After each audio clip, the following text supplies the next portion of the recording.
The day we have all been waiting for is finally here. After the last 5 intensive days, we have Team Falcons and Team Tundra fighting it out for the ultimate glory here in the grand finals.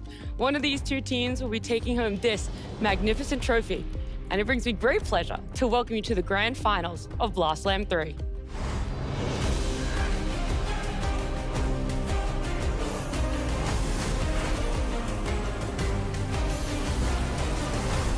I couldn't do this grand final day alone, not by any means, and that is lucky because I do have Misery, Effie, and Tigo joining me for grand finals day 2. Yeah, no, it's another Blast Slam. Dota's been beautiful. Couldn't have any complaints. And again, I'm going to say what I said yesterday. We better get a 70-minute game. I beg, I pray for one. In a best of 5, 1. You want only 1. Okay, I'm not trying to be too greedy here. I'm trying to, I'm happy with 1 if we get 5, sure. I mean, but that's going to be maybe impossible. Who knows? All right, and Effie, yourself, do you have any expectations or wishes for a grand final? I mean, wishes always for it to go to all 5 games. Maybe not 70-minute games in each, but you know, a little bit of back and forth would be fun. And yeah, I'm just really excited. It's been a very long gauntlet, and ultimately, like the group stage teams, the ones who topped it were the ones who succeeded. I think last blast we had a pretty boring final, like quick 3-0. It was. I think the chance of that happening here is pretty low. I would say I have high expectations for this final. I think both teams are very evenly matched, and they both like to farm. So I think we're gonna have some close late games. I think there's going to be a lot of unexpected things that are to take place here for our best of 5 grand finals. But, you know, if you want to know exactly how these two teams got here, well, it was yesterday's magic that made it happen.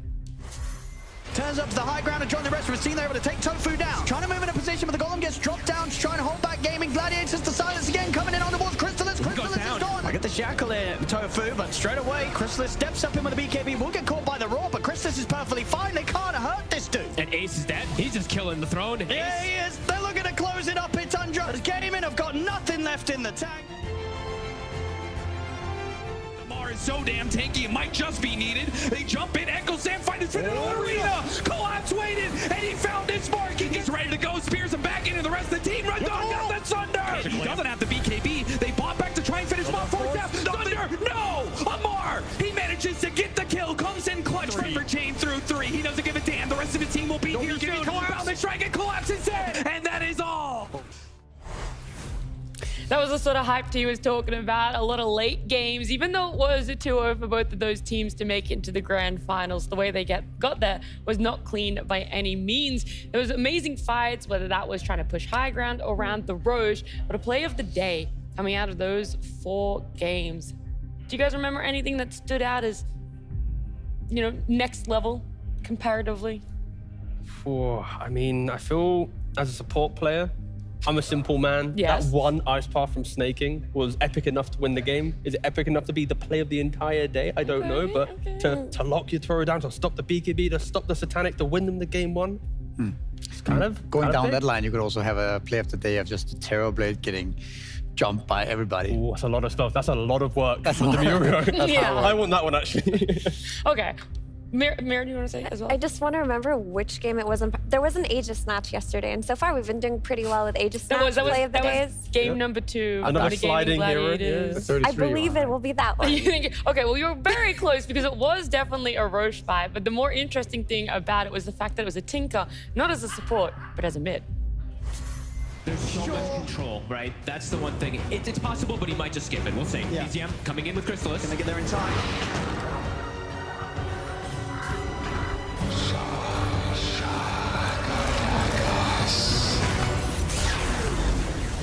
Watson's been able to get the pick up on the edges. Crystallis, he's straight in though. Straight away, Tofu will fall there. Turn towards Watson. Watson's able to get the BKB off, and Ace is able to get the Stampede. Ace? He's going to get caught by the wall flare. He'll get left behind. They get the catch on him. Oh my god. I think it was a 5-man fatal bond into a 5-man laser. And just into Crystallis just being on top of the ball. You can vote for the play of the day over on Blast TV, or maybe you just want to rewatch it, you know, relive the moment there that was disgusting as the 5-man fatal bonds and the 5-man Tinker laser. Yeah, I mean, was it Moon that said something to Kyle the other day about this is How he's a happy next to be level here? strategy? He also said that. Yeah, that's true. Maybe that's, yeah. But maybe that's Digital, is yeah. that new tech, the Warlock Tinker? Is that what he was talking about, or is it just happen to? They just happen to be really good players at a high skill level, executing. Perfectly well near the Roche pits. No, but I do think it's very cool that ever since Roche got moved back into the river, we've been seeing a lot of these like bigger fights and bigger plays. And at this tournament, we've seen almost every day there's been at least one absolutely insane Roche fight, and that's due to the map changes that they made. So I'm really happy with that one. Yeah, but if you're a Spirit Breaker player, you're not happy because when you charge through the map, he just bashes you when you go through the pit. So if you're a Spirit Breaker player, it's the worst change. So please, Valve, if you want to, stop Roshan bashing Spirit Breaker players, that'd be great. Yeah, I wonder what T would like change next there. Well, we can focus on it a little bit more because yes, there have been some fantastic fights going around in the middle there, whether that's to win a game or unfortunately lose a game. That is what the result was for Gaming Gladiators yesterday. In that game number 2, it was tough for them. Tundra getting the 2-0, 3 days we waited to see them. They were able to come in, put on a bit of spectacle, make it to grand finals, and of course, Falcons as well doing a similar thing. These two teams topping their group stage for a reason and making it to the grand finals for a reason as well. Yeah, they looked really dominant yesterday. Like they were 2-0ing and maybe the games weren't super clean and it took a while, but the fashion in which both of these teams won, where they kind of like made their mark on the late game, Tundra coming back from a difficult start versus Gaimin and then completely rolling over. Falcons getting a great start, losing it, but then getting the grip back on the game. It's indicative of how good these two teams are. Also, I think it's important to note that they played Team Spirit, right? Who looked like insanely strong this tournament, and they beat them in the end, 2 long games, and it's hard to beat Team Spirit in late game. It's not an easy task, so I think it speaks to how solid they are right now. Spirit have done the best run in the gauntlet for Blast Slam as well. Previously, it was only 3 rounds that a team would make. They would win 2, get knocked out in the 3rd, but Spirit, they were able to actually win 3 rounds of that gauntlet. So, special shout out to them as well. Whilst we're not seeing them today, it was definitely a magnificent run for themselves. But 70-minute games, that seems to be the name of Blast Slam right now, T, where we're seeing a lot of games going longer than you'd usually expect if you were watching other tournaments too. Yeah, as much as I'm, wishing for a 70-minute game, it feels like it's also inevitable because this Blast Slam we've had just way more 70-minute games. Like, sure, you have the odd 60-minute games, it's like 63-minute, 64-minute, where you might entertain one tier 5, but the fact that we're actually getting to 70 minutes where teams are utilizing tier 5 neutral items, understanding, like, do I need to book it there? How do I just break the late game? And yeah, Blast Slam 3 has been at the top for that. Like, we've just had, 4 now 70-minute games? We have the stats for it. We'll show you in a second. It feels like every day. It feels like every day we're having to deal with one. Yeah. It was 7.7% 7 of all games. Of games at Blast Slam have gone. Is it the highest? It Yes. feels like it's the highest It of is the tournaments. highest. That is just. Yeah. Yeah, it's the most I've seen tier 5 items Yeah. consistently in a tournament for a while, and it's actually showing the balancing issues of some of the items, which you really can't see until the games go for very long. Like, there is a problem with Book of the Dead, and there is a problem with Minotaur Horn. But those 2 items in particular I have a big issue with. I've realized something. Liquid's going to have another coach for the next tournament, a turbo coach, because turbo players get to tier 5 neutral items to understand them. true. Because currently they only have 3 coaches, but no one really understands the late game. So Liquid, they're going to have a 4 5-man coaching team to deal and navigate with the meta that we have right now. Coach number 4. Coach number 4. Well, So any turbo players out there, start messaging Blitz, DM him. They are open, and you might be on the squad. You might be on the squad. Well, look, that's a whole nother tournament. Right now, we still have to close out this one, right? We haven't even begun our grand finals. I think it's time that we start talking about our teams. Team Falcons. Toro jumps away before the Rolling Thunder can come in, but the Rolling Thunder hits the high ground because they had this vision the entire time. After a rough year, a much-needed victory over Spirit has Falcons back to grand finals. Beating Spirit at their own game is no small feat, as Falcons work Spirit in both map play and team fights in an hour-long match. Doesn't have the BKB. They bought back to try and finish one fourth down. Thunder, no! Amar, he manages to get the kill, comes in clutch for Falcons just when they need it the most. Timber chain through 3. He doesn't give a damn. The rest of his team will be here soon. Bound the strike and collapse instead. The offlaner is gone, and now Radon. Certainly no strangers to the harsh lights of the spotlight. Falcons have more at stake than most. Not only would this be the first gold in 2025 for Falcons, but the first win for a Dane on home soil for Crit. A beautiful story there set up for Cap, painting the image that is this Falcons roster. A lot of expectations on them, just how we assume that they're going to play and what we could potentially see for them here in the grand finals. I definitely think the Timbersaw is going to be a hero of this grand final. Whether it's going to be banned or picked, who knows? But yeah, I'm sure we're going to see it. There's also a story from group stages in Skeeter. He played so incredibly well.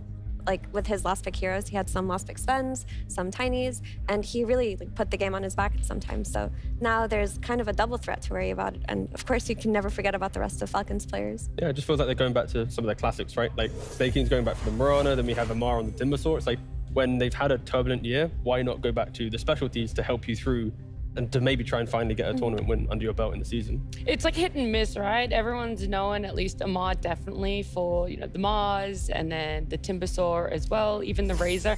And when he's not picking those ones up, you wonder how good it is in a patch. And then all of a sudden you get to the point where they're one best of 3 away from a grand finals, and he's willing to pull it out. He's willing to 1v9 a game, as Skeeter put it yesterday too. Yeah, and it was just an exceptional performance, right? I think in those moments, you need your players to step up to find like that one pickoff. And the way that Amar played, he was so obnoxious that it enabled someone else to hit that clutch stun on a Terrorblade. Because if Amar's not playing this well, you're not going to have that perfect follow-up. So I think, yeah, because of Amar, everyone else was able to shine. I think it's also it's important to remember what Amar used to be famous for, right? Before he became a pro player, he was one of the first 25 Timbersaws, I think, and was known for his unstoppable Timbersaw in general. So I think it is his old school signature hero, and I mean we definitely saw it yesterday. And I think if this hero becomes meta again, it's going to be a problem for the enemy teams when they start being able to first pick this hero consistently. It's very hard to deal with. Yeah, he actually climbed from like 3K or 4K MMR to top 200 on the leaderboards playing only Timbersaw. Like this was the hero that kind of brought him to the skill level that he is today. And it's just funny to me that we've gotten so deep into the patch that we've done the full cycle of Amar and like now we're back to Timbersaw. And in that regard, like we can't also forget that he was famous for another hero in Mars. And we've been seeing him play like Beastmaster and Bristleback every game. Maybe in these grand finals, he's just gonna bust out another classic in the Mars. And don't forget, Maureen, he also plays that Timbersaw. Yeah. And how did Liquid just win their last tournament they played, right? It was a game 5 mid Timbersaw to break the game Nisha to lift the trophy with his team, right? We're seeing Amar help them get to the finals of the offlane. Why not see it? And I think that is, again, just a hotly contested hero in regards to just thinking about it, in regards to banning or picking, because these are the small little things that will give the upper hand in the grand finals. How clean would you say they're playing though, right? Because it's not always draft that will win or lose you a game. Sometimes people are able to win games with a slight draft disadvantage. Some people lose games with the draft advantage. So when it comes to it, it's still always down to execution team, making sure that the rotations that are coming out, the team fights are made with no mistakes. Yeah, I would argue their run so far has been chaotic in nature. I think there have been moments where their kind of experience has allowed them to win the overall game, but their journey to winning the game has been somewhat turbulent. We have some replays from yesterday's series where it feels like Falcons before, when they were dominating the season, or seasons ago, they wouldn't have ever made these plays. But here, like you have Amar and Crit by themselves trying to go into a PA. They go for a full combo, but guess what? She has the BKB, she doesn't get perma-stunned, then you turn it around. And then minutes later, you have Amar by himself trying to kill Maposhka. He doesn't actually get the kill, and he dies. Like, these are the small moments that teams like Tundra, they'll get that kill, they'll group up as 5, they'll make that sweeping map play. And then again, in game 2, Shaman by himself with the Mirana, they tried to go for the kill. The Sven does not have the BKB. He's still like 400 or 500 gold away from it, but they dragged him into the fight. And Maureen, another example, another player by himself trying to set up an engagement with Snake King. On the mini-map, you can see the Shaman, the Timbersaw, they're by the secret shop, they're rotating in. So the fact that across a 2-game series that they beat Spirit, I'm showing 4 or 5 different examples where this disconnect of we can ambitiously get a kill as 2 or 3 and they get punished. Teams like Tundra, they punish that and they win the game straight after. They don't just drag the game out for another 30, 40 minutes. They take that and they build the net worth. They kind of generate this gold out of nowhere. So even though Falcons are in the grand finals, it does feel like they're a little bit rusty in regards to that. Get a pick, go next. But I think games like that or a series like that was a very important learning day for Falcons because they looked clean on everything else, like laning fundamentals, early game rotations, like when or when not to play on a certain timing. It's just that there was discoordination there. And that's something they're going to look at and say, okay, we need to be snappy on one thing today. And that's the thing, because typically when you look at Falcons as a team, they've always been very formation heavy. I remember AUI is always talking about how you have to hold formation at certain points of the game and, his lingo. So that is something that they've definitely been talking about from yesterday to today. Quick point. I think to counterpoint T's argument here, I think it's also very important that you have a team like Falcon are able to make these aggressive moves and be aggressive on the map and not be scared of making mistakes, right? So yeah, you take some risk, but what about all the clips where they actually made good progress and got the we kill? can show them right now. No, we don't. It's a really short highlight reel of nothing. Just the ancient explosion. The quick point is that they're playing aggressively. They're not afraid to lose. They're playing to win, and I think that's a good base going into the grand final. Yeah, I like it. You know, the two sides of the same coin here. What's going to garner success and what potentially isn't. Either way, that's only our first grand final team, so it's only fair that we talk about our second grand finalist, Tundra. BZM coming in with Crystallis. Can they get there in time? Grosjean falls. Watson's been able to get the pick up on the edges. Crystallis, he's straight in though. Straight away, Tofu. No matter the roster, the format, or the opponent, Tundra keep making deep runs at land. The reigning Blast Slam champs rout Gaming Gladiators once again, eyeing up back-to-back championships. Their final opponent is one they faced in 23 games this year, with series victory alternating each time. I get the shackle in Tofu, but straight away, Crystallis steps up in with the BKB. Will get caught by the Raw, but Crystallis is perfectly fine. They can't hurt this dude. And Ace is dead. History has seen two finals between these titans. One has gone to Falcons, the other to Tundra, but both have gone the distance. It's time to settle the score at Blast Slam 3. Just how will it look for this team at Tundra here? Last time they were able to lift our Blast Slam 2 trophy, but it was a slightly different roster for themselves, T. Yeah, it was. They had Duracho on the squad. Of course, they have Crystallis now. Different dynamic, but still a dynamic that's enabling them to get 2 grand finals, right? Yet to win the tournaments or that they've been participating in, but I think they have shown that the core squad can take any carry player and still maintain that incredible form. And they Tundrafy the carry player, right? Like they took What does that even mean? What does Tundrafying mean? Keep up. I'm I about need all to the tell lingo, you. please. To Tundrafy a player is when you take an honest player and then you turn them into a jungler, you turn them into some net worth hero, you turn them to some kind of like cheese that they're gonna like hit a certain timing. You know, you take someone like Crystallis who's been playing Bloodseeker and Monkey King, all of a sudden he's playing Underlord carry. Slam him on the That's Doom. the Tundrafication, the Doom carry. We saw that yesterday. Would he have played Doom carry if he was not on this team? Did they Tundrafy Duracho though? Or did Duracho, I think Duracho-fy Tundra? Duracho-fy Tundra. Yeah. It's ever evolving, the phrase, yeah. Like we say, cyclical, you know? Sometimes you start one way, you go all the way around just to end up in the same place. That's Tundra right now. Yeah, I joke about it, but it is something that is very specific to Tundra, is the style of Dota that they play, in the sense of like breaking the map, breaking the lanes, and just making as much money as possible. This team is famous for, if a lane is bad, they'll sack it, go into the jungle, they'll play very heavily off of stacks, and if you're caught slipping for even 1 or 2 seconds, or you take a bad fight, all of a sudden you blink and they're 5k net worth ahead of you. A few more minutes of that, they're 10k net worth ahead of you. And that's what that team does so well. And if we could look at the heroes that they've been playing that help them do this, there's been a lot of Tinker, Sand King, Darkseer, TA, Medusa, Furion. What do all of these heroes have in common to you? Money. Money. Yeah, sorry, I thought that was a trick question. I was really scared. Misery, for a what do they second. have in common? It's like the segment yesterday with Carl where you asked a question on why. I was worried there's going to be some like, No. It is money, it is GPM. No pop exactly. quiz this time. No more pop quiz. It is that they have a lot of map play, and they're very able to sack a bad lane, which is something that Tundra have been doing very well in this game. Like Tofu said yesterday, they play for gold, right? They don't play for kills or maybe towers or like I don't know what else you can play for in Dota, a bunch of things. But these guys, they play for gold. They play for stacks. You know, they wanna maximize efficiency. You know, that's kind of what 33 has been known for so many years now. And Yeah, we also saw yesterday that like when they had this mild advantage, it's like they 5-man, they contest the Roshan instantly. They see a Tormentor, they instantly go there, right? Like when they have a objective in mind, they will still bring the 5 heroes. So it's impressive that they can play in this style, but still like bring themselves to the big fights, and they're not just AFK farming, right? It's like that perfect blend of the fight, the farm, and that is why they are so scary, because it takes one bad fight. We had this highlight package yesterday, right? It's like 21 minutes, they lose a hero, but 25 minutes, they're taking your racks, right? It's like they just don't care about a death. They brush it off and they just keep going. Yeah. I feel like there was an overlap of what you guys are describing that we saw yesterday. You already talked about it. Effie, is that Tinker, right? Able to pretty much just farm all the time, but also be everywhere. BZM being able to first pick, or I should just say Tundra in general, first picking Tinker, and at the end flexing it towards that mid lane and finding massive success. Yeah, I think the fact that BZM also doesn't really play Tinker. I think the last time he played it was in 2023, and now suddenly he's playing it in the mid lane, right? It's testament to players respecting the kind of depth of the hero meta. They have to maybe take it into their pubs, practice it up. But yeah, I think BZM so far is showcasing, again, that depth. Same thing for Christus. I seem to remember BZM being famous for his Tinker, though, together with the Invoker back in the day.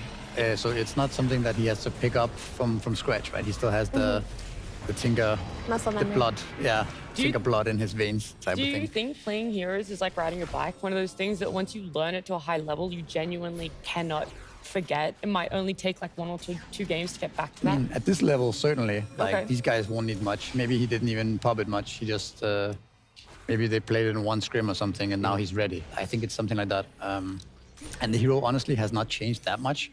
It's even gone back, right? It used to have marching machines, then it didn't have it for a while, and now it's back to marching machines again. So it is the Tinker that can now farm, right? He was kind of a different hero for a while there.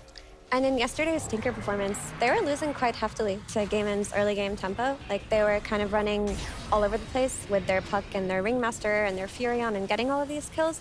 But BZM, doing the tundrification of the mid lane, he just hits the jungle at Tinker, shows up to one fight, they win it, and things changed a lot. Another hero of note that they flexed only once during the group stages, which is something we don't really see that often, is that they picked Medusa early and they ended up throwing it on the mid lane. And he ended up going for like Meteor Hammer, Atos, Radiance, into Gleipnir, and they actually won that game. So there are a couple of heroes in their pockets that they're exploiting, odd drafts, odd flexes to the mid that other teams aren't touching. I think that's a good point, actually, with the flexes, because we talked a lot about Falcons yesterday, how they have these flexible heroes, but that's a lot more predictable. Whereas Tundra have these, they have also flexes, but it's Tinker 5 to mid out of nowhere, right? It's what else could it be? Like the Medusa you're talking about. It's a little more unpredictable. Like it's kind of hard to see it coming, and you don't even know if there's more stuff coming that you're not ready for. Don't forget that they scrimmed a lot in the break. These were our 2 first place teams. We had the interview saying that in the time off that they were the only kind of scrim partners they had. So they have had like, what, let's say around 5-6 games probably between the 2 of them to then bring it to a grand finals, which means all these questions of flex, I would assume should know at least the obvious ones. And now in the draft, we're going to see an extra layer of creativity potentially if you are to surprise them. These 2 teams, like we say, always in Tier 1 Dota, is that they faced off against each other before. However, for this team, they've been in finals against each other a number of times. It did result in Tundra getting a win for themselves, and then Tundra came here to Blast Slam 2, got a win as well. But it has been a bit of time before we've seen either of these teams lift another trophy. So for Falcons, I believe it's been since the end of 2024. For Tundra, they actually haven't been able to win a Tier 1 tournament since Blast Slam 2. But for Tundra, I feel that that's recent enough for them to understand, like, oh, we're still at that level, we just messed up a couple of times. Whereas for Falcons, that's not a team that you'd expect to not win anything for so long, because they were the most dominant team of last year. And then all of a sudden, they've got like visa issues, they're maybe getting solved, their heroes are getting nerfed, and they've still been having strong performances, but not what we're expecting of them. So maybe it's just been the cycle of Falcons. Maybe they're on the up and this could be their one. It's just the fact for Falcons, it's 10 Tier 1 tournaments, not a single win. I believe it's only 1 grand finals in those 10 tournaments. So it really is like the roughest part of their creation, because when they formed, it was within a matter of months, win, win, win, win. They do everything, right? They're just dominating. So it is like probably the worst period of this roster for them. And maybe winning this tournament in the season before TI, or like the build up to TI, that can help, reemerge some hype for them. Yeah, it's so funny how we say everything. It needs to be said with like taken with a grain of salt, right? Because they've only existed for a year and a half, not only as a roster, but as a team. And we're talking, I can't believe they've gone 10 lands without a win for themselves, or 10 Tier 1 tournaments without a win for themselves. So the other side is Tundra. Yeah, they're performing and they're being very consistent right now at the start of 2025, something that 33 said himself, that's what he feels is actually more success rather than winning a tournament. It's being consistent, being up there consistently. I think also Falcons' first half year was insane, right? They got second places, they won tournaments. They were where Tundra are now, right? Maybe even more dominant than Tundra are now. And I think, having that over a course of 1.5 years is almost impossible, right? You are bound to be losing motivation or having, your heroes nerfed or whatever it might be, right? So I think that's an important point. Tundra also having placed, like we talked about, having placed almost top 3 in every event they've attended, right? Yeah. But yeah, we have a draft coming very soon, and I thought it could be interesting to look at the kind of unique heroes that each team has and which heroes are overlapping. Of course, this is just a limited edition. There's plenty more heroes, but I mean, for Falcons, you have the Timbersaw, the Pangolier, the Snaking Mirana, right? And the Skeeter Sven, Muerta and Crit. Like, these heroes are something that Tundra are unlikely to be picking. And on the other hand, with Tundra, we have Darkseer, Tinker, Underlord, Medusa, and Warlock. These heroes, Falcons also will not really be picking. But in the middle, you have all these heroes that will be highly contested here, maybe even first phase banned. Due to their flexibility and their really high win rate in this tournament. This graphic just shows the middle is kind of like the tempo that controls the game, other than Doom. And on the outside, it's like the tanky heroes that kind of absorb, make the fight super long. Like the fact that they're unique heroes also feels somewhat similar, where they want to take that first fight, that secondary fight. It's not explosive, and I just hope that we get these type of lineups, because it is going to be the longer game with these heroes in it.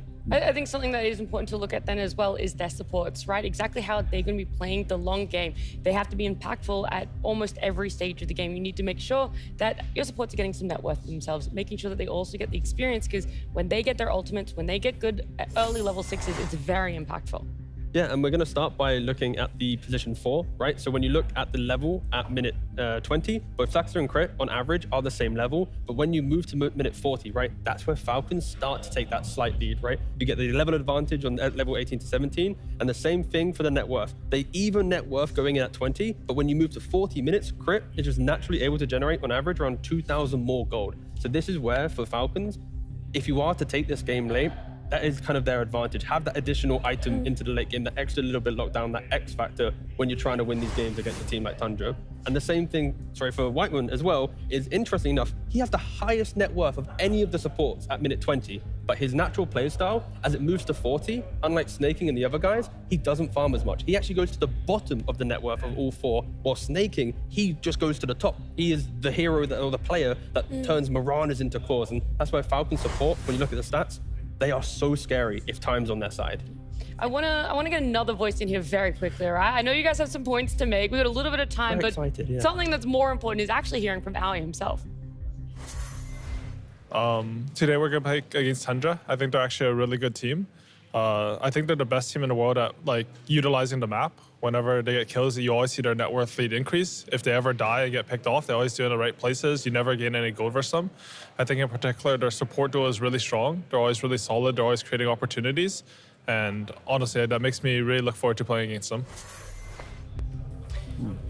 Anything to say about what Howie said? He's right. He's right. Wow, what a shock. Howie's right again. No, I mean, he is right, but it was really cool to see that visualized through T's graphic, because it is true. Falcon supports are incredibly good at the late game, and they're very greedy. They know how to find gold for themselves on the map, and they've always been doing that, which is why, funnily enough, because of how strong Falcons is, people don't really think of them as a late game team, but they are absolutely a late game team. They have played so many 60+ minute games where they have a lot of experience, and their supports just love to farm because of that. Whereas with Tundra, we've seen them maybe falter a little bit in the late game, but look so strong in the mid game, and that is due to their support duo, who don't really opt to scale as much and just look to kill around the map. Saxa kills, he plays all of these kill-oriented heroes. Whiteman having the most net worth at minute 20, that's because he's everywhere for the first 20 minutes, you know? And then when the game naturally slows down, his heroes naturally don't farm. Warlock isn't going to be farming that much in the late game. So these are the support-specific heroes for each team compared to the tournament, right, Misery? Sure. I mean, I guess we have in the middle, we have the most played support heroes of the tournament. And then on each side, you have the more unique heroes that teams will be picking up, right? And you can see on the left there, Falcon has the potential of picking up the Mirana. They have a 3-0 record on Crystal Maiden, I believe, and also Bounty Hunter is in there in the mix. On the other hand, you have the Warlock, the Tinker, right? The AA is also a high priority. I think Tusk is played by both teams, but it kind of gives you an idea of where they're at. Yeah, I mean, the key thing with this is the Tinker, right? Because Tundra, they are one of the strongest teams in the tournament, right? With the Tinker. They have, in the patch, 76% win rate with the hero, but then you compare to Falcons, they just don't play it at all. On 7.38, they only have 4 games. They've lost all 4 games. So this entire grand finals will be a test of, will Falcons have to just keep banning it out, or will they have a strategy to deal with a Tinker? Because they're not picking it themselves. Unless they practice it in their week, their couple days off, this is not a hero Falcons play. So that's where I think for draft advantage, Tundra, the entire time, they have this Tinker card that Falcons, they kind of force towards them. Yeah. More questions, maybe more answers. Either way, there's definitely some more words for our players. Chrysalis sat down with us to give us his juicy hot takes. I mean, I think everyone kind of knows that there's absolutely nothing worse than me, Amar, BZM, and Melrin in a pub in the Mortal ranks, and now we're doing it in a grand final. So I know that no matter what, win or lose, these games are going to be absolute dog shit. Enjoy. I didn't think he was gonna say, I thought he was gonna say, you know, really enjoyable, chaotic fun for all the viewers at home, right, Misery? Yeah, I mean, That would have been nicer if he said that. Yeah, it would have been.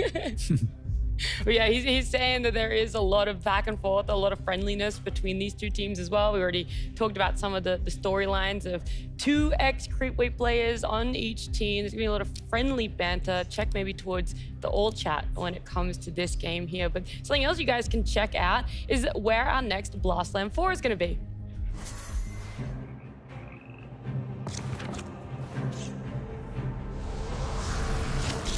Wind Ranger at your service. Shaker here.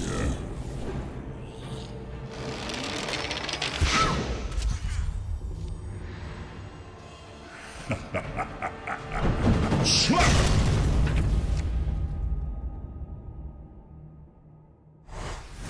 It's the 7th to 9th of November for our Blast Slam 4. You guys can go over to Blast TV, sign up for that pre-sale. It's going to be a live audience, a lot of cheering. And at home, you guys will be cheering too because our grand finals is about to start. It's a Game 1 draft.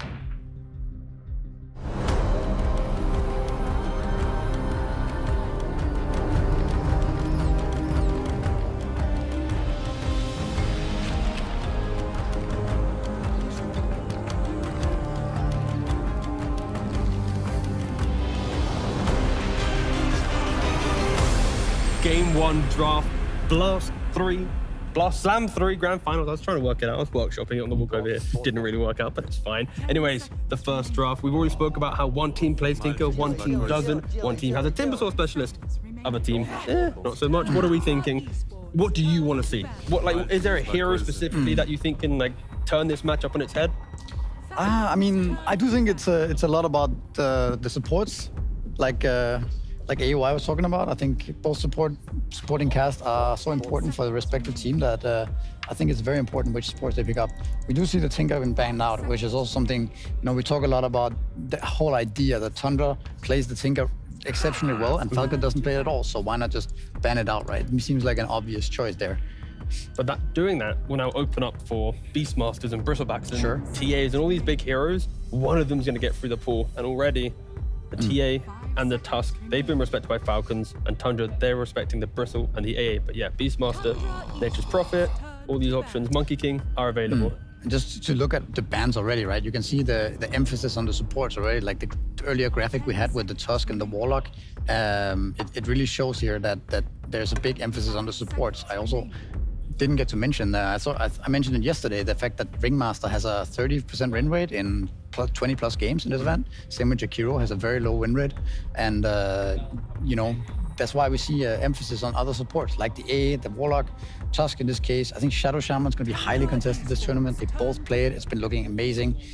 Yeah, let's see. And yeah, the Beastmaster's available, and it goes for the full. They instantly pick it up. Other heroes that were there was the Darkseer, right? But of course, from a first pick, I believe the Beastmaster just naturally is stronger, hence why Tundra had to take it. And now for Falcons, what is their response going to be? Again, back in the day, you just go for like a gyro. It's always an option, right, to force it towards the mid lane potentially. It is a skidder hero that he likes to play, but that again could be just an overreaction, and instead they go for the Doom. Yeah. So again, the trade-off between the most contested heroes, right? Both teams really like these heroes, and you kind of have to pick them early, or they will be taken by the other team, right? The thing about Beastmasters, we saw Ace play yesterday in offlane, and in general, I think the offlane Beastmaster has been falling off quite a bit. But if anything, anybody can still make it work. It's 33, I would say.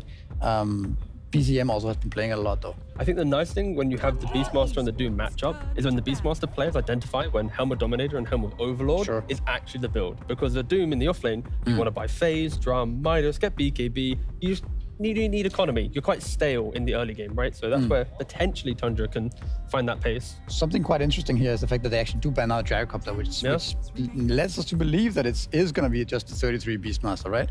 And I think that something that Falcon might do here is they might pick the Crystal Maiden down the line and try to shut him down regardless, and try to shut down the Helmet Dominator build as well, right? Because it feels really bad to go Helmet Dominator if there is a Mirana, if there's a Crystal Maiden in an enemy team. Could be Mirana as well, right? For that exact reason. I love how no other team really cares about Crystal Maiden, but because Aui's on the team coaching them, he plays his little pubs, he's got like an 8-win streak in Crystal Maiden, he's convinced Snaking, now Snaking's a believer, like, oh, that is the cool part. I do also remember Snaking playing Mirana and having like every single support item in the book, drums, Force Staff, Lotus, Orb, Etherlens, you know, like just getting so much farm.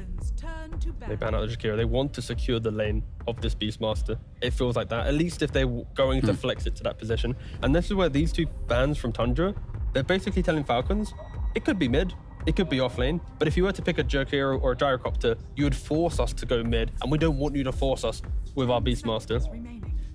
Yeah, like we already mentioned, there are still the Crystal Maidens of the world and Miranas that... I think they're anyways probably unlikely to pick Snaking's hero on this exact pick, right? Do you think it's just going to be like a Muerta or... Yeah, the crit hero, the position 4. Shaman or Muerta? Yeah. I think, you know, arguably it's not the best to pick Shaman as a Beastmaster, but I think you still should consider picking it, even though he's not traditionally the best against summon heroes. Yeah. Just because Shaman has been looking so strong at this event, it gives you that insta lockdown, which is so important in Dota nowadays. Yeah, the top heroes here are the Muerta, the Windrunner, the Shaman, right? They're the ones that have been kind of rising in popularity because most of them enable you to play most off lanes, right? It's not as if this position 4, like it's like a bounty hunter or something where you instantly go, we can get free kills, they're playing sacrificial. So yeah, I wouldn't be surprised if they were to go down this route. But does Falcons have the... They do just lock in the CM. They just don't care. Okay. All right. They really just want to make sure that they keep reminding Tundra that we can force your Beastmaster to go to mid. I think it's quite a nice hero with Doom. Just like it allows Doom to perhaps play more aggressive with the drums and the Scorched Earth, the CM behind, right? It's a nice combo early on. Plus, I think the mana region really benefits here like Doom. But I mean, yeah, the problem with you taking Crystal Maiden is that now Tundra is gonna instantly snatch the Shadow Shaman. But the difference between the two, right, is pacing. Shaman early secures a lane, but he needs heroes to play into the game with him. Crystal Maiden, you can argue, is a lane dominator. I say that hesitantly because we don't see the hero too much, but on paper, with the correct carry, you can actually just get kills. You go Twin Gate, you progress the map, you gank really well with your 3 points in Frostbite, but I kind of feel like Falcons is trying to win the lanes, and Tundra, at the moment, it's like, we just want to survive the lanes. We want our farm to come to us. And maybe they're also thinking that Crystal Maiden is good against Shaman in lane with the right carry, like you said, so they don't mind them picking Shaman. I'm sure they were very aware of it. And then they're saving Crit's hero for later on to be able to, you know, have a really strong aggressive lane into the Whitemon Crystallis lane. They actually go ahead and snatch the Mirana for themselves. So yeah, here we are. And of course it is the Whitemon Mirana, which is also one of the few +5s that still really like Mirana. So it is kind of a Mirana series, I would say, even. Especially now that Tundra are in the mix for the you know, contesting this Mirana. Also just a lot of Doom we've seen. The entire, like, not the lower bracket, but that secondary bracket, right? It was what, 4 Doom games in a row. Then we get to the grand finals, it's another Doom game. Yeah. It's a lot of Doom in Blast Slam. But it's really interesting and cool at the same time that whatever teams play, you know, really define what kind of heroes we see, right? But this is where it goes back to that graphic, right? The idea where Tundra, their supports, they will be playing together through the map, right? They go to a Beastmaster, a Hex and an Arrow, they get kills. They move towards mid, they'll secure their runes. This is where, like, that early economy for Whitemon is because he can drag Saxa with him and find those early objectives. And the tiny pickup also plays into the stuff we were talking about in the pregame, that Falcons pick these heroes that can go all 3 lanes, right? Because right now, Marine can play the tiny, Amara can play the tiny, Skita can play the tiny, right? And the same thing can be said about Doom. Not sure about mid Doom, but the idea is that they are now setting themselves up for a really juicy last pick on 24. So Crit needs to pick up his hero here, right? If you want to keep that alive, right? And I actually like the idea of this tiny Crystal Maiden being your safe lane. Into the Beastmaster, you have the Avalanche, you have the tree, you just push it out, but going back again, what's happening with Falcons? It's just all classic. Yeah, I mean, why not? I really do think that these Ringmasters and the other supports that we've been seeing a lot are falling off a bit, and now that leaves room for other supports, right? Like the Hoodwink, the Crit specialty, most played hero, I think, hero-player combination in Falcons. I think if you go to if you go to Falcons stats, the most played heroes of Falcons, the team iteration is the Hoodwink. Yep, it is. It is, yeah. It's tied with Pangolier. But yeah, for great. Of course, it's been a couple months since we've seen him play the Hoodwink. About 3 months since we've seen him win with a Hoodwink. But looking at this lineup, they want to try and match that early pacing of Tundra's support duo. Yep. The CM, the Hoodwink, they can follow the Mirana Shaman around the map. And Tundra, they want to put a stop to that. They put that Medusa into the draft. The hero can easily tank the initiation of Falcons throughout the entire game. It is the counter to a Doom, you don't care. It is the counter to skirmishing heroes, because if you soak up any of that early fight, that secondary fight, your team just thrives. Yeah, the Medusa pick looks really strong, because if you look at Falcons heroes, right, they have a lot of low cooldown nukes, low cooldown stuns, you know, a lot of skirmishing, like you said. Like, Medusa is one of those heroes that don't necessarily mind playing into that. So I think this is a very good pick by Tundra, but I really like the Falcons' approach overall, just having the scaling, but also the ability to play really aggressively and capitalizing on Tundra's potentially greedy play. So the important question now for Falcons is, do they pick a hero that can beat Tundra with the timings, right? Don't allow them to get to that late game, the scaling that we see built into them, or do they want to find a hero that can be a threat to the Medusa to, you know, to match her timings? I could see them just picking up a Pangolier and getting Diffusal on him, for example, and then doing the flexing how they see fit. That's one option, I guess. Another option could be to pick like they ban out the Antimage, so like you said, picking a carry that's gonna out carry the Medusa, right? Make it really hard for him to be a hero in this game. I'm just struggling to see what is a Skidder carry that can actually outscale a Medusa, right? A lot of his heroes, it's the Svens, it's the Tinies, it's the Lifesteal. Like, these heroes don't feel too good. But realistically, Falcons cores are all their carries, right? It just depends on what heroes you put them on. Tiny can just be playing safe lane with the CM, like you said, but then you can still pick up something like a Huskar or whatever for Malrine, right? And how he's the actual carry that you're going to play around, right? And that's what I like. I think putting Tiny as your carry enables Malrine to find his hero, to find that moment to break the early game, because it does feel that if you break the early game, that's the best recipe to try and threaten Tundra. Yeah. Now, what about Tundra? Because right now, realistically, they can put Beastmaster offlane with 33. They could also put Beastmaster mid, maybe even Beast carry. They can put Medusa in all 3 lanes as well, right? So potentially, they are looking at flexing everything. Like, if they pick one more core now that can also flex, they can basically put the lanes where they want them, right? I like Medusa mid, as it kind of prevents Falcons from playing through mid lane with their supports. Could you kind of brush off that fight? You put a Mystic Snake, you don't die, you just disengage.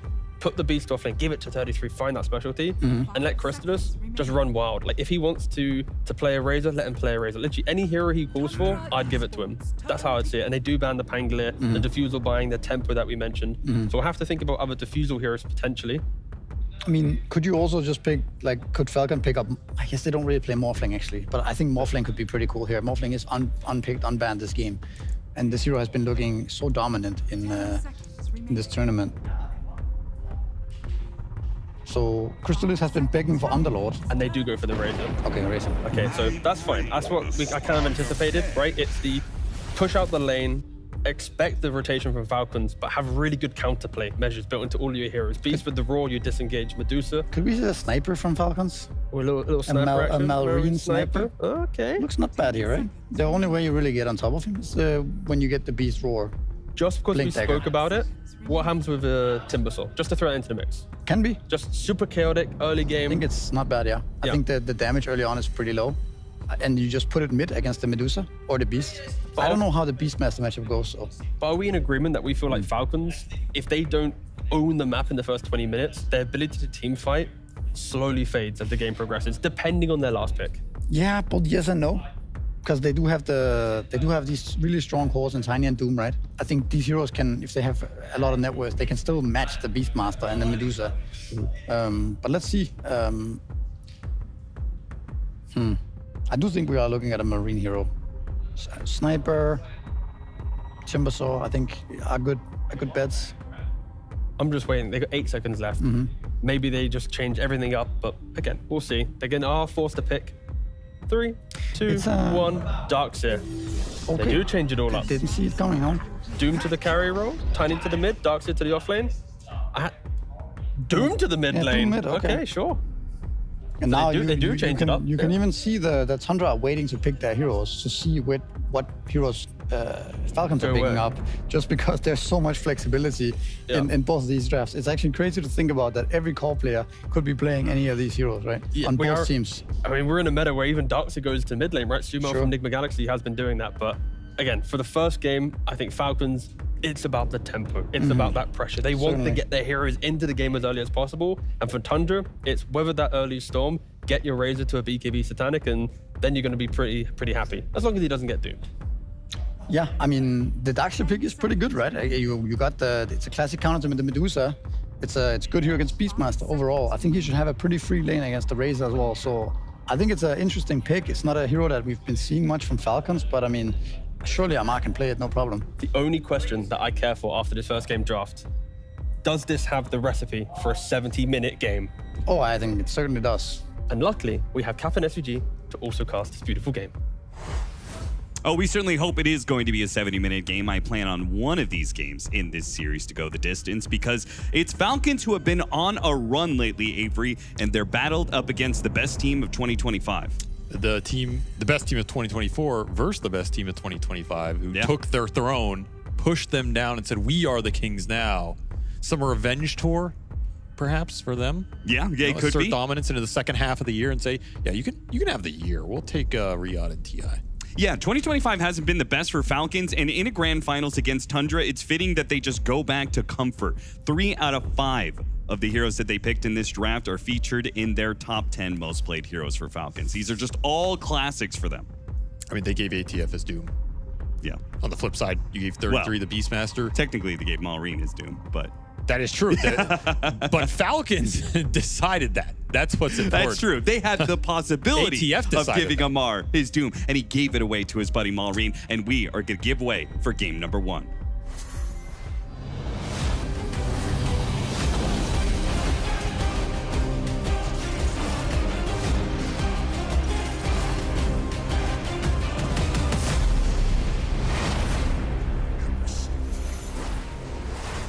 Welcome, ladies and gentlemen, to the Grand Finals. Welcome to the Grand Finals, Remco Crystallis. Amar already proclaiming that this is a creep wave of finals. It's Tundra, it's the TI winning Tundra, and creep wave. Oh, there's a lot of teams in here. There's a lot of X teams between these two squads. Yeah. Tundra. Mm-hmm. OG. Mm-hmm. There's a little Shopify TSM rivalry in here. Crit was wearing his Shopify shirt. Okay, yeah. I didn't think about that one. Some ex-coaches who used to play. Right, Moon Meander. Moon and Aoi used to be on some teams together. Yeah. A couple of versions of OG, actually. The modern OG that had BZM and ATF. And the old OG that had Moon Meander. That had Moon. I mean, I feel like you could take any 10 of these players, shuffle them in any way, end up with 2 really good teams. And you might not know what it is on any given day, but it's going to be good. And here we have basically what is a scrim lobby for a lot of money and a lot of pride on the line. As you saw there, the support duo, Hoodwink and Crystal Maiden, Falcons most played duo. Not only the singular most played heroes, doubling up on the blood grenades there to be able to pick up Saksa. They should manage to get him here unless something crazy happens. Saksa is so slow. So who's going to all chat after this kill, Austin? That's Who wants what you got to guess right hits? Now. Crit will take it away before Skeeter gets there. There's the tip. It's Skeeter with the tip. He could have saved that kill for Skeeter, but he opted not to. So no offensive tip. Interesting. We'll see where the all chat goes between these two teams as the series develops. Oh, there's certainly going to be a lot of it, that's for sure. Whitemon actually threw out the blood grenade against Amar. He missed because he thought Amar was going to run away, and Amar probably should have run away. Gets run down by the plasma field of Crystallis. Early kills on both sides already. This game is already showcasing that we're going to play a fast laning phase and get kills with these kind of heroes. Crit will stay alive thanks to his Fairy Fire. Baits out the rest of Crystallis' mana here. So I guess ATF gets to come back into an empty lane. Not a very fast start on this side lane for Falcons. As you get the first blood top, that helps on this Crystal Maiden lane. The AUI propaganda seeping through again here. How much do you think that's AUI, and how much do you think Snaking just enjoys playing the hero? It's 1000% AUI. I've known this man for a long time. Skeeter, they're rocking the tiny carry. You've had a lot to say about the tiny carry, but we haven't seen that much of it in this tournament. The armor nerf really removed a lot of his CHP as ADF. Are you going to die again down here? Trying to use the bushwhack, he's dead. but it's used on Whitemon, so Crystallis just runs him down rather easily. Nice bounce there with the Acorn shot. Might be able to net a return kill, but even if he could get that kill, it's going to feel pretty bad. Crystallis, he's just king of the lane, man, and he's got more mana where that came from. Another clarity in his inventory. Quickly pops that one, so by the time Amar comes back to lane, he's ready to go. This is not going well at all for ATF on this last pick, Darkseer. You need to dodge the early exchanges versus this double ranged hero matchup, especially when you don't have a melee hero who can pull for you or kind of connect with the level 3 Ion Shell. Your comeback potential in this lane is also pretty limited. It's just going to be stacks. He's already into the jungle. Casual Mirana enjoyers. Snaking is most games since TI 2024. Snaking at 4-4. Whitemon at 4-2. So we might see more of this hero, especially if we're going to be seeing more of Razor. Didn't expect to be seeing that hero in the grand finals. Maybe, I guess, because there's so many Creep Wave members, it should pop up. But I guess game one, it's a little surprising. Matter of pride here. Also, Crystallis is always going to go back to this hero at least once. Yeah, I mean, it's just too good. Maybe it is. Maybe game one is the exact time you do it, because then you can establish it as a threat. It is like the it right doesn't time. matter what the meta is. I'm still goddamn Crystallis, and I'm playing my Razor, and you have lose to ban it. Yeah, you have to ban it for the rest of the series. That feels bad. You're banning a low meta hero. I was thinking about the opposite. Pull it out in a clutch game 3 or game 4. You know, get that final win in the series. You're thinking too small, Austin. You got to play it game 1 so you beat them, which makes them pick it to try and prove to you that they can play it. And now you just baited them into picking a garbage hero for the patch that they lose with. It wouldn't surprise me really if Amar plays the demoralized. off-lane Razor randomly. Oh, he absolutely will That would if be this game pretty goes fitting. wrong. And so far, the Razor is winning out. Darkseer went to the jungle early, whereas 33, he just gets to sit up here on the lane. Very little pressure being put into this Medusa right now. And I don't think they ever will be able to put some pressure in him unless you get a toss back under the tower or something. Yeah, I mean, I guess it's possible since they do have doubling up on disables between Frostbite and Avalanche. It's possible to close that distance, get a good toss back. Traditionally, Falcons want to play some fast early game Dota with this Crystal Maiden. Get the dual roam going at some point, gate rotations to mid for power runes. Your mid hero's a Doom, however. Not a lot of roam potential into this lane. So that means it's even worse, the fact that Amar is losing his lane so hard because it's not a lane the Crystal Maiden can... Oh, how did he not break that link? Are you kidding me? He did not TP. What? How was that link? That was the longest link I've ever seen in my life. That's why the man picks the Razor. He's level 30 for a reason. He's just built different, I guess. He's just better. Do manage to get the kill on Crit in return. Whitemon hunts him down in the corner of the map while we're watching that action at top. Blood grenades are just so damn strong in the early game. He's going to get a deep ward on this jungle area, too. You're going to be able to scout the Darkseer. These lanes are crumbling right now for full Falcons. shackles. Skeeter, they will get the turnaround here with the rotation coming out from Crit. His death allows him to show up for the tri-lane and picks up the kill on Skeeter. Now looking at 33 as well, though he still has magic wand charges. He's perfectly fine. Yeah, he turns on Skeeter there if he doesn't have full wand up on this Tiny, who got frozen in his animation. That's always nice to see. Mid lane BZM to the death. He will take the kill on Malrine underneath his own tower. Malrine gets too aggressive with it. He got an early Croaker there. He had Arm of the Deep, extra stun damage, and he had the Riverborn aura, but of course that man up, you're not in the river. You don't get that extra damage amp. It makes a little bit of a difference there. It's enough for BZM to sneak out with the kill. Now he's level 6 ahead of this Doom. This early game, maybe Falcons had another plan, but whatever it was, it is not going to plan. Thing, man. I mean, that's reasonable. That was like 800 range. He could have TP too. He just, he also thought he was going to get the break. I mean, Amar's not going to TP. How many times have you seen Amar TP back? That's a good point. I feel like he just accepts death and says go again. Dire's top tower is under attack. Yeah, remember, this Darkseer was the last pick. And you are having the worst laning phase in a very mediocre jungle recovery here. As How good of a losing to the Marsh mages right now. He is. He's almost dying to them. How good of a Darkseer game is it outside of the lane? Oh, super good. I mean, it's as good as it gets. You're amazing against 2 of the 3 cores. You're pretty decent against the Beastmaster in terms of matching that team fight. There's no really hard dispel in this lineup. It's a very solid Darkseer game. If he gets farmed, it's going to have massive impact. I feel like the Surge is the wall that good in this game? I feel like Razor, Dusa off lane specifically are not that valuable of illusions to get. I don't think the wall is good in terms of creating illusions that are going to kill people. I think the wall is good for kiting these heroes out and just getting them stuck in it. Okay, it's an annoying spell for Razor if you can't just commit BKB. Malrine just drops the Doom on him. Saksa will be run down underneath the tier 1 tower. Let's see if that Doom takes him out. I assume it will not. Didn't do enough damage.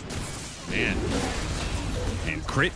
He'll die. Man, Tundra just taking it to Falcons right now.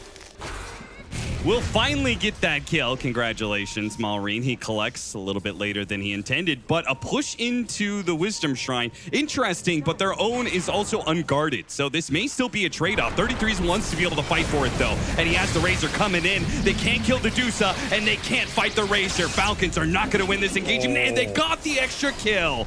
Perfect timing there from 33. The Gorgon's Grasp stops Malrine's TP out. A double kill for Crystallis. And did they get the Wisdom Shrine? They got both Wisdom Shrines as well on Tundra. This is beginning to be a bit of a beatdown. I'll be honest, I don't understand how Falcons are only down 1K. Yeah, seriously. /2. Like, it does not make sense to me right now because this is looking way rougher than it is on paper. Their supports are ahead, which I guess is balancing it out. I thought it was funny when in the interview, AUI talked about how he thought Tundra was the best team at map play and how you get a kill on them and then you actually don't get a net worth lead. It's absolutely And I was like, what? Aren't you talking about yourself? Like, that's Falcons MO. It should be them. In this series, they might be outmatched, and they're definitely outmatched in this early game right now. Oh, yeah, they are just getting run down. The Razor, too much to handle, destroys the off lane of Amar and Crit, and now has full rotational power to make moves like this. They just don't have anybody that can fight for Stalis in this early game. Especially if he gets a solid link on a core hero. Maybe one way to look at this Falcons draft is he doesn't have good link targets in terms of there isn't a consistent right clicker. At the same time, there isn't anybody who can just stand there and fight the Razor back in the early game to begin with. So you're really dependent on having levels on the supports and backing up some of these cores, pushing out the waves to take the skirmishes in the first place. The fact the laning phase went so bad for this Crystal Maiden Hoodwink, you still have 2 level 4 supports on the side of Falcons. You're in trouble. All in for this kill. Crystallis sees the coming in. It's just like, all right, whatever. He accepts his fate. He gets the drain. That's all he can do in that situation. Have to start combining cores here if you're Falcons because your supports are not strong enough to set it up on their own. You do have Doom back available as well. That's a big kill. It was a streak on the Razor. Gold went to Amar, who that is probably the one guy you wanted getting it here. Yeah, speaking on Amar, 3 deaths in the first 5 minutes. He's never won a game like that. So this would be a first for Amar to make that kind of recovery.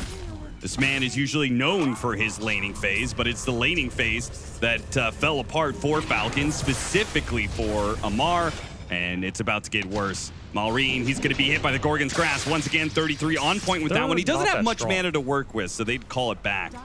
Doom available? You have no mana. Moonlight Shadow coming in from behind, though. Whitemon, Saksa, get the lockdown on Crit. Shackles into Arrow. Now the wall's going to come out. Throw a little gunk in the works. Avalanche and thinking about dropping that Doom. He wants to save it for a better target. BCM on the side uses his Roar on Snake King. A lot of spells being thrown down on supports here from Falcons, and Falcons aren't sure if they're strong enough to be able to fight without these heroes or not. I mean, somebody make up your mind. Are you fighting here or you're backing off? Both teams unsure. Was it Arrow? Jesus. Yo, Snake. That might have. I mean, it was a level 1 arrow, so it probably doesn't do enough damage, but still. I mean, you know, the only reason he almost got hit there is he's playing the slowest hero in Dota 2. Then the Crystal Maiden propaganda having an effect. As the Meteor Hammer arrives for 33, so he's going to get his mana back up, and the Tower Siege will begin down here. The other 2 tier 1s already gone. Amp damage for Beastmaster in the upriver. Just all coming up Tundra in this early game right now. Need to keep finding some Doom kills. That feels like the one thing that is working for Falcons in a sense. Threat on the map, you can just Doom somebody, you should be able to convert on that.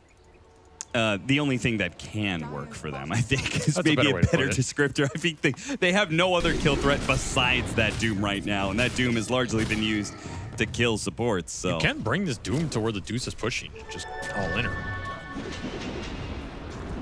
yeah, Instead, you're just watching 33 control the map right now. got the deny at least. Yeah, that's something. That's big. Sends a message. 2-man smoke up to the top lane. Crit, Skeeter. They are going to pass behind Crystallis here. You have the damage with Hoodwink ulti. It's the same level as his Tiny, by the way. And an extra TP in. I was going to say, do they have the damage? Well, they're going to make sure they have the damage here. They've got the toss combination for sure. They've got the Hoodwink ultimate. And with the extra bit of snaking, okay, no toss, but... Yeah, he's so low level. That's what I was trying to point out. Yeah, he was level 6 for that gank. Oh, man. 203. Maureen, look at the trap he's setting up. Rounds the corner. Whitemon, surprise! He catches him with the Doom. That's pretty good. No. Tried to go for the deny. It doesn't work for him. Well, the Doom continues to doom people here. Don't get that Medusa kill bottom, but you do pick up that big Razor kill top. Something to try and equalize this early game right now as you farm back into it. And you definitely can farm back into it. I mean, Falcons, they have very fast way you clear heroes. With this Maiden giving everybody extra mana as well, you're going to have a Radiance Doom in this game. Sure. They can definitely farm their way back in this game. Against this stack, you're not going to outpace it right now, though. Yeah, look at that. BZM is going to be top of the board for a while with this injection. Yeah, he's going to get his Aghanim Scepter off of this and be well on his way to level 12 and a Blink Dagger, too. So it feels like it's so not much just farm. this timing, but it's going to be the timing 2 minutes from now that's going to be even better. Also, the levels going to this beast. Complete solo XP on all of this. Not even being leached by anybody. Is under attack. They are really boosting him up. Soxa smoke down here. Yeah, while he's doing that, trying to set up, but Soxa with this smoke getting really good vision. He's going to use the Moonlight Shadow to try and get even more information, but he runs into a sentry, so they spot him now. Maureen realizing their gank has already been spoiled. 33 is just so good at playing BZM, he'll get the kill up top. Nope. Nope. Okay, no, he won't. Didn't have his drums yet. Oh, no, he didn't have his drums delivered yet. He has the drums, then he has the damage, but... Shackle on Maureen to lead into what down here, though? Gorgon's Grass, it doesn't land this time around. Maureen able to stay on top of Soxa. Now he's ward trapped. Can he get out of the wards? Stone Gaze trying to get in front of this Doom. With the extra bit of ward damage, they surely have him. But 33 is a little bit low on mana, and they're going to try and finish him off. Avalanche with the ult coming in from Crit. If he lands it, it's going to be good damage. They burst him. That is a huge kill. He was just playing up in their face on this bottom lane the whole time. You have to punish this Deuce at some point. You have to get him off the map. Anytime you kill this hero in the early game, it feels great. Like you said, BZM, he didn't have that drum top, but man, you look at this net worth chart. It's just such a free game for this Beastmaster. I feel like we've seen this over and over this event. If this hero gets to the late game, you don't beat him in the late game. It just doesn't seem to happen. You need a bunch of Lincoln Spheres and Lotus Orbs. You need to be able to match his damage output. The level 25 talent as well is just ridiculous. You get double Roar Refresher, then it's up again in 30 seconds. In the game that we watched, of course, it was very effective against Spirit, but I think that's just also, it's very good against Spirit, generally speaking, because they opt for more of a 4 Protect 1 lineup, where Falcons usually tries to split their farm between the 3 cores. So maybe that'll make the Beastmaster a little less effective. I could definitely see it being worse here than it was against a lineup where 33 wandering through the river right back to where he died before. And this time around, he doesn't have Stone Gaze. It's still on cooldown for a little bit. Now he's been burned out of mana. Back-to-back kills for Falcons. They just hold this corner of the map. 33 is probably going, how the hell are they sitting 5 heroes here for 2 minutes straight? What's going on? Well, they got you. They certainly did, and with that bounty, might just find another one with that tier 1 tower, trying to slip past. This is Tormentor. If you don't contest it here, it's Tundra, and I think with the Deuce gone, it's really difficult. Maybe go for an arrow or something. It's just going to be so low when they're doing this Tormentor. The arrow gets a little vision. Immediately, Whitemon pops the Moonlight Shadow, makes the call. They want to invade here. They will manage to get that Tormentor. Can they get all of their heroes out? The supports on the side, Whitemon braving and jumping up there, but they immediately turn back onto Whitemon. He leaps down into the corner, doesn't hit the bushwhack. He's baiting them, Meanwhile, Crystallis, he's coming in. They got the shackles to lock down on Mar, plus a little extra damage onto Crystallis. Crystallis, a little bit low. Any extra nukes, they're not going to be able to finish him off. Skeeter's just running at him in vain. They clean house. They clean up. It is 4 dead on the side of Falcons. And that all starts with a pesky Mirana just daring you to kill him. I'm a nice, juicy support. Don't you want to take me on top of the Tormentor? Guess what? You basically get team wiped for it. As there's no way Falcons take that fight head on at half HP. Especially into this Beastmaster Razor with all the damage they're outputting this early in the game. Yeah. Didn't even get Doom off there. That's your only spell that really wins you these early fights. Average can stacks at 20 minutes. Tundra are 3rd on that list. Well, all I'm seeing is if Liquid are #1, maybe you don't want to stack too much, I guess. Yeah, maybe. Let's not stack our boarding passes here, you know. Let's keep it in the game. Keep it in a reasonable amount. Stacked it up with Pari Vision.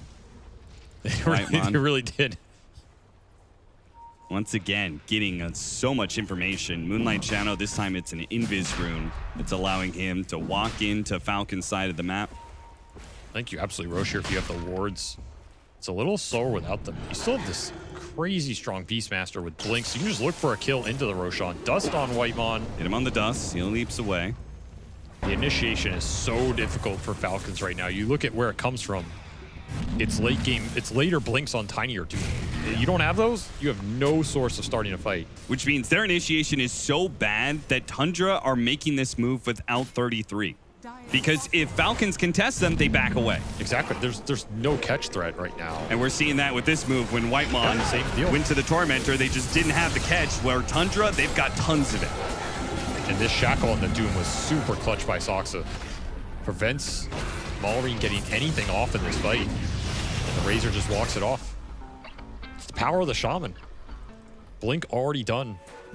Got the Tumbler Toy. I told you, man, when Tumbler Toy comes back in the meta, this hero's back. Yeah. It's the biggest buff you can give this hero. So I fully expect in a week the Tumbler Toy will be gone and this hero will be nerfed again.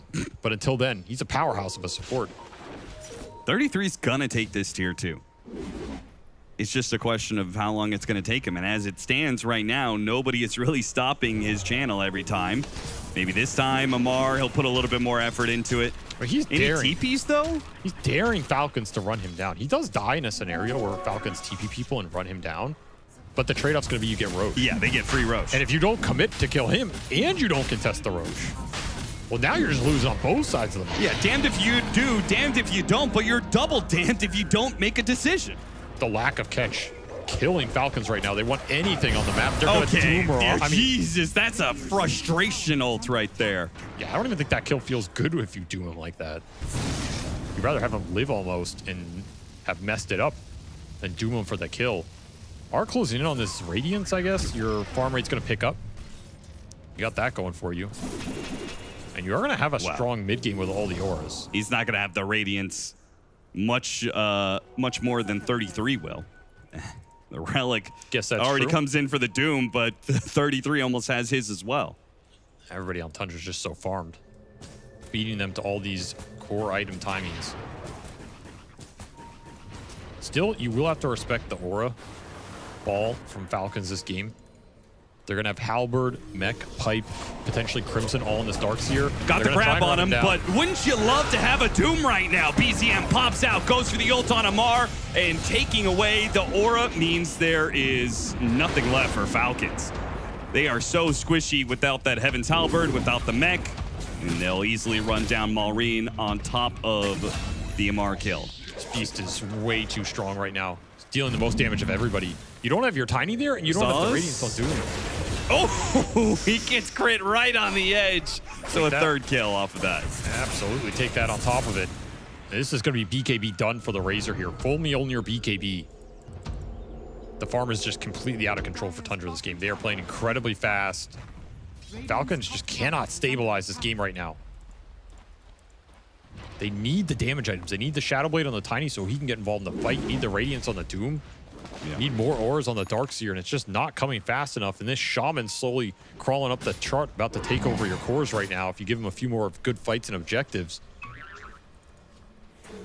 Yeah, it feels like only the wave clear Falcons is the only thing that's keeping them below a 10,000 net worth deficit against Tundra. Because this is feeling like one of those like 15K net worth leads. Yeah, it feels a lot more than it is. Their supports still have a decent amount, as they're gonna poke the Medusa again. Still no Doom, still on cooldown, but vacuum back in. They do have the dust as well. And this time, Tundra are just gonna give it up. So this is the play he was daring them to make the whole game. Yeah. It's not that difficult. As long as you see heroes on the map, you're not getting baited. It is a nice catch from Soxa. Using Moonlight Shadow to creep up the top corner of the map and sets up BZM to knock him out. You were a couple hundred off that Shadow Blade, trying to farm with anything you can get. You end up going down, and now you're gonna have to watch your tier 2 go down from the grave. As, by the way, a single tower has yet to be taken here. Yeah, they're still looking for it. Maybe it's at mid, maybe it's at bottom. Soxa getting greedy with it, wants to hold every single one of these towers. He is absolutely... Falcons are going to go for the dive, but the question is how much is Tundra going to respond to this dive? Oh, I think you respond. I think you're happy to take any fight here if you're Tundra. You have BKB on the Razor. He's so strong right now. This beast still has Aegis for a minute 30, and Falcons, you can't go for this dive. You can't go for the tower push. You have no tier 1s at 22 minutes. Falcons really wants to find a fight on the top half of this map now. They know 2 heroes are on the bottom right. And Maureen really thought about pulling the trigger on that Doom, but he's got an Aegis, so thinks better of it, cancels the ult.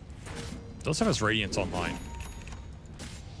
Now the Razor would certainly be far better hero to run into, but there's a lot of sentries, a lot of wards around this area from Tundra. It will be hard for Falcons to get there, but Skeeter might have just been able to do it for his team. Avalanche instant. BKB goes out. They got the BKB out of him, and it'll cost Snaking his life at minimum. Tried to go for the toss back play.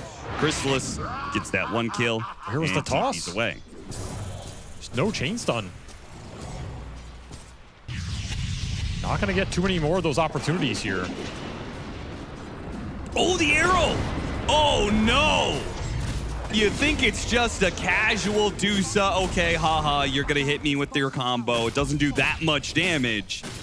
But then the follow-up out of nowhere, an arrow from across the screen, BZM showing up with his Blink Dagger. You never know if the Dusa is alone and we can just run her down, or if there's actually backup behind her. There's just this constant threat on the side of the map, and it's thoroughly disguised every time, whether or not Falcons are in the area. I think 33 was fine taking 1 or 2 deaths on this bottom lane to get into Falcon's head about whether they can make this play or not. Agreed. And just even push the lane out, simply like that. And this is just a beautiful game for the Mirana as well. Every one of these heroes on the front line, outside of that Razor, has very good setup for this arrow leaps into Starstorm to come into effect and really threaten you. So you're afraid of getting found by anybody on this map right now. Snaking likely to be the next victim. Yep. Arrow goes out while Maureen also caught. That's just crumbling. Making it work on both sides of the map. The map is getting very small for Falcons now. Side lanes pushed in. Heroes are being caught all over the place, and now it's going to be mid as well. Crit makes a run for it. He should be good. But now, look at all the lanes. All of them are pushed into the tier 2 area. It's just going to be Tundra sweeping back and forth. Falcons got to find a way to break free.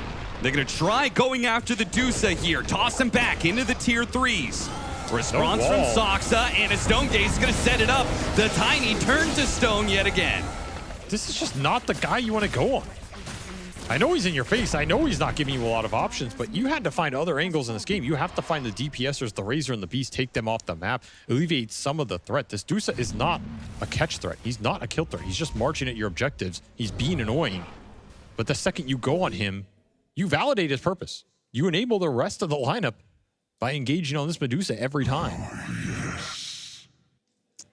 And now there's no more towers for him to really take, so in some ways, yeah, if you just ignore him, what's he going to do? I mean, how many games this patch have been? 6 towers to 0? By the 25-minute mark? Not many. Maybe Knoxville has a stat on that. 25 to 12, 16,000 net worth lead. It's a lot. It's a big net worth lead. I'm still surprised it's not bigger. It feels like way more. Again, you almost have the Shivas done on the Beast. The Dusa still almost invincible. Another roar comes out. Another easy support kill. And that now puts Tundra at a 14-level lead. Just so much setup, and there's no response. Yeah, Amar, he can dodge the arrow if he wants, sure. Vacuum onto 3. Okay, that's not so bad. If only he could have gotten the wall. Also, if there was anybody at Falcons who could do something off of that vacuum, that would be nice too. This just feels like a complete outclass in this game 1. Yeah. They were not ready for the lanes. They were not ready for the tempo. Did not really counteract this Beastmaster's game at all. Mid Doom basically gave him a free ride. Died solo. Nobody contested the stacks. And your last pick, Darkseer, was jungling level 2. Didn't even play Dota. At this point, Falcons, all they can really play for is tossbacks under tower. You don't have a blink on the time. You can't even really play for that. As long as the there's sentry's already in place. Okay, got the BKB out of Crystallis. That is a tier 3 near death. That was a very minor victory there. Only if you can do something with it, which so far, Maureen walking over a ward in that lane. It's just out of the sentry range too. Nothing is going right for Falcons right Big here. Shackles. Whitemon follows it up with the arrow. And Falcons, despite the fact that they're all behind him, can't really get there. 33 was right in the middle of all these heroes with the Stone Gate, slowing them down and stunning those who don't look away. Skeeter, he's up next. A Shackles from Soxa to ensure another one. He gets the Hex on a crit as well. He wants all 5 of Falcons, and they might just be able to get that. Crit is going to make a run for it, and Maureen will call GG to save Crit's life. Absolute decimation here in this game 1. If you're going into game 2 as Falcons, there's a lot you have to adjust because you just got completely outclassed. So I think a lot of people would say you got outdrafted, you got outlaned, you got out-team fought, you got outmaneuvered around the map. You killed 33 once or twice, and even when you did, it didn't feel great. And you didn't take a single tower that entire game. You didn't even beat him in the all-chat game. Yeah, there wasn't even any all-chat going on. Falcons caught sleeping at the wheel in this game 1. Maybe prepping for a different grand final, but this was not the one they were ready for at all. Major adjustments are going to have to come from them going into game 2. Yeah, some heavy lifting is going to be required from both the Falcons players, but also the coach has got to rethink their approach to this matchup. This was not the way to start a best-of-5 series. Yeah, it's definitely a tough one for Falcons there. Felt like maybe they had gotten the gotcha when it came to the last pick, Darkseer, but Kyle, it just was not meant to be. Yeah, I gotta say, we were in the green room. I'm like, damn, Falcons got this easy. Well, that's the classic Kyle curse coming back, isn't it? I had not recognized how the game has shifted a bit, that Medusa is apparently a busted offlaner now that cannot die and somehow provides control. They ended up with favorable matchups in all 3 lanes, and I don't know if Darkseer is an ATF here. I'm just gonna say it. Well, I mean, we didn't think so that much going into the series. They haven't been playing it much, but I mean, it felt like it wasn't just the Darkseer. It was kind of everything falling apart, right? You can see it in the course. Everybody is ahead on Falcons, and I don't know. It looked a little bit like a draft problem. Like it just felt like they had weaker heroes all across the board, right? And I can't help but think that, is it really wise to give away the Beastmaster to a team like Tundra? And the fact that you can now put it mid, it makes it kind of disgusting to draft against, right? And then even Doom it, because from what I've gleaned over the last couple days here at this event, you kind of want activity out of your mid hero, and Doom doesn't really provide that. He was trying, right? There were a lot of attempts that we saw from Doom, whether that's going down into the off lane to try and help them there. He also tried to go onto the Shaman when he saw him mid. It's just these small little things that aren't making complete connections for Falcons that felt like even if your lanes are rough, there was a potential way back in, right? They could see it, small pickoffs, better rotations, but with none of them actually being completed 100%, you're just like, okay, well, we lost lanes, we're losing rotations. You get a couple kills on the Medusa, but ultimately you also lose double Wisdom Rune in the early game. Well, Shrine now, Wisdom Shrine. It's like, I also blame Quinn and Fogged a little bit, because yesterday they debated Crit into picking Hoodwig. Why don't you play that? I think there's a little bit of Period as well in there if you wanted to throw him into the bait too. The squirrel's not it. Just to finish the point about the Beastmaster. Yeah, something actually important. Thank you, Misery. Sorry, Kyle. It's okay. Is this keep like, going. for example, you ban out Tusk and Warlock first phase, right? Yeah. And I feel like the Beastmaster going mid, killing the stacks, throwing axes, just getting Aghanims minute, whatever. It's like, it just looks so busted, the Zero, when it's free like this. Plus, when they pick up the Doom, you kind of want to be able to last pick something cheesy for Marine, but then they have this Beastmaster mid, and I can't really think of anything that beats Beastmaster mid. He's fine against any of the cheeses. Yeah. We talked about Sniper on the draft panel, and it's like, no, Sniper just gets axed. Yeah, You know, and I he think he's can't like lane 20 there. less base damage too. I mean, he will bully in the first few levels, but when Beast hits level 3, I think he just gets outspammed. Sniper doesn't want to buy regen, right? No. So it's just a rough matchup, and I think it's almost the same as Huskar. So I think we're gonna see it banned out next game. At least I hope so. So we don't get this really quick games, get more excitement. But another hero I want to highlight is the Razor. Maybe also a hero that could rise in priority in this series, as both teams really like it. We have the Crystallis Razor. We can see the early game, like he's absolutely dominating the lanes. And maybe this hero is stronger laner than you might anticipate. Like, Can we also talk about the length of Link, by the way? Just when you think you're going to break it, it's still that there. clip comes right here, Where you think it's going to break, but nah, it's not going to break, He already has the boots, just runs the ATF down here. I think that's a full solo kill. And then here he comes in with full HP, full mana, ultimate ready for the Wisdom Rune. Actually very impressive, in my opinion, by a Crystallis, that he's so ready for this Wisdom. Like the fact that he comes in with all his cooldowns available is just, it's something that is under, you don't think about that as a big thing, but it is a big thing. Like the fact that he's ready there. Tundra just bringing a whole different momentum, a different tempo here, right? We've talked about it, how many 70-minute games have been throughout Blast Slam 3. Some of the biggest ones being yesterday, right? Where it was that Falcons up against Spirit. That was a really intense one. It feels like Falcons haven't yet shifted the gear out of going ultra late game and being fine in the ultra late game to actually being able to play in this earlier part. And that's what Tundra have exploited. Yeah, it felt like it was just also a more complete draft. Like, I like the flexibility they had all the way to the last pick. You can't really hammer down their lanes. You look at Falcons, didn't really feel like they could be super aggressive in the mid game. They didn't really have a hero that can take agent stacks easily. They don't have any answers for Razor's BKB.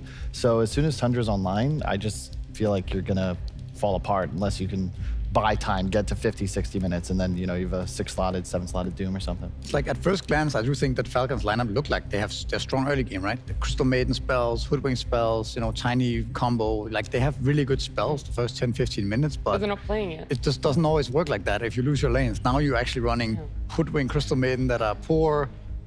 Everybody's poor, and you have the Beastmaster Razor combo just running into you, and you can't stop it. You just die. Over and over. Deuce as well. Too much HP. Yeah. Too much mana. Too much true.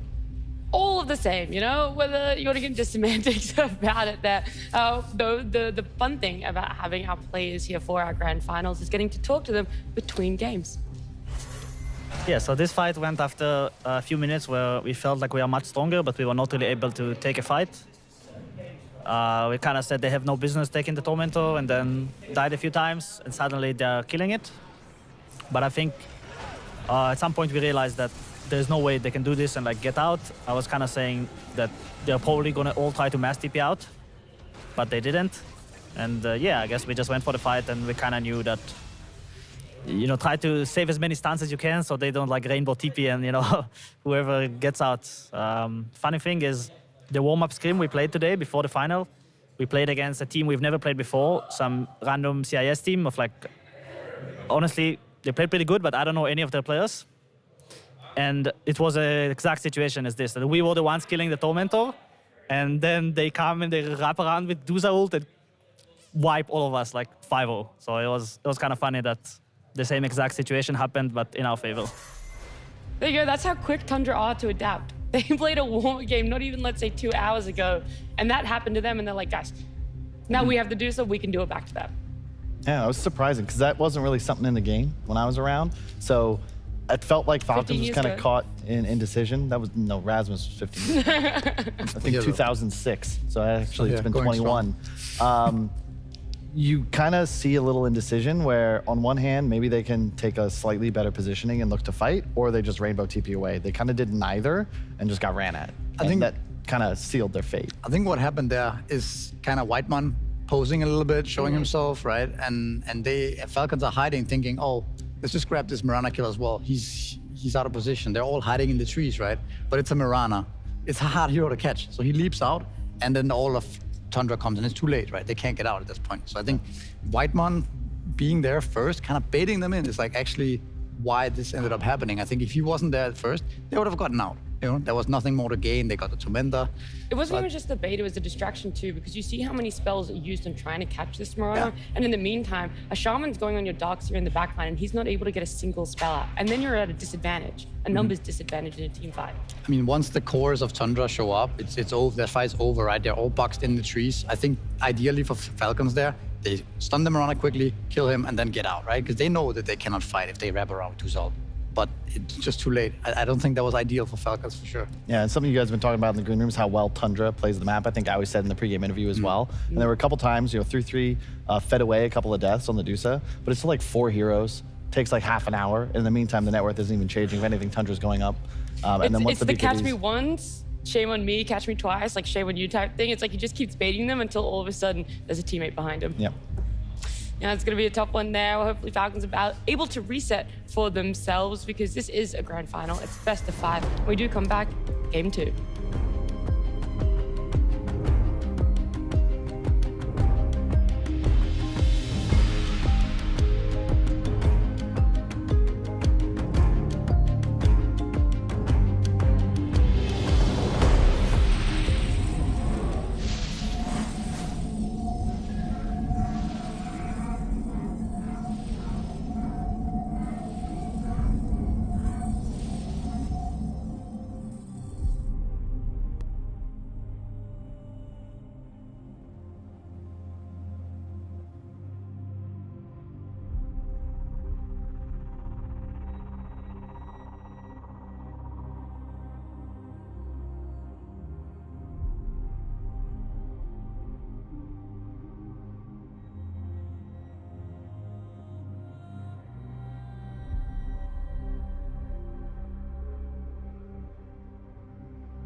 You wear a wig.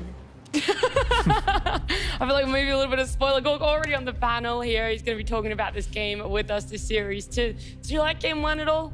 No, I actually despised game 1. I don't know. I feel like personally invested into the Falcons team a little bit too much, I feel like. Whenever I saw that Darkseer pick, I was just... You got homies on the team, right? Yeah, I got angry. I feel like what happened, you know? Yeah. Guys, come on. Do you feel like you could do a better job? At drafting or playing? Both. Yes. Have you done a better job? Because I know there's been a time where, I mean, still currently, where you're playing on a team. Yeah, but Team Bald is a bit of an on and off team. It's a project, you know, in the making. We're there to really just ruin it for others in the qualifier. So yeah, we'll see. Maybe there will be one this year. Have you fielded a new roster at all? Could we leak? No, I will say that there is some promising people out there. That's all I can say. All right, so promising people out there. Well, I do know that there's quite a lot of balds running around in his studio, and we saw the team arriving here. Team Bald themselves. Oh, you're not supposed to leak this. I'm sorry. What was I supposed to do? We came in earlier. Yeah, we have a grand final to play soon. Those are my boys right there. Who's playing what role? It switches every game. What is this? I haven't seen it. We couldn't fit all of them. Why did you guys? Yeah, we're having team talks here. Okay. Pirin is kind of the coach captain as well. Is he the rock in the team? Yeah, he really is. Okay. He's the most experienced. At life, right? Yeah, because he's 50. the oldest. Yeah. He's a dad. This is what we do every game too. You gotta do this. Is that your war cry? Yeah. People run away. Oh my gosh, Avery in it. It's our ritual. That's Whoa, that's photo. Wait, that's not me. In the front, is it? That's you, That's yeah. meant to be me? That's Listen. the new Team Bold roster, guys. Leaked right here. Tiga, Furion. Oh my god, help. I look like a science experiment. Yeah, that's me. KDA Tragic, huh? GPM 0. Hero damage worse. Okay, I see how it is. What's the last one? Hair gone. I don't want to go bald after I see that. That's all I know. You look pretty good there. I think you can actually pull it off. I think you look pretty good. Nice shot, cameraman. That was a good one. And you know, I don't really pay the players, but if they win, I'm flying them all to Turkey for a hair transplant. Oh, I thought you were gonna say you would shave your head in solidarity. No. Okay. Where's the boundary to shave the hair off? Where's the boundary to shave off? If I win a TI, I'll shave my head. Okay, all right. So winning it will happen, you know, it might. What's the saying? If you, I think the boys and I need to have an internal conversation because we feel like a little bit discriminative here. Like there's a little bit. Because I'm not bald and I'm. He's not willing to go the full. I don't like the tone much. I think we need to have a meeting. You know, we don't want to go to Turkey, get hair transplant. We're proud. We're proud of our hair. Proud of our not hair. Yeah. One of the Team Bold players sat down and gave us some wise words about Team Bold. It's Pirin himself. Hey guys, P-Flax here from Team Bold with a confession. I'm not even bald, okay? This is a secret. It's out now. I think it's time people knew. Every day, they pin me down and they shave my head like down to the skin just to force me to be on the team. They needed an old man, and I need help. Please help. Please. Wow. Oh, poor Pirin. Is that true that you guys pin him down and shave his head every day to keep the balds? It's part of the unity thing, you know. The unity thing. We're kind of a cult too. I don't want to, you know. I mean, Pirin is the best in the business. Yeah. So we needed this guy, and he had hair, unfortunately. Yeah. And long, luscious hair even, but. Yeah, there's just no way around it. Where was the hair when you first shaved it down Oh, here? He was long. It was like Rapunzel. Like you could braid that. Like Fabio. I'd love to see Furion with that sort of hair. But look, it's nice to know that we could get some, exclusive content from you there as well, Gork. But some exclusive insights into this grand final. That's really what I want to ask you about. How you think Game 2 is going to shape up? I mean, coming into this draft, I thought Falcons was maybe the slightly stronger team. Game 1 was such a stomp, but I think it's easy to think like, oh, that means it's going to be another 3-0 final. But I think it all just came down to the draft and pick priorities. I think Duza might be looked at a little bit more carefully now. And do you think the Deucer over the Beast, or? I think Beastmaster also. It seems like I feel like Tundra have a bit of an edge with when it comes to the Beastmasters. Their players a little bit more comfortable with it. So I think those two heroes are going to be a big focus, and I'm expecting a much closer Game 2 no matter what. Similar things from you, Misery? Yeah, I think the first phase bans for me were the biggest thing. I don't know what the reasoning is behind banning Tusk and Warlock and giving away Beastmaster. I feel like that's a mistake in itself. I think the Deucer pick was really strong, but I don't know if the draft order is as important as, banning out the Tundra key heroes, because I feel like these supports, they're strong and everything, very strange, but it's not nearly as I mean, it might have been a strategy thing by Amar where he feels like if he leaves many strong heroes, we will get one, they will get one, and it will be okay. it didn't work out in his favor this time, I think. There's also, you got to remember, they were top of groups, so they've actually been scrimming each other for a lot. So this could be something left over from scrims, maybe what they've been winning in. I know we can't say it definitively, we don't have that information, but there is also that part too, where this grand finals actually started a couple of days ago for these two teams specifically. I also didn't. I mean, for sure, we don't know everything. We just see what we see on this first game, right? Yeah.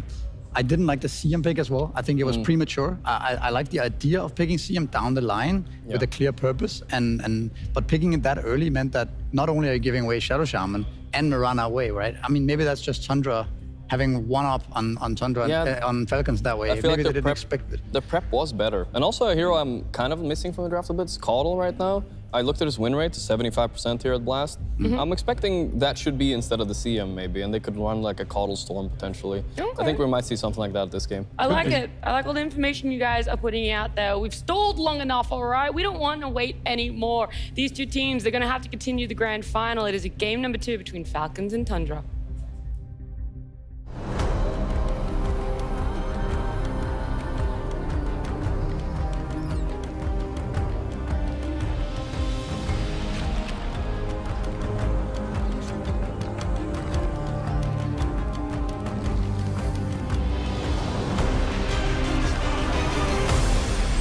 Welcome to the Game 2 draft, T. I have a special Team Bald member here who maybe has some words. Yeah, to our captain, I am a proud bald. I will never go to Turkey. I am with Misery here. We need compensation for joining the team. We love our bald heads, just like we like this grand finals. Game 2, hopefully, for Falcons' sake, they can bounce back though. We've heard a lot from the panel and things that they can do to change and to make this into a competitive series. What are your thoughts, Effie? Do you agree, disagree? I think there was a big mistake made in letting through Beastmaster. That first phase Tusk ban, I understand the reasoning behind it. I understand how Sox's Tusk enables a lot of 33's hero pools that maybe they don't want to deal with. A lot of pocket picks could come out because of it, but I think if you are prioritizing a Tusk ban over a Beastmaster ban, you're already drafting yourself into a bit of an issue, right? Because you're always going to be playing into such an aggressive early game timing. And Falcons, once again, they are second pick, and already, like we're mentioning, Beast is gone, Shaman's gone. So that will mean the Tusk, the Warlock, they are going to be let into the pool. But these aren't heroes that Tundra often first pick, you know, they're not rushing towards it. And they do go for the Monkey King instead. Of course, a specialty. Pretty much every carry and mid laner in this grand finals will happily play Monkey King. Yeah, it also deny picks Other a than lot Skitter, of the... asterisks. Back to you, sorry, Effie.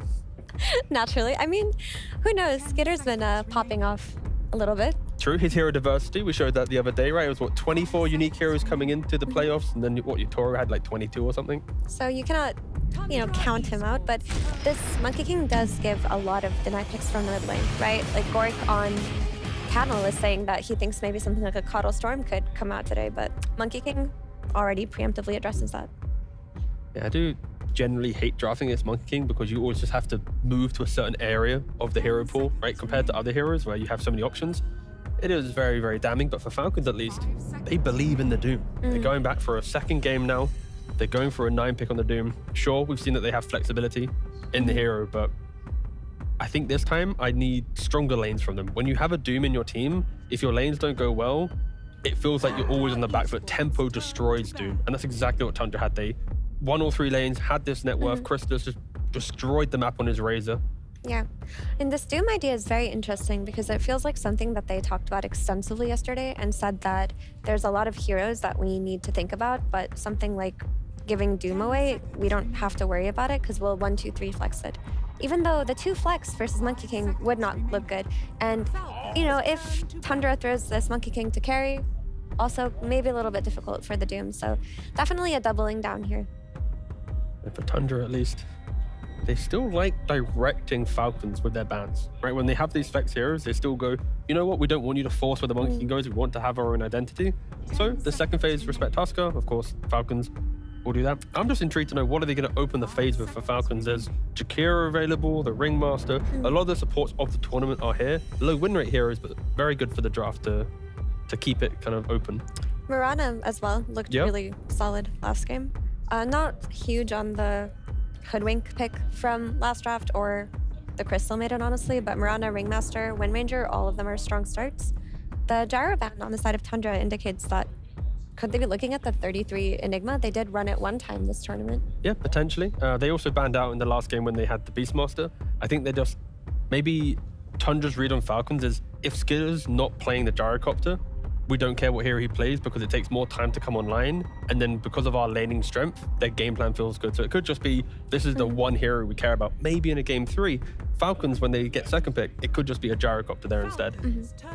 And if the draft progresses, you know, with Tundra having 18 pick, such that the Enigma starts to look good, they've already covered for that as well. Exactly, yeah.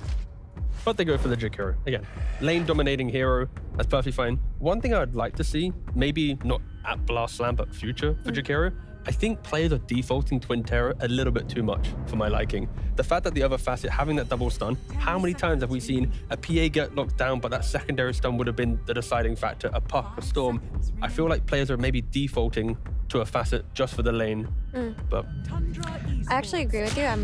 I prefer the Ice Path facet, the double stun, especially versus heroes like Monkey King that are going to be running at you quite aggressively.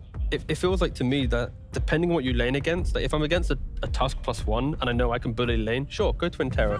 But as soon as you're lane, you know you can already win it without the additional need of that damage. That's where I'm a little bit hesitant to agree with the pro players at the moment, that I think they're just getting comfortable with winning lanes rather than thinking about the big game. But Tundra, they want to win the lanes with their heroes. Tusk enables pretty much any off lane, and Warlock enables pretty much any carry.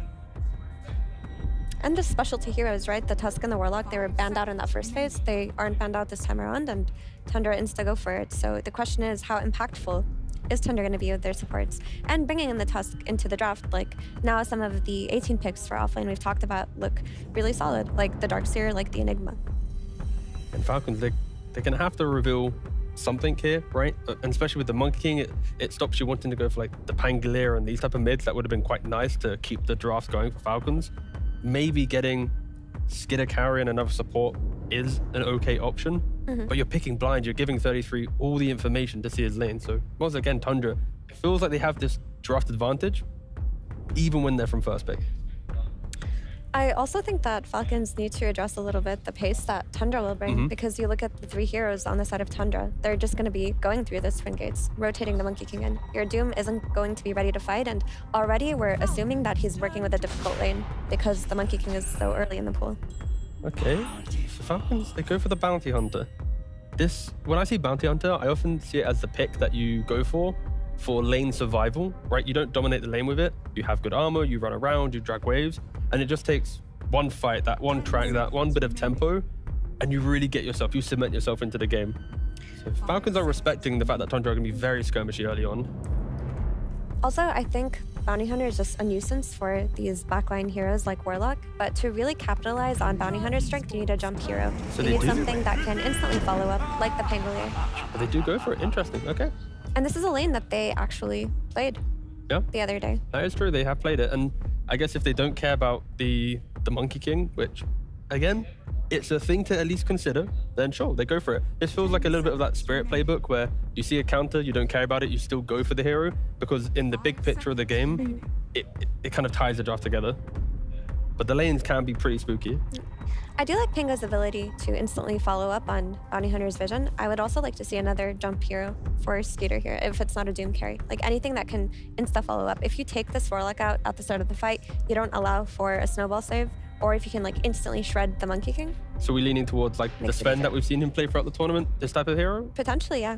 According to Tundra, take the draft. Now the question is, are you gonna get hit by those like big Enigma gotcha picks? Or are they just content to go Darkseer, do something more standard, surge away from the Doom? I kind of like the Darkseer. I mean, it's just nice, isn't it? You put a wall down on a Wukong, how do you fight them? Your team fight is exceptionally strong, and you already mentioned with the Surge. What lockdown do they have on the side of Falcons? It's Rolling Thunder, maybe your Shard for a little bit of stun, and an Ice Path. That's basically it. We can't really rely on the Bounty Invis stun as a big team fight spell. So yeah, I think Darkseer feels like the freebie, but again, like you mentioned already, some of the lane dominators, the Enigma and whatnot, can just really force Falcons to have to think about their last pick.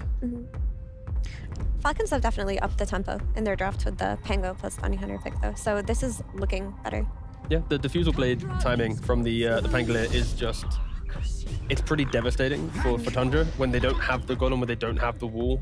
you can just dictate the game. So it is going to be a bit of back and forth, but whoever gets that laning lead should be able to control the pace of the game. Yeah. Also, the question becomes, now Tundra have like tripled down on their team fight. They're going to be dropping a Wukongs, they're going to be dropping Fatal Bonds into Golem, into the Darkseer back wall, whereas Falcons, they're working with a very high cooldown Doom and a Macro Pyre. Outside of that, like, and maybe a Rolling Thunder, but their team fight seems a little bit lacking, so they need to actually capitalize on the fact that they have the vision advantage with the Bounty Hunter and just play for like the insta kills. Yeah. Like just go as bursty as possible with this last pick for Falcons. But the Sven's gone. Tundra, they identified the need for that vision, that burst, and they take away the hero that we were mentioning earlier. What other bursty heroes? But bursty heroes that Skidder plays, there aren't many of them. Like he plays Terrorblade, that's damage over time. He plays Lifestealer, that's damage over time.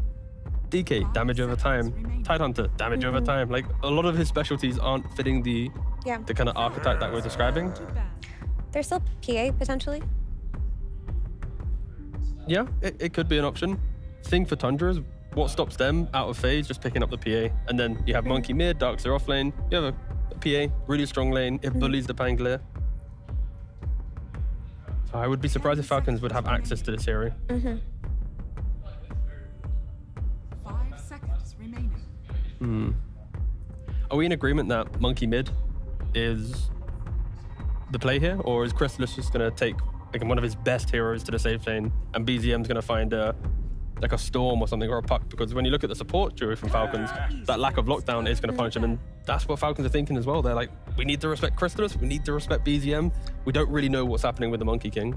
I think they'll cover their bases, but it's most likely just the Monkey King mid. I think you need to be able to match the tempo that Bounty Hunter plus Pango will bring, and Monkey King is one of the better heroes to do that, like when you think about him playing with Tusk in particular. Yeah, part of me, the only counter argument to that would be if they played Puck. Because all the aggression of Falcons, one call into a Wukong, how do you ever fight them, right? That would be, I think that's the only hero that I can see forcing this change up. If not, then yeah, back to Crystallis and what can he play? It's like Puck or PA. Yeah, that's kind of the two heroes that I'm thinking at the moment. The PA is something I think both of these teams are looking at as well. Just because Falcons really need that heavy burst damage coming out of Skater's pick. Whereas Tundra, they do have more flexibility to work with right now in terms of what they need to round out their draft. Puck, honestly, sounds like a pretty cool pick, but I can see it running into a wall a little bit. But do they have damage on Falcons in that kind of, that snowball timing of the early game? When you do actually want to go for that big team fight, into a Tusk save with the heal of a Warlock, with the armor of a Monkey King, the auras of a Darkseer, can Falcons really get that kill? Sure, we're also talking about the burst damage of a carry, but a Sven doesn't really do that at 15 minutes. He does that at 25 minutes, right? So is there that hero that can provide it? I hear you. I think if it were, instead of a Monkey King, like some Strength Core, instead of like a Darkseer, like a Tidehunter, it might be a little bit harder, but I think they're okay in terms of damage. Run it back for the Razor. I mean, Crystallis, he had a banging game in game one. Why not let him just play his best hero? Win the lane. Is there a chance Doom is flexed to 1 at any point in this game? Then ATF just is the one who builds the damage for Falcons?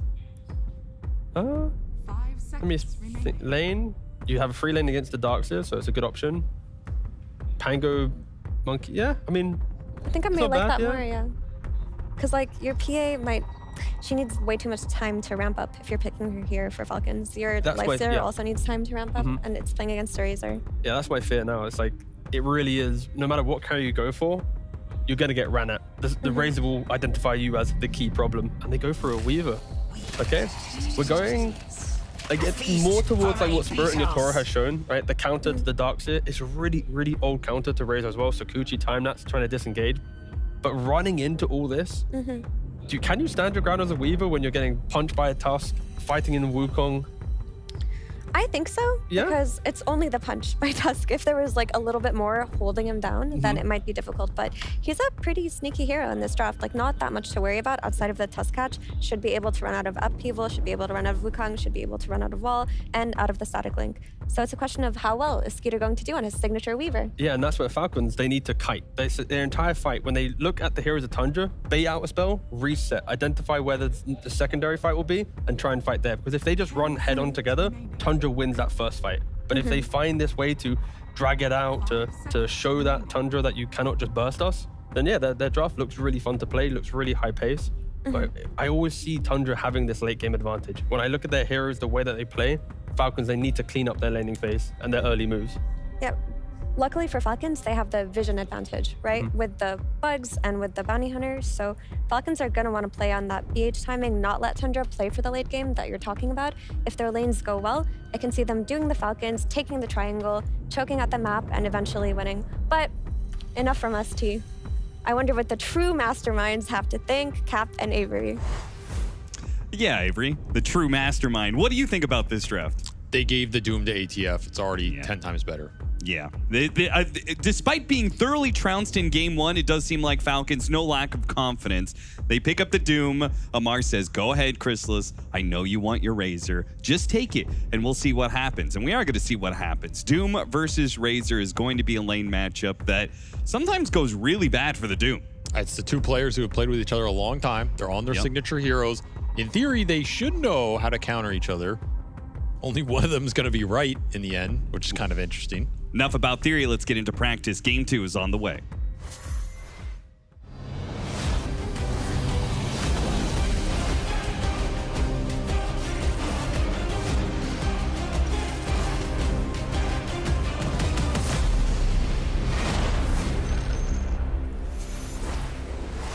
I have to say I was a big fan of the Weaver pickup. I feel like this is a very strong Weaver game. Such little lockdown for him to have to worry about. In theory, Skeeter should be immortal in this game. You only have to worry about 2 stuns. It's not a lot going to be built up by these supports. These aren't Atos supports. Not a lot of silences here. Really good matchup versus the Razor. Instant link break. A lot of burst damage coming off that. The bug is annoying for him because he has to commit right clicks to deal with that instead of putting that link damage into you. Right. Same goes with the monkey, right? Instead of getting Jingu stacks, he's dealing with this obnoxious bug, snowball, and a link, Amar. What is he just walking up that? I mean, supremely confident, it seems. Not only does he pick up his Doom early, say, yep, I'm taking that. I'm going into the off lane. I'm going to play against Chrysalis's Razor, one of the best in the world, if not the best in the world. I'm also going to give Tundra the advantage, not just a game advantage, but now a first blood advantage in game 2. And the D-ward. And the D-ward. And 3 bounty runes. Crystallis is already half his level 1. So you are going to have a very fast level 2 on this Razor. This laning phase looks way harder for Falcons just off that. And you got to question them just running up that hill when they're not even there as an entire unit. You're probably going to feed first blood somewhere if Tundra are grouped, and they were. Crit, good steal. I needed something here. That equalizes it a lot. All right, will help quite a bit. So it's going to be 3 bounty runes for Falcons, and Crit is going to start Amar off in a much better situation. Crystallis is going to be half HP coming into lane. Still, the fact he's almost level 2, or at least he's going to be there way before these other cores, is super nice. And then you got the first blood on the monkey. So now he has a super skewed lane mid. It almost feels like you're already winning 2 lanes before you enter them as Tundra here. Yeah. And we noted that early game in game 1 was a big problem for Falcons. That's normally one of their strengths. They are a lane dominant team. They want to have the advantage going into the mid game so they can kind of cruise to their scale. That was just not the case. They were behind. They were struggling to find openings. Every time it felt like they gained an edge, they paid it back with a bigger price, like that Tormentor wipe. So you got to start to find some momentum in this series. You do not want to go down 0-2 here. And it is our first Monkey King bug of the finals. Classic. So quick disconnect, reconnect, and hopefully that bug is gone. We'll be back underway. The Bounty Hunter is also a bit of a bold choice for Falcons, considering how bad lanes went for them in game 1. And how few kills they got as the game progressed. If you don't get kills with this lineup, you're getting nothing. So it is a concern. You're gonna have to up the pace, up the aggression. It's something they can do with this lineup. I like the changes they made though. They got more initiation and more ability to start fights on their terms with this Bounty Pango. They're just taking it. Is trying to win the fight, but the fight comes to him and he will lose it. Man. That is going to be the Razor losing in the 2v2 against the Doom. That is not a kill that should have happened. With his level advantage, they killed him right before he gets to level 2. Kind of an awkward trade for Tundra up here. Yeah, how did they manage to force? Because isn't Tundra, they just chill and then they wait to get level 2 and then they just go full hog. Level 2 bonds him. hit him with the plasma field and then some right clicks, the lane's just won. It's a double melee lane. That's a big kill to throw away here. You're also trying to play for pulls. This Warlock bounty matchup's not fun for the Warlocks. Snowball and some good tag team hits, slowing down Snaking. He's definitely dead. He turns around, does what damage he can. 33 is going to be low, but with the Iron Shell on him, the Weaver really just can't take that fight. Try to go for the trade. So it's just going to be one off for Tundra. Though when the Jakiro comes back, I guess Tundra will be a little low on resources. Yeah, not the worst out there. I mean, Whitemon, what is going on? These guys are just walking up to the waves in melee ranges, these ranged heroes. Not respecting the bounty hunter That's damage. the power of the MR Doom. That's why he's got a 79% win rate on it, you know? This is also why I just assumed it was on him in that game 1, because I feel like if you pick Doom, he's picking it for himself here. Why you didn't give it to anybody else? I don't care about the flex potential, man. The guy has an 80% win rate. You're flexing into a lower win rate. Why? For what? To hide? They didn't hide anything. They had a Doom mid that lost, so like, just give it to the guy. Well, maybe they're flexing to protect Amar's win rate on it. I would bet so much, by the way, that the conversation after that game was, I'm going to pick Doom again, and I'm going to play it. Yeah. And that's what the mess up was. And that's just what it's going to be. I have no doubt that is what ATF said to the team. They gave it to him again. Daring him on his signature here. Scorched Earth trying to run away. Amar will take a lot of damage, but... he's tanky, man. Really tanky. Early armor on this hero. Yeah. It also means they win the Lotus battle, so they'll have that extra bit of resources for Crystallis. Not imagining he's going to die again in this lane until Doom hits level 6. That one death really messed up a lot up here, because now these heroes are tanky. They both have really high armor. It's not easy to get efficient trades with the rundown. Yep. And you're really unable to pull with this Warlock against the Bounty Hunter. So the fact that the lane is up here, you have equilibrium, there's no pulls going off. Super happy for this off-lane double melee duo. And if you get this Doom independent enough, he can always go jungle a little bit, and you can rotate the bounty to one of these other lanes. That's where the early game pace is going to come in here for Falcons. You have to think about this tri-lane gank bottom if you're this Darkseer Tusk. Yeah. Or they're kill mid if the monkey somehow gets low enough. Yeah, I was going to say, this mid lane matchup is beginning to really hurt Malrine. He is 14-4 compared to 25-10. Not terribly surprising. That's this brutal. is just a terrible matchup, but it might just pull Crit into this mid lane. It's going so badly instead of facing the tri-lane.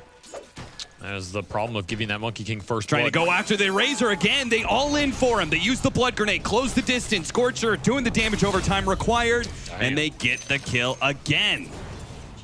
This dual off lane fed in game 1, and now they're feeding off of Tundra in this game 2. Take some creeps with them. Not an expected outcome here for this Warlock Razor. No, really well certainly played not. by Crit. He found his openings on this lane. He's also been going the Genotalist build, just not something I thought I'd ever see on Bounty Hunter, but has become very popular. And the upside of this is, even if your early game is a little rough, you can do some farming with this Shuriken. Oh yeah, for sure. With the through and through. The through and through facet has been a godsend for this hero.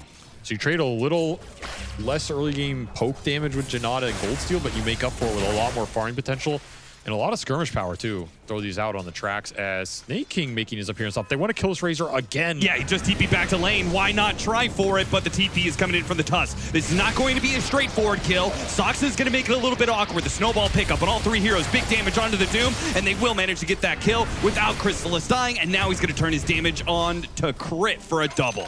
Perfect teleport from Soxa. And the sharp block in. What a move from Soxa. Completely routes what Falcons were hoping to pull off in this top lane. That could potentially be a disaster for Crystallis. Instead, it's a triple kill going into the safe lane for Tundra off one teleport snowball play. Falcons overextend big time. Half damage on the Doom. He gets hit by the Ghost neutral creep on the run back too, because there's nothing else to hit here. So he gets slowed into this, and it's just a massacre. Yeah.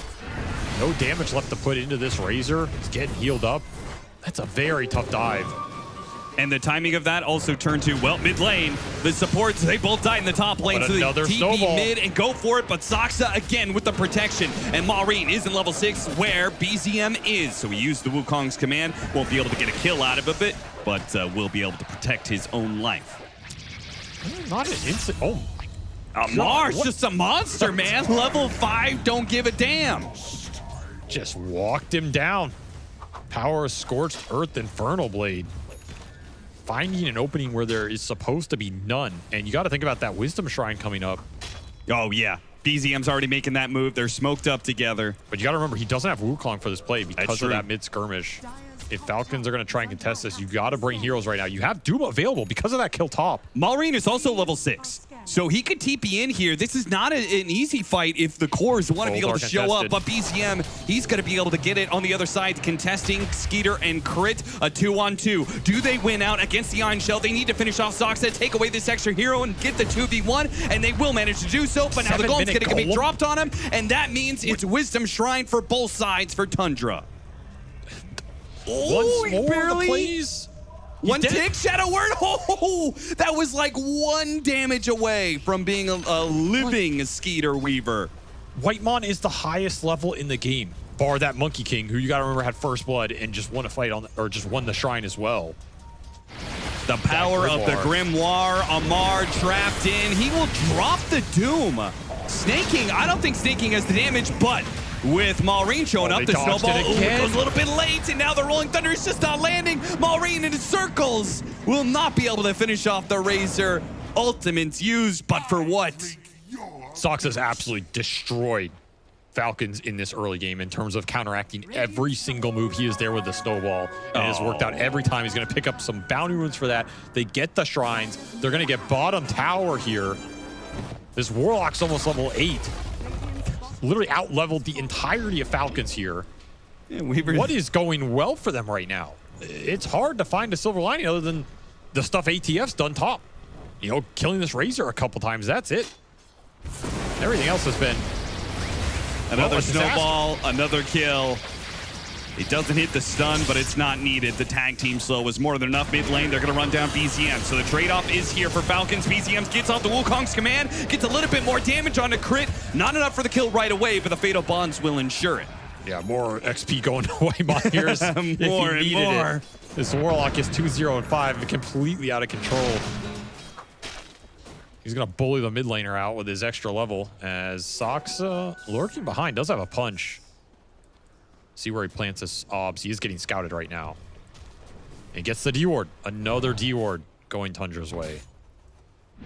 So many things in this early game have gone well for them. And the lead is 5K before the 10-minute mark. I did not think we were going to see a more one-sided laning phase after game 1, but we perhaps are here. Yeah, especially with them being able to get the upset in the top lane with this Doom finding so much. Snake King has been wandering around in this jungle for a while. 33 was farming up some stacks, and he gets an extra kill on top of it. He's going to try and outrun the Rolling Thunder, but shouldn't be able to. That is impossible. Too fancy for his own good still.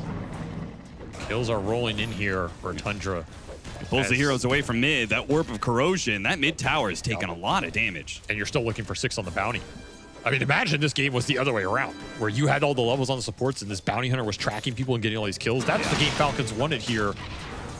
Going after BZM, but again, Tundra is ready for it. They got the Fatal Bonds. They're ready to drop the Golem. That's 1 kill guaranteed. The other 2 will slip away for now. BZM chases after Malrine, but too much mobility on that hero. Now the mid tower is dead. Crystal is pushing up top as well. Being really aggressive with Doom off cooldown. He knows everybody's mid. No threat on him.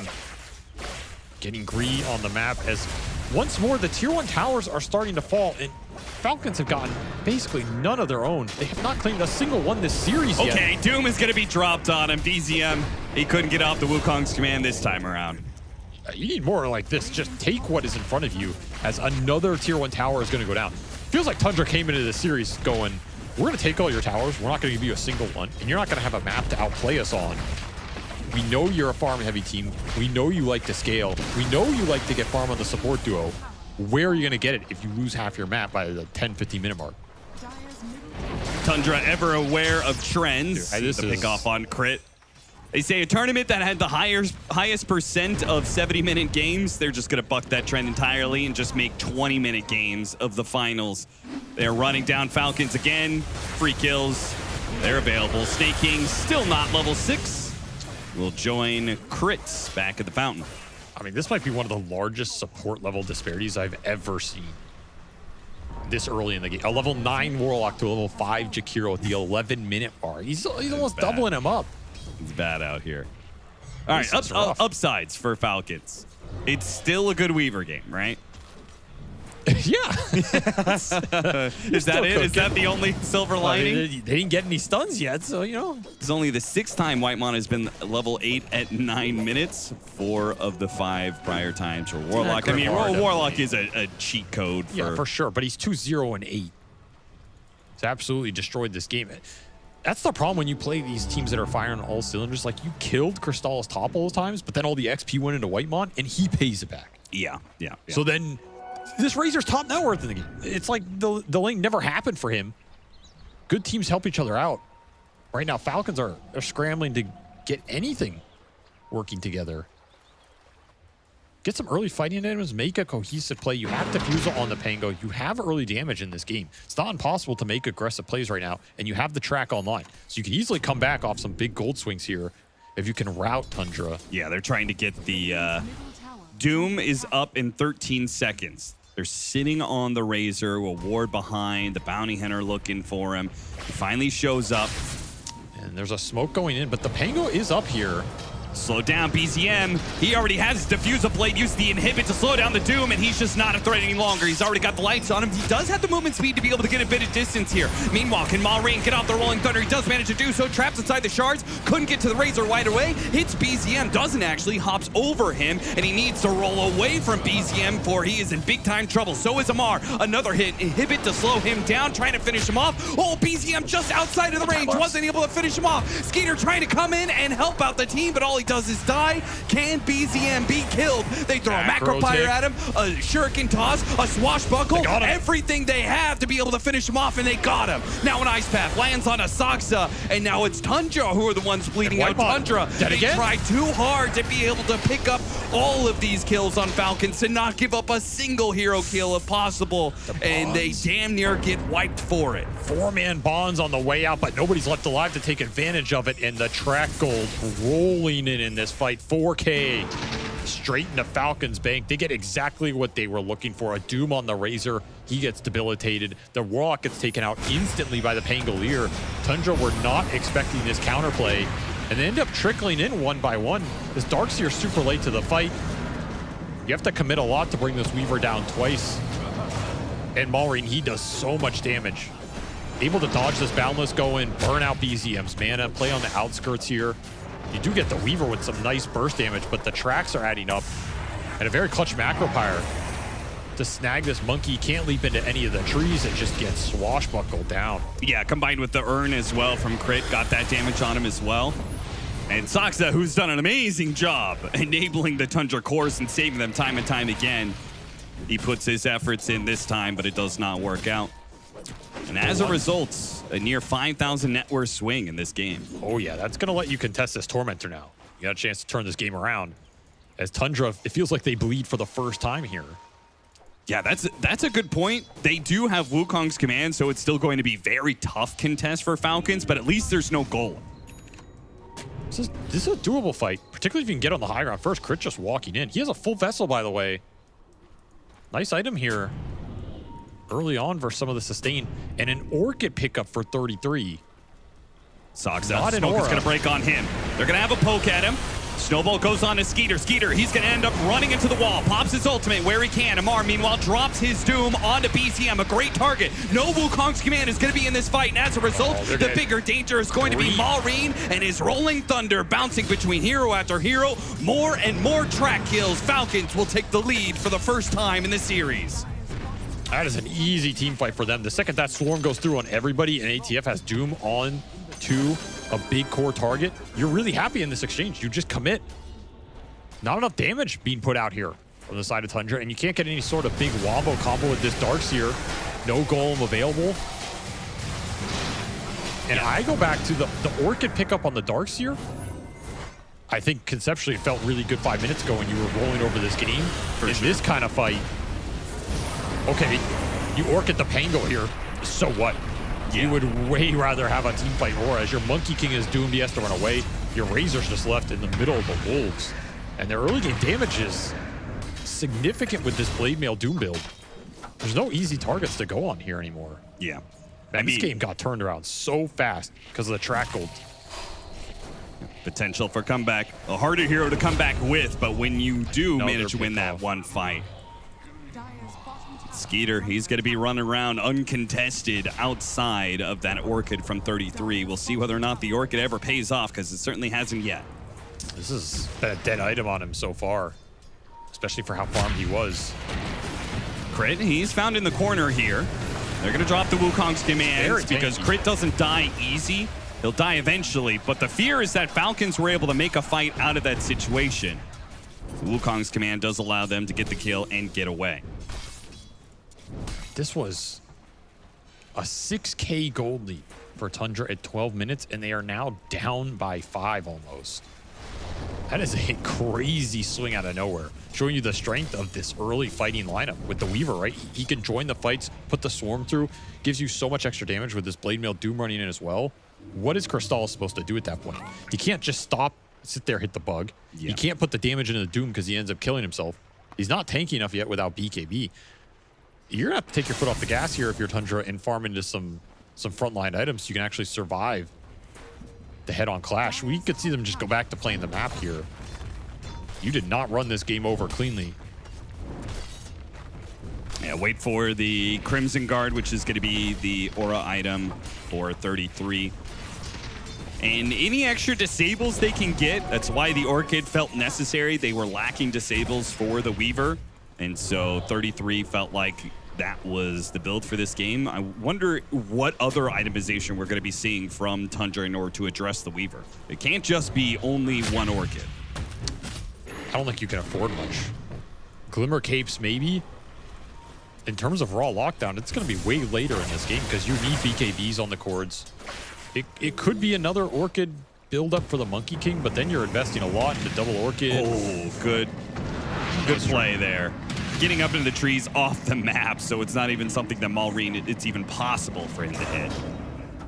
And you have to expect this Weaver picks up a BKB of his own at some point in this game. It's fairly likely. You do not want to invest in too many early Orchids and then just have them be useless later on. Yeah, that's true. Man, just so much gold got injected into the supports as well for Falcons. Amar had a little trap set up here. He was hiding behind that tree, but Crystallis went in Plasma Field just to farm neutrals and accidentally revealed the Doom that was waiting for him. So this early Blade Mail was really nice. You can sell it later, get greedier. You just got to hold the line for right now and salvage that game, and that is what it did. As now Falcons have some top position net worth cores. And it's Tundra on the hunt, trying to regain some momentum here. It's always hard, though, when you're up against a bounty hunter. Once you lose a bit of that momentum, you try and get back by smoking into the enemy, making big moves to try and outnumber the enemy, but they just run into bounty hunter time and time again. And yeah, they go for Roche with the tag team. And a lot of AoE team fight. If Falcons want to come to them, that is acceptable. Exactly. If you're going to run around this map and try and catch Falcons who are just farming, let's just do objectives. Put an Aegis on someone, they can push lanes more aggressively, let you make the 2 or 3 man move you'd rather make behind this Monkey King. While Darkseer plus an Aegis carrier push out the waves. It will go to Crystallis here, let him get to that BKB uncontested. A nice little read for them. This tag team definitely enables you a lot in terms of not losing too much right now. The big question right now, if you are Falcons, you salvage this game. You took a lead. Can you afford to just farm versus continuing to put the pressure on Tundra with the bounty hunter? I rather fight if I'm them. See, I disagree. You want to get Deso charges, though. You have a vessel. Sure. There's a lot of charges to get here. There's a lot of track gold to get here, and there's still no BKBs available for Tundra. But looking at the cores, I'm kind of okay with Falcons. Like, you've got an Amar Doom, right? Like, that guy is going to be incredibly useful in the late game. Now, he is right now very dead. And you gotta remember, though, Austin. Yeah. He only has an 80% win rate. They used a lot of abilities for that kill, and Falcons are going to take advantage of it. The return, BZM into min speed. I think these kind of kills are just too easy for Falcons right now, and that's why I would want them to keep playing aggressive like this. You got to take advantage of the fact Tundra misstepped in this game, lost their lead, and are now trying to recover and build into the items that would let them retake that 5-on-5 fight. Just run at them on the map.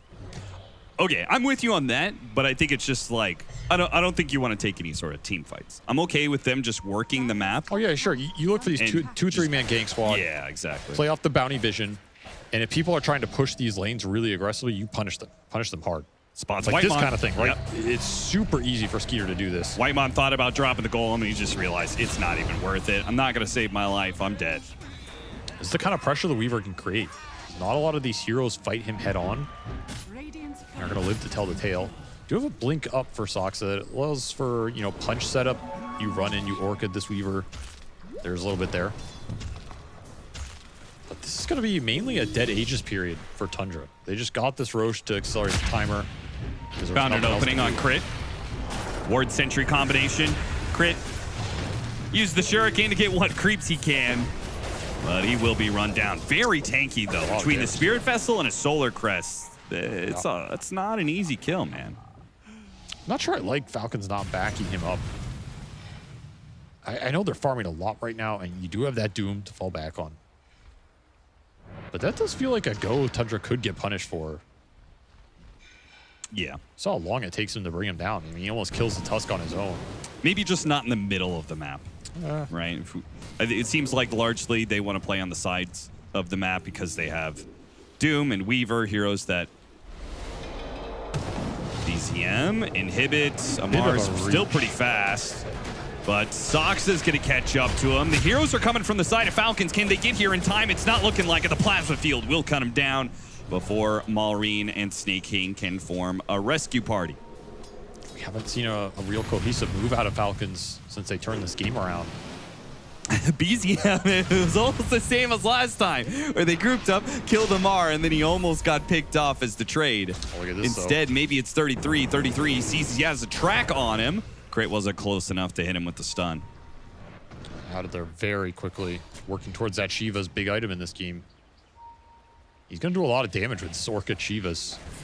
Can easily solo kill Skeeter in the fight if he gets right on top of him. Yeah. With a wall particularly. And the BKBs are done for Tundra. Sage just got him there. Both online for the Monkey and the Razor.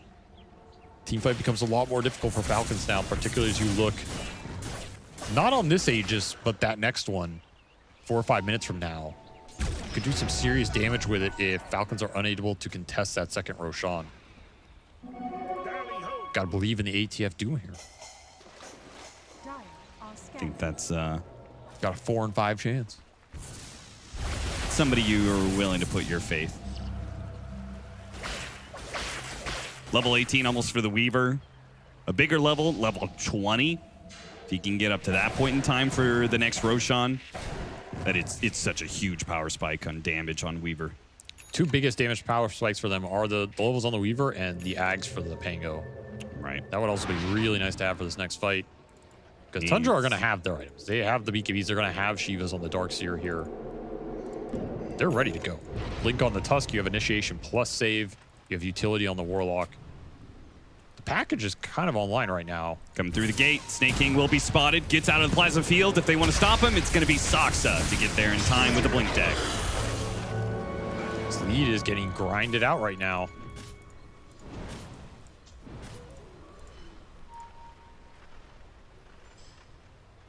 Playing the other side of the map, they are backing up the Weaver a little bit. They throw a scan behind the Weaver, see if there's anybody behind him. Hit him with the dust. Hurricane Pike pushes the Monkey King away. Misses the Boundless Strike. Also doesn't commit his shard to it. Doesn't really try and chase chase. Yeah, he is pretty skittish. He doesn't want to jump out too far and run into the Doom. I also just don't want to go in these choke points and get caught by the Pango before BKB. Right, yeah. A lot of damage. Ideally, if you're Tundra, you're looking for fights around these objectives in the game. Your catch against the Weaver Pango isn't amazing around the map. You rather force Falcons into you. Then you have that Darkseer Warlock team fight that is indomitable. Falcons need to be careful how aggressive they force the issue. You find isolated heroes around the map with 2 or 3 man parties, you jump that every time. You run up a hill into this entire Tundra lineup, you're gonna have a bad time. Well, with an amp damage on Malrine, Falcons might be more willing to take that 5-on-5 team fight. They're baiting this Pango. Martin that he doesn't get picked off here. Saksa hits him with the punch. A follow-up Orchid. They got the vacuum wall combination as well with the Golem Fatal Bonds. Yeah, anybody stuck in that mess is going to be slaughtered. Such a clutch vacuum timing from 33. That is a bait by Falcons. They are smoked behind the Pango there, and they don't get the Doom off because you get vacuumed into a wall first. 33 just faster on the trigger. And look at how quickly they're making the move. They get 3 kills. They don't want just mid-tower. They want to get Skeeter as well. Skeeter, of course, is going to push out these other lanes as best he can. Have to land an jump on here. it once again. Punch. He's going to have to get a really good Hurricane Pike in order to live through here. Doesn't get over the cliff. He can pop his ultimate, but the Shiguchi on cooldown for 3 seconds. Is that going to be enough for him to be able to get away? Bound the strike locks him down before the Shiguchi goes out, and he dies as well. A 4th kill to Tundra. Just trying to get the lanes out. Can't even accomplish that right now. Because once more, Tundra swing this game heavily back into their favor. Amar. I mean, look, this is just vacuum versus Doom. Yeah. Your cast point's faster. Cast range is not that great. No Blink Dagger on the Doom. Pretty hard to position here. And off of that kill, they got the Skeeter kill. Off the Skeeter kill, they'll get the Tormentor. These are the kind of things that the best teams, it always feels like kills are constantly turning to objectives. They get a shard for White Moth. Tundra's very good at snowballing from one objective to the other. Especially with how fast they control the map. They lose almost nothing in the downtime. Where do you go from here if you're Falcons in terms of that scale? It seems like you need the BKB on the Weaver sooner rather than later in this game because you don't have that much sustained damage. Versus the sustained items coming out from Tundra right now. They have BKB frontliners. They're gonna have a Satanic on this Razor soon. This Darkseer is incredibly tanky. You can only doom one guy in this game.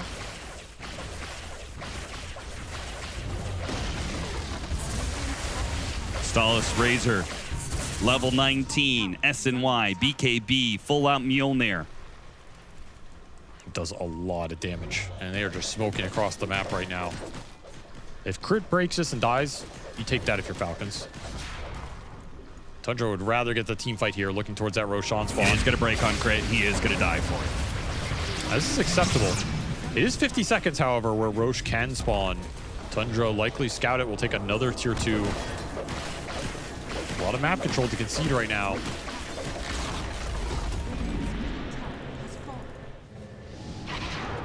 Tundra never wants to give too much to the enemy when taking these objectives. They take the tier 2, but 33 already in position at top.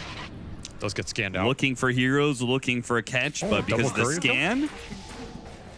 Nice pickup for Skeeter. Value. Can he get out for it?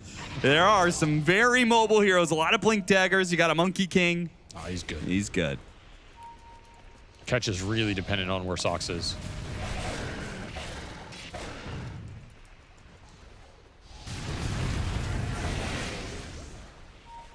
Roche is alive in the top pit. Tundra just want to commit forward with the tag team like we saw earlier. It's pretty fast. We are going to, so we got the Aghanims on the Pango, and we're just about to get the level 20 on the Weaver. So Falcons are going to hit that big power spike you were talking about here, but the pickoffs just keep continuing, man. Saksa did so much work in the early game when it comes to countering the rotations from Falcons, and now he's the only one that has a Blink Dagger that can set up these kills, but it just keeps on finding them. And he has done so much work this game. 2, 3, and 22. Even the memes follow this man right now. Fantastic stuff from the 4 position of Tundra. And they currently have a high ground ward with Vision on Amar and Crit. And one of them's gonna die for it. They'll take the crit kill. He's just doing everything right now. Absolutely leading the charge around the map. Getting all these big pickoffs one after the other. Falcons just cannot stabilize, keep everybody alive at the same time as they hunt for this Weaver BKB. And Roche has been alive for some time. Tundra don't really seem to care about it. Rather just keep killing him with the advantage.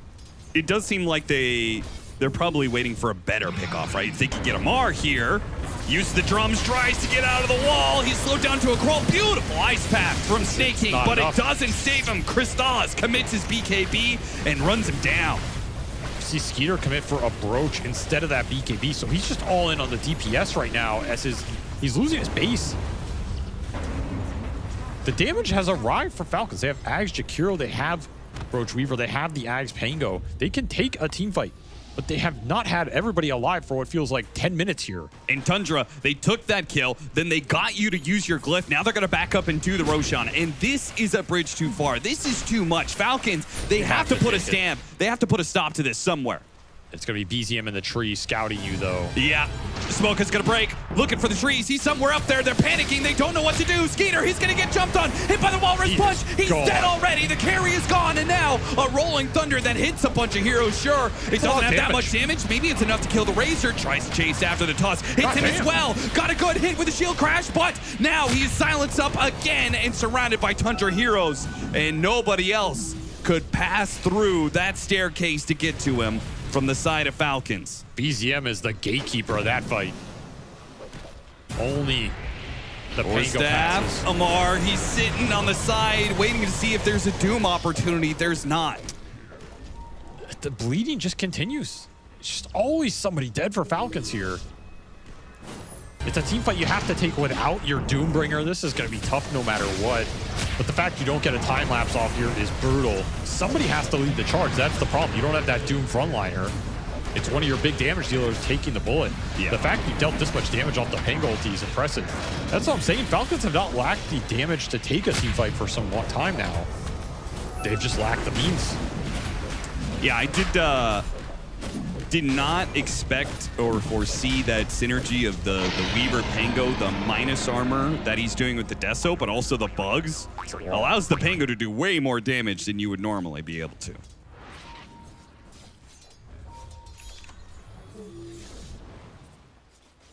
Don't forget that track damaging. Okay. Not insignificant. Yeah, 12%. Aggressive TPs to the outpost here, benefiting from Tundra's map control as they'll get right back to Falcon's side of the map, and the game will, completely swung again. BZM with the shield rune.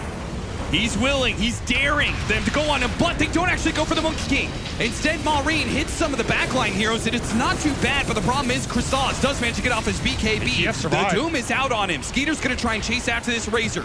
Can he get the damage done? Meanwhile, on the side, Maureen, he's trapped in by the shards. 3 seconds for a swashbuckle. Put a nullifier on him. 2 more seconds. Now he's gonna be orchided. Too much time, he can't get out. Nowhere to go up on that cliffside. And they do not get the Razor. He's giving away the Aegis, apparently. Runs straight to the high ground. Got a vacuum back on crit. Nullifier, but no dice. What's the full resources, I guess? No Doom available right now. See if Tundra push this. They did get really low on the Razor, but Crystallis has Satanic. You can just heal up off these camps right now. If they get overly aggressive, there is still a buyback on Maureen and Tundra. They'll back away, respecting Falcons' high ground defense. That is possible. They're still going to play on this high ground ward. Crystallis dewards it himself with his own courier. Very close to getting jumped there. Shield rune for the monkey did a lot of work there. Lets you run and tank a bunch of spells, still get the leap off. Man, 12,000 damage by Falcons, and they got the Warlock. Yeah, they threw so much damage at the Razor, but pick off on Amar. He only has a Ghost Scepter to protect himself. Finally, the Force Staff comes in. Soxa actually trapped himself. Unfortunate. Nice vacuum. Caught 2. Supports traded out. You can see Skeeter. He's got some damage, man. It is not an insignificant amount. These shots are going to hurt. Gets him down to 500. He'll Satanic straight back up here off another camp. That's true. Just like he did last time against that Doom. As the map sustain has been doing wonders here for Tundra as they just continue to sit in front of Falcon's base, giving them nothing right now. And you can buy all these cheap utility items. You can try and counteract the Razor as much as you want. But ultimately, this Weaver has to get in the middle of everybody and has to deal some damage. ATF cannot kill everybody this game with this build. He has Lotus, he has Ghost, he has Drum Blade Mail. It's a lot of survivability. It lets him frontline. It lets him set the fight up for the other damage dealers. Oh, nice blink. Snake King. Oh, yeah. Showing off some moves. This is the exact type of game where blink is your best defensive item. That's true. The second you get hit by anything, you're probably dead. There's Nullifier out on the Darkseer. Also just have to be able to reposition for the limited stuns you have. Being able to blink Ice Path in this game is a massive deal if you can somehow catch the Monkey or the Razor. Particularly if you ever cut his tree. Follow up Malreen's initiation, right? He hits a Rolling Thunder. If you could get the Ice Path, allowing the Rolling Thunder to chain again. Go after Whitemon. Take a quick kill like this one. Yeah, he's gone. Very nice. Another good example. The Ghost Scepters will dodge all the damage from the Pango, but if you're disabled and stuck in a macro pyre, it doesn't really matter. I really like the itemization from Snake. This means when you go and you get that Rolling Thunder, Ice Path that you Rolling Thunder again, it prolongs when that BKB can potentially come out from these cores, and that's a huge deal here. Because you might be able to doom the guy as well. Yeah, you need to chain stun him long enough that Amar can get the positioning, but the positioning is here for 33. Got a vacuum wall. On 2, once again, it's just a crit pickoff. Tundra will not let Falcons out of their corner of the map right now. No, they're just stuck. They just refuse. It's only Malreen who escapes up here. Does have a lot of gold to play with. Bought the Refresher recipe, so he's going to have to commit for here. Should have it. That's a huge item in this game. We saw how much he's able to do with these Rolling Thunders. There is no counter to the Rolling Thunder here. Either are killing this Pango first, or he's getting in there and he's dealing a lot of DPS. He's going to have 2 of them. And he almost has that item, and the BKB is almost done for the Weaver. So that will kind of put things together for Falcons. Oh, 100%. No, he's still not going BKB. He's thinking Nullifier. Oh, he had BKB queued up earlier. He's had it queued up twice in this game. He just keeps on rethinking it, feeling like, no, I just need more damage, more damage. But it feels like he can't actually use that damage for more than like 2 seconds at a fight. I would have been sure you need BKB at some point here. It's so risky. He doesn't even have a Dispel for this Orchid that has been around forever. Yep. You're really relying on ATF to take the brunt of the jump here. And you to find a backline support, get on top of the Monkey, something of this nature. Yeah, the supports don't even have a Dispel for him. Nobody has a Dispel for him. So, playing a game purely on positioning. Oh yeah, you want to find Whitemon. I mean, that's the best target you can find as Weaver. You nullify this Warlock, you're just going to chunk him down. No save for you there. Chasing after Amar. Amar, he knows the game. He's seen it a few times. They keep on diving after him. But at the same time, that is kind of exactly what Falcons wants you to do. They want you to go on the Doom because he's only built tank and utility. Their ideal fight is Tundra going high ground, starting the fight on Amar. Because he is so tanky right now with the finished Shivas. He has so much damn armor. Blade Mail, Shivas, He's Lotus. over 50 armor when you're sitting in a base. And then if you have these 2 damage dealers in the Pango Weaver who just itemize for raw damage here, that Refresher's done. That Nullifier's done. They're hitting a PowerPoint right now. Downside of an aggressive fight for Falcons is if you die here, you have no buybacks. Got him. They'll just keep getting him. He goes outside the base. I can't believe he stuck around to hit that wave. Didn't just like shuriken toss and run for it. Just trying to get some vision out. There are 2 high ground wards on the map right now for Falcons, but they're in awkward spots. Yeah.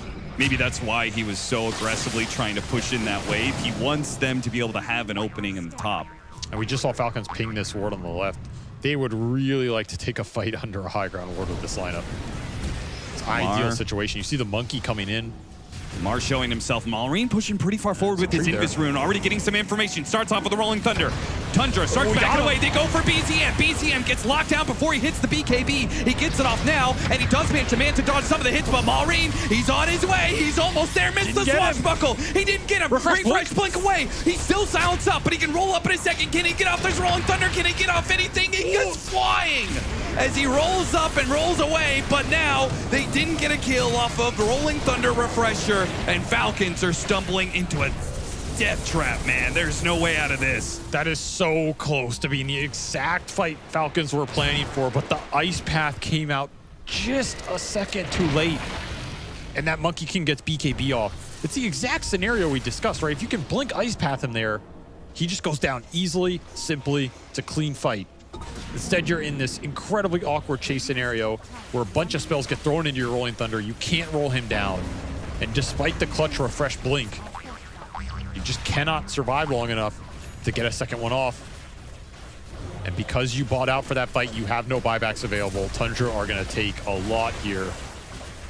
2 lanes minimum.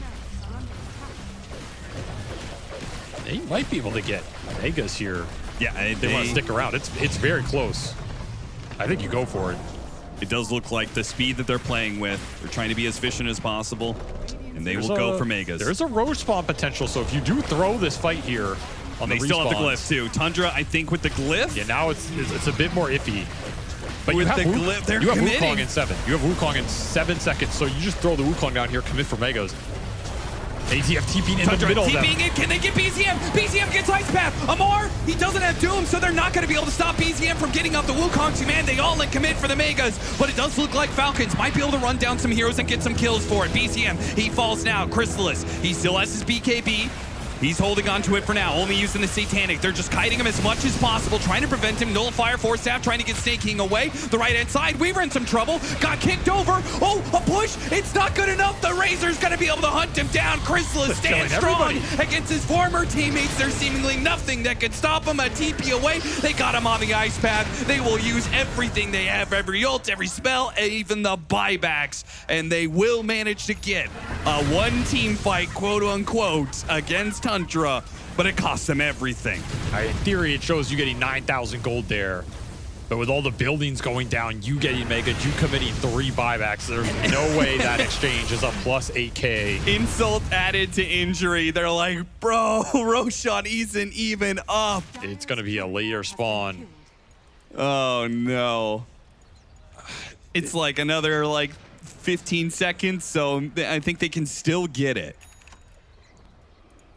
Just such an easy play when you have that level 25 monkey pushing that Varax with the Wukongs coming up.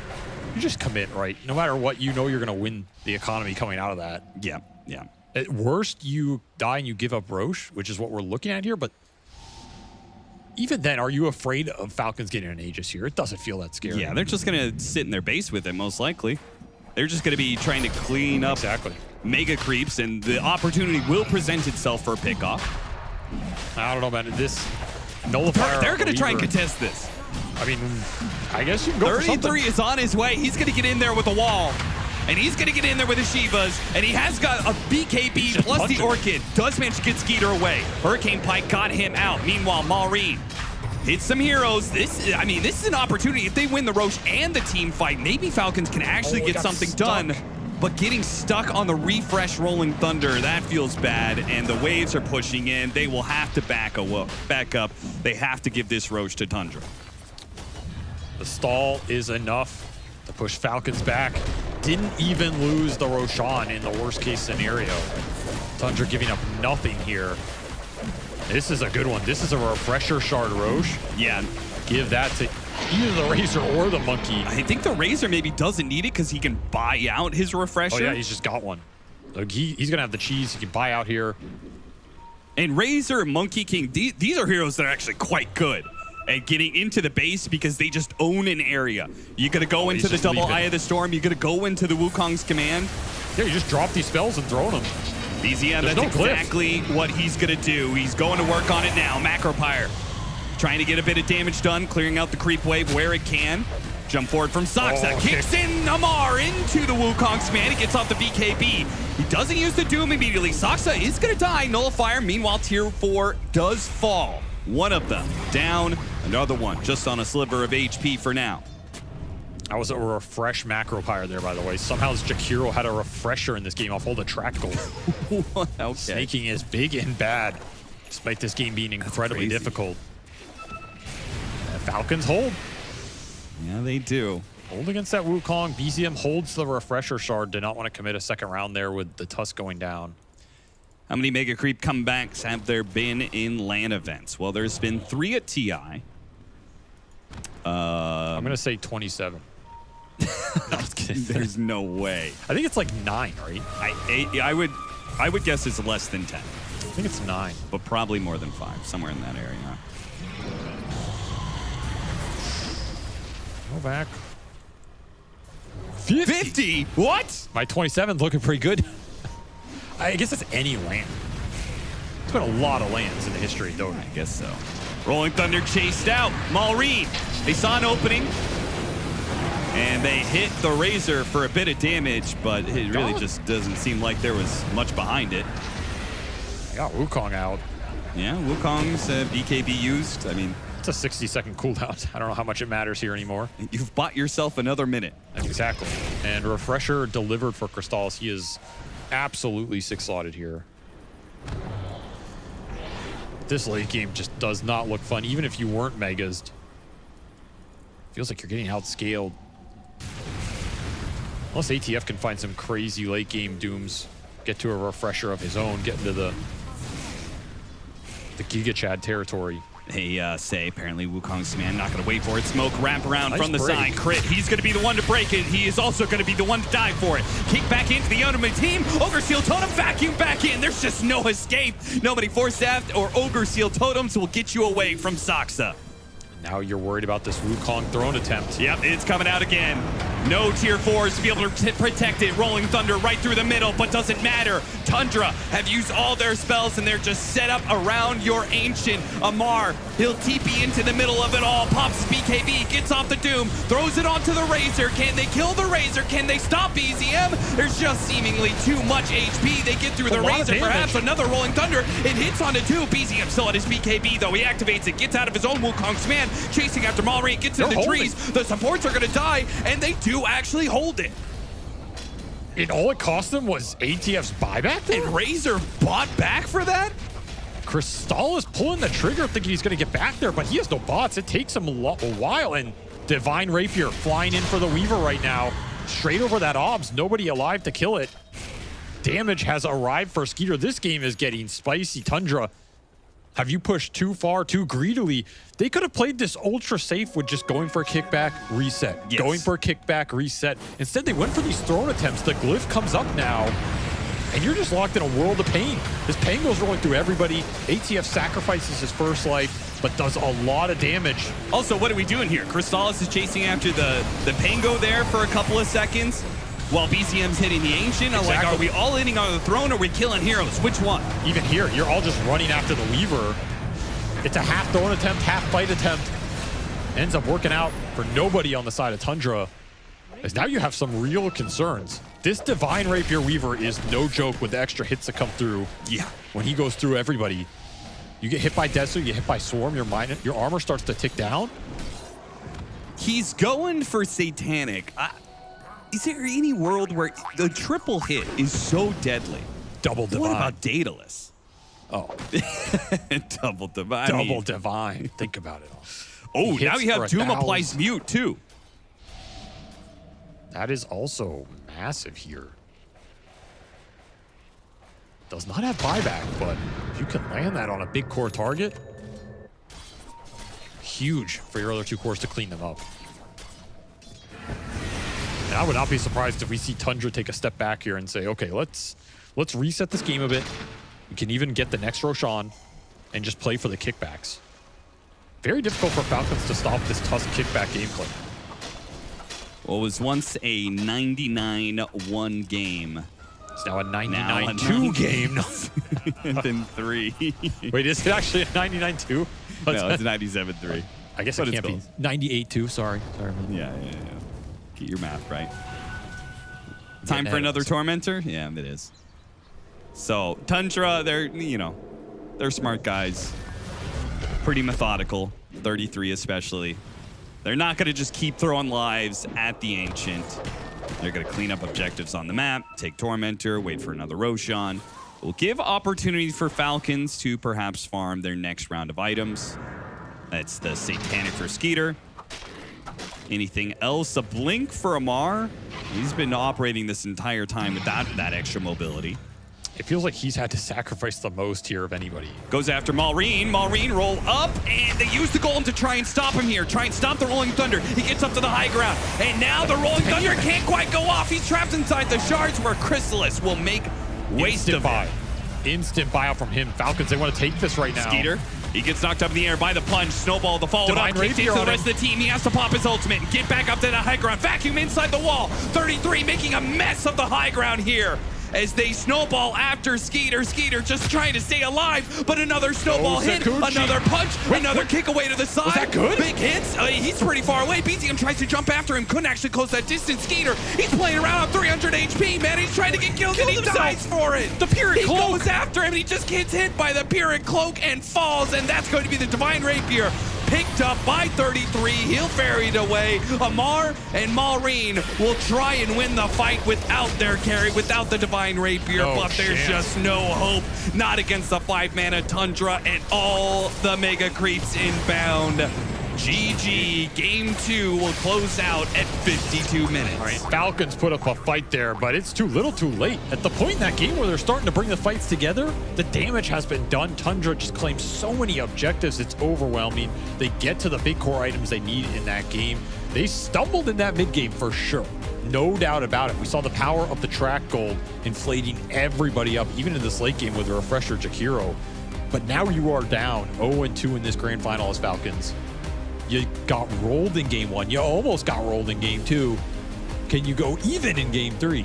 And are you willing to give Crystallis his razor for a 3rd game in this series? Yeah, sometimes stubbornness works out. Right now, it definitely doesn't. Falcons having a bit of a rough one. There were some shining moments for themselves, but yet again, the early game just feels like it's all Tundra. Effie. Tundra look like a different beast right now, but again, it feels like they have their number from as early as the draft, but the lanes for Tundra going as well as they did really was disastrous for Falcons. That Monkey King got such an enormous lead, which translated into so many rotations. And yes, Falcons did manage to bring it back for a little bit, but ultimately, they just lost to. But on top of that, you have 33 on his Darkseer going for the Vanguard, the Orchid. He's applying the additional pressure where, sure, Falcons in a couple fights was able to go, you know what, this Orchid's not going to do anything. But then where was the optimization after? The Weaver was going very glass cannon. A couple key moments, he gets the Orchid on him, he does die. And yeah, it felt like Tundra, they are just the full-on team. They're the full package in this grand finals. They're making the moves together, they're taking the fights together, they're leading the charge. Whilst for Falcons, I didn't really see them be very proactive. Sure, at this 42-minute mark, they got 26 kills, but it was 26 kills that felt like they were getting them after Tundra had started every engagement. There was no get up and go energy, I felt like, from them. For sure, and just like taking it back to the start and looking at the lanes, like Falcons are doing themselves no favors with how they're like drafting for their lanes. And twice now, we've talked about 33. We should talk about Saksa as well because of how well he played. We've talked about the Monkey King, but also the Crystallis Razor. 2 games now. This hero got through at the very end, just stomps you, makes it so that you can't really play aggressively into the mid game. And I think that's also a hero you have to think about going into this game 3. Are they going to give away the Razor? Yeah, and the critical thing that Aoi often says, right, fundamentals, right? When you think about that, pushing waves. 2 games in a row, Tundra, it feels like they're just better at pushing the waves, playing the map, showing where Falcons are. Because Falcons, everything just feels scripted. It's like, they're going to push this wave, they're going to 5-man smoke, and we know where they're coming from. Whilst for Tundra, it's like, you got an Iron Shell quickly pushing out, Crystallis quickly pushing out an Arrays. Like, the waves are so shoved that even if Falcons were to make a move, it's just obvious. It just feels like Tundra is doing everything better at the moment. And also, it got to a point where every time a hero would show on the map, you'd have this Iron-Shelled Surged Monkey King running at you with like maybe a Razor behind him somewhere, but whoever showed died within a few seconds because the second Tusk got that blink, he was all over the place, setting up for these kills, and then the follow-up was almost instant. Yeah, we were questioning in game number 1 why there was that Warlock Tusk first phase ban coming out from Falcons against Tundra. Game 2 very clearly illustrates why it was put in such high priority. I mean, Saksa right now is doing so much. 2, 3, and 27. This Tusk literally was everywhere. If you weren't watching the game, if you weren't even listening to what Effie was just saying, you can see the numbers right there of just how impactful this was. I want to like maybe try and build some confidence. Should I correct that quickly? I believe he actually finished 3, 7, and 41. So what number was that taken at the 10-minute mark? I maybe, but all I know is his end screen, he had 41 assists on the Tusk. I just wanted to emphasize it is so much better than what that graphic was showing. And we are going to see the clips about his early rotations, which were impeccable. I mean, he really was everywhere. Like, the synergy, first of all, between the Darkseer and the Tusk, we can really see why Falcons were prioritizing it in that draft. But even the snowball saves here, like, at a time where it looked fine, like, you get this Doom, you come in, buy an extra few seconds, maybe it helps you dodge a swashbuckle, absorb a few seconds of that Rolling Thunder.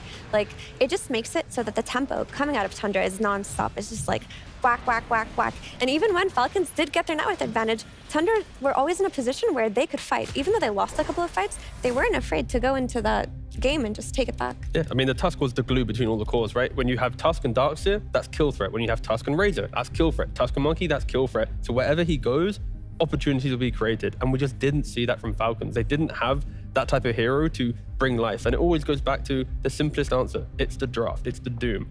Effie and I were talking about it. We just don't think the Doom on the 9 pick, on that response pick, is giving life to that aggression. When you see Tundra, we saw the net worth from White Moon and the supports in the early game. Like, they are the best supports at being active. And now they're drafting like passive lanes, passive heroes, and like one vulnerable hero has to do well. If they have a bad game, the entire draft comes falling down. Like, the drafts are just breaking Falcons. So their gameplay, it doesn't matter. Your drafts, I think, are just weaker than Tundra's at the moment. Yeah, the early pick Doom really slowed them down. And even in the game, we could see them slow down the game itself because at a certain point in the game, they had made a really big comeback fight, right? They got like 4 track kills. Warlock died twice in the midst of that fight. A minute afterwards, there's a fight that happens near the Tormentor. They win that too. And suddenly, they've got a 5k net worth lead. But a couple of clips that I want to show you are what Falcons did with that net worth lead. So if we take a look at the minimap here, you're going to see that all of the heroes on Falcons are scattered. Pango is bottom. He TP's base afterwards. Weaver is top, and they're trying to make kind of a play here mid. They're trying to scout out with the Bounty Hunter, but if we're going to see what happens here, Sox is just hiding in the tree lines. Again, Sox on that Tusk with the instant punch into the follow-up, into the Wukong's command, and this is Falcons with a lead, right? They're just not ready. All of their heroes are not together. In the same vein, we're going to see a clip. If you look at the minimap, again, everybody is scattered. People are playing on different maps, and Doom, the hero that we talked about, as we can see here, what's going to happen once they scout out this Doom in this top lane while all the heroes are showing on different lanes? You guessed it. Just another Saxa Tusk catch into a blow-up. And this is the best thing about Tundra is that even if they're at a deficit, they never play like they're at a deficit. For sure, for sure. But honestly, probably didn't even feel like a deficit at this point. But the last clip we're going to see here, T, again, Doom in this top lane. Where is everybody else? 2 cores in the triangle, 1 in that bottom lane. They're just not bringing the heroes together. They're not bringing the numbers. They're not 5-manning so that they can capitalize on their Bounty Hunter draft, so they could get these track kills. Yeah. And as we see here, the dead Doom. But that's where now the argument is it the Bounty Hunter's fault? Is it the fact that you have the Pango into the Monkey matchups? The Monkey's going to do well there. You have the Doom that needs to farm. A Weaver that's a glass cannon running into a Darkseer Orchid. We're very critical, but also I think like the way that Tundra played, it's the Weaver's too afraid to fight. The Doom has to farm. The Bounty can't do anything. The Pango's had only a diffusal. Like, I think everything comes falling down to the fact that Tundra are playing the map better, doing anything better. And I might be like a broken record, but it does feel like that. Watching it, I'm just looking at a team that is just better than Falcons at the moment. And I hope for Falcons' sake, when they have their 10-minute break, they identify something because it feels like we're moving towards a 3-0. No one wants a 3-0. Everyone wants to see 4 or 5 games in the finals. But from the play and the draft and everything I'm seeing right now, Tundra just looks to be the better team. Yeah, I feel like we've got to give more praise to 33 here right now as well, because this Darkseer, there was a big question mark about going that Orchid first, right? And I think that's also what lent Falcons to be able to getting a couple of fights. We're seeing this offlaner do so well in lane and actually just rushing and going for that Orchid instead of something that might have been an aura or another thing that could have been a natural item build for himself. And it's a cheap item to buy, and as soon as you buy an Orchid, now the enemy has to go, do I want to buy a Yules, a Lotus, a Manta, a BKB, a Disperser? Like, what do I buy? And Falcons didn't really buy them. Right? It was only, Doom bought a Lotus, so then it had kind of valued the entire game. So again, it had its sketchy moments, but it worked out. And I think that's the small things that surprise you in the game. And Darkseer's Orchid, it held strong the entire time. It really did. It really did. And like you said, Falcons, they're going to get time to reset. Tundra, I mean, maybe time to cook up a little bit more when it comes to item builds or draft picks for themselves, because we do have a break. When we come back, the grand finals continues with game number 3.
Is it obvious question? People left. I actually don't know. Definitely Amar. No, without a shadow of a doubt. If he doesn't get his Bristol back, the game's over. No one else is allowed to touch the hero. No defenses. Everyone knows and I know. It's one hero only. I mean, Anderson probably. Nobody knows who Anderson is. Andreas, Frank Nielsen. Oh my god. You cannot just expect something from this guy. If I'm gonna touch him at some point, he'll just might break my balls or like he'll just be calm. I just don't know what to do. Because I gave him some licorice candy and he just like blew up because of it. I think snaking, I guess. Because you guys left, I think it's snaking. It has to be snaking. It just, I think I can get pretty riled up in the middle of the game, so I think I can see that. I think I do hear it sometimes. I do remember. So I think it's accurate. He'll be like very vocal about it, and then I'll usually be the one to be like, oh, Snake, just chill a little bit, and then and then we move on. You know, Snake like tones it down a little bit, and everything's fine. So that it is like something that happens sometimes. I think it's me, but the thing is, my beefs are like one-sided. Like a lot of times, the other people doesn't know I'm beefing with them. I just have beefs with someone without them knowing. It's just more about he's scared of two-sided beef. I mean, it depends. Like, do you count like random pub encounters? Because if that's for sure Amar. The guy is like rage typing every other game. Because Amar just doesn't have a lot of IQ, so he's just typing to everyone. Like if there is 1,000 ranked, he'll just type how bad he is. I mean, Amar certainly is. It might be tied to Skitter. I don't know. For sure, Skitter. No way, it's tied with me. I have zero beefs. Like Amar's just like toxic for fun in his pubs, but Skitter, it's like 5 years. Yeah, I hold like if you crossed me in a pub like 6 years ago, it's for life, you know. He used to hate me too. I mean, he was younger and just bad. There's like a big period of time where I had to go back and watch my old wins, you know, because it was like years of not winning. So nowadays it's like a little bit more common, so then I don't watch that much. I know Malrine for sure. It's not true. Can I answer this question? It's all of them except me.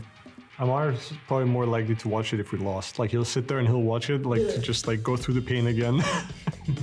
I can see that more. Yeah. That I can see. For sure, our coach is like, you know, like defending all of our players. Every time there's a Falcon hate post, he's like logging on every Smurf to defend us. That would be preferred. I can see it. Good job, coach. I mean, I thought of doing it, but like, I said nah. I personally, I don't think I really have, but I know I definitely, like the moment you mentioned it reminded me of a funny incident that Skitter. I'm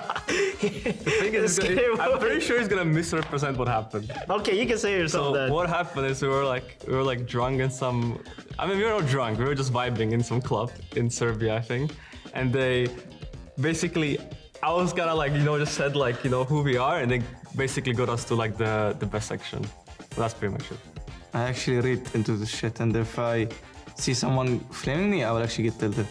I force myself to even queue more games to like get better, because I feel ashamed. Just nobody asks me, but if someone asks me, I will also say. It's nice to know those teams are having a little bit of fun just a couple days ago, but right now it is all down to business. It is our grand finals. T, drumming your fingers away. Are you excited for something? A competitive game? Please. You might be waiting a little bit longer for that one. Oh, damn. Oh, come on. It's too soon. We're only 4 minutes away. Come on, don't do them like that. Well, I thought maybe, you know, you were going to talk about a way that they could be competitive, not just the fact that that's what you're waiting for. No, that is true. And of course, we already mentioned in the post-game the idea of like this doom and like kind of forcing them down this kind of like scaling path of not so much map play. I am really looking towards, I want Amar to be on kind of that team fighter hero, that way to dominate. Maybe it's a Timber, or maybe it's just someone who just soaks up the early game and bring the supports into the game, play through your mid lane. Yeah, and I think they need to give up on this Doom idea. Like, they clearly theory crafted yesterday. They came up with something. They knew which heroes they wanted to address from Tundra's hero pool, and they just figured Doom is a hero they themselves can play. They themselves can flex it, and they're just going to early pick it instead of extending a ban on it. But it's not working. Like, 2 games in, you can't respond to the Doom. You just have to play to your own strengths at this point. And I wanted to see a shift in an entirely different direction. Good news for Falcons is both games they were second pick, so they had to react through their draft as opposed to build around a first solid pick for themselves. This time around, T, I believe they are first pick. Yes. So they can take the Monkey King, they can take the Beastmaster, you know, all these options that we're praising other teams for, specifically Tundra. Now they have access to that. They're probably still going to have to ban Tinker potentially. That was another discussion we were having. The Tinker, Falcons do not play it. 4 games in 7.38, 4 losses. So if they respect the hero so much and they don't want to play it, they have to ban it, unless in a game 3, potentially eliminated, giving Tundra the title? Do they want to give away one of Tundra's best strategies to find some answer? Like, is this the correct time to do it? I don't know. Maybe in a game 1 or 2, it would make sense when you have some games to cushion it, but I feel like Tinker has to be a ban. Yeah, I mean, it's tough because extending every single ban that they've had in that first phase on Tinker is like taking away from things like we saw Beastmaster in game 1, we saw Monkey King in game 2.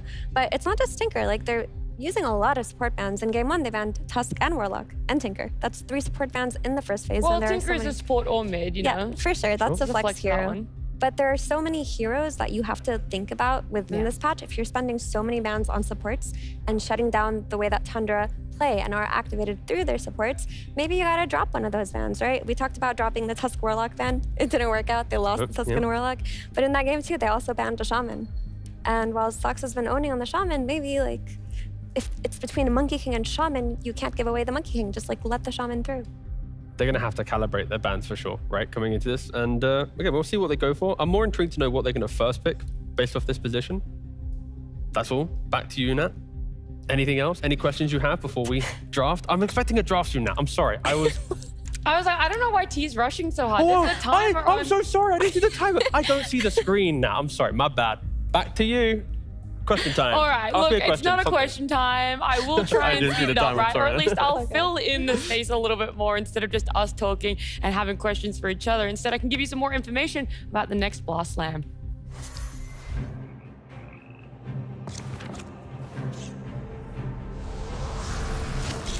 Wind Ranger at your service.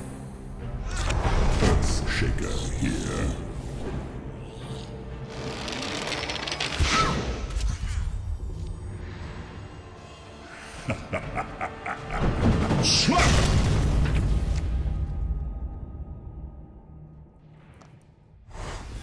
The dates and location for our next Blast in Singapore, live audience. Make sure you head over to Blast TV. Do that sign up for the pre-sale. And look, I told you, T and everyone else at home, I was filling in the time until our next draft. And it is a game number 3 in our grand finals. Draft is ready.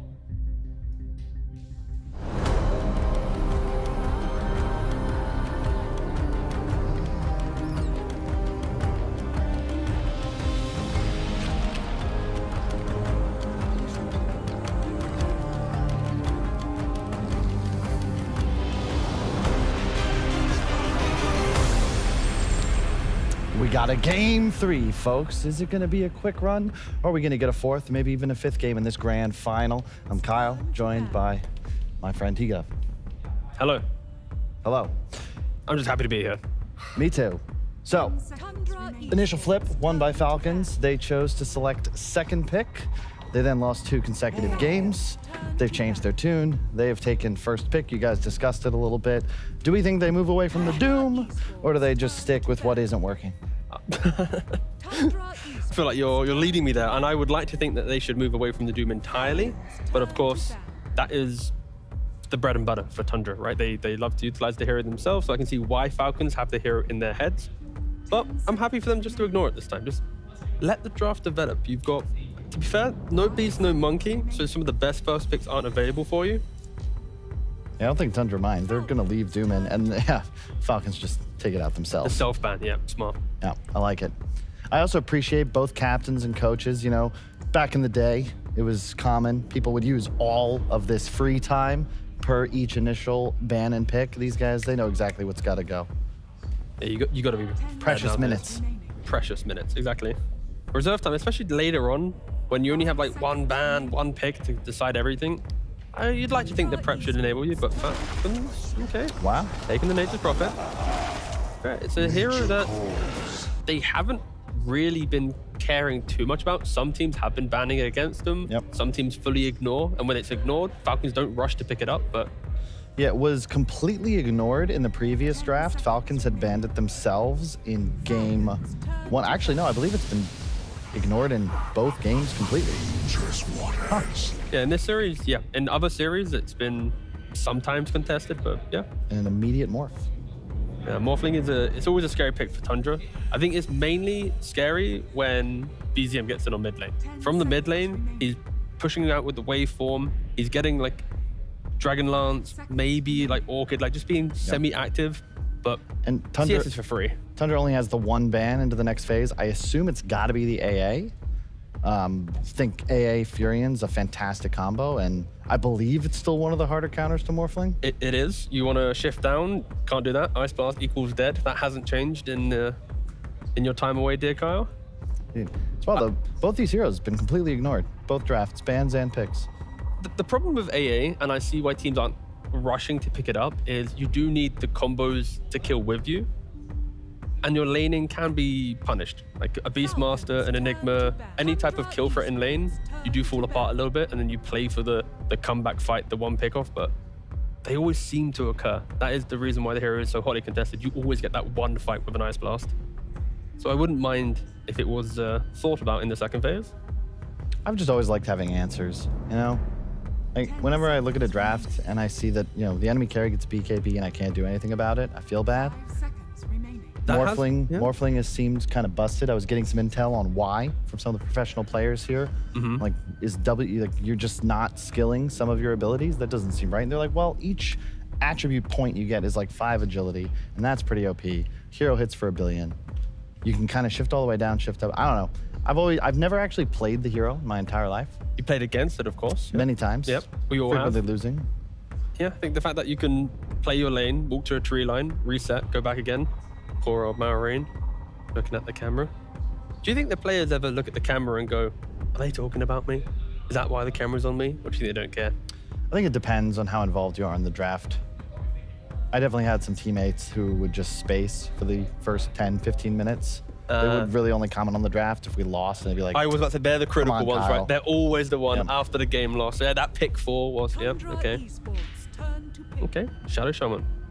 Instant knockdown from that Morphling. We don't see too many Lions and Shamans in a counter pick to Morphling. It has been rising in popularity, but Tundra, they banned the Shaman, they picked the AA, protecting their Morphling. I love that. No opposition there at all.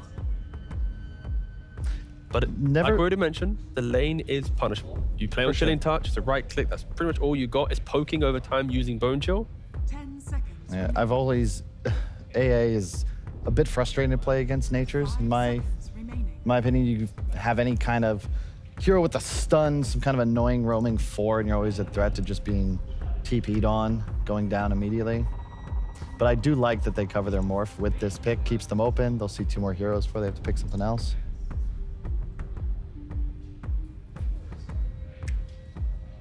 Ember Spirit in the pool.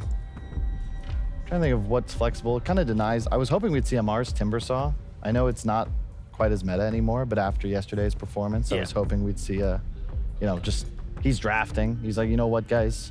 We lose 2 games. I pick Timber. I'll win us the game.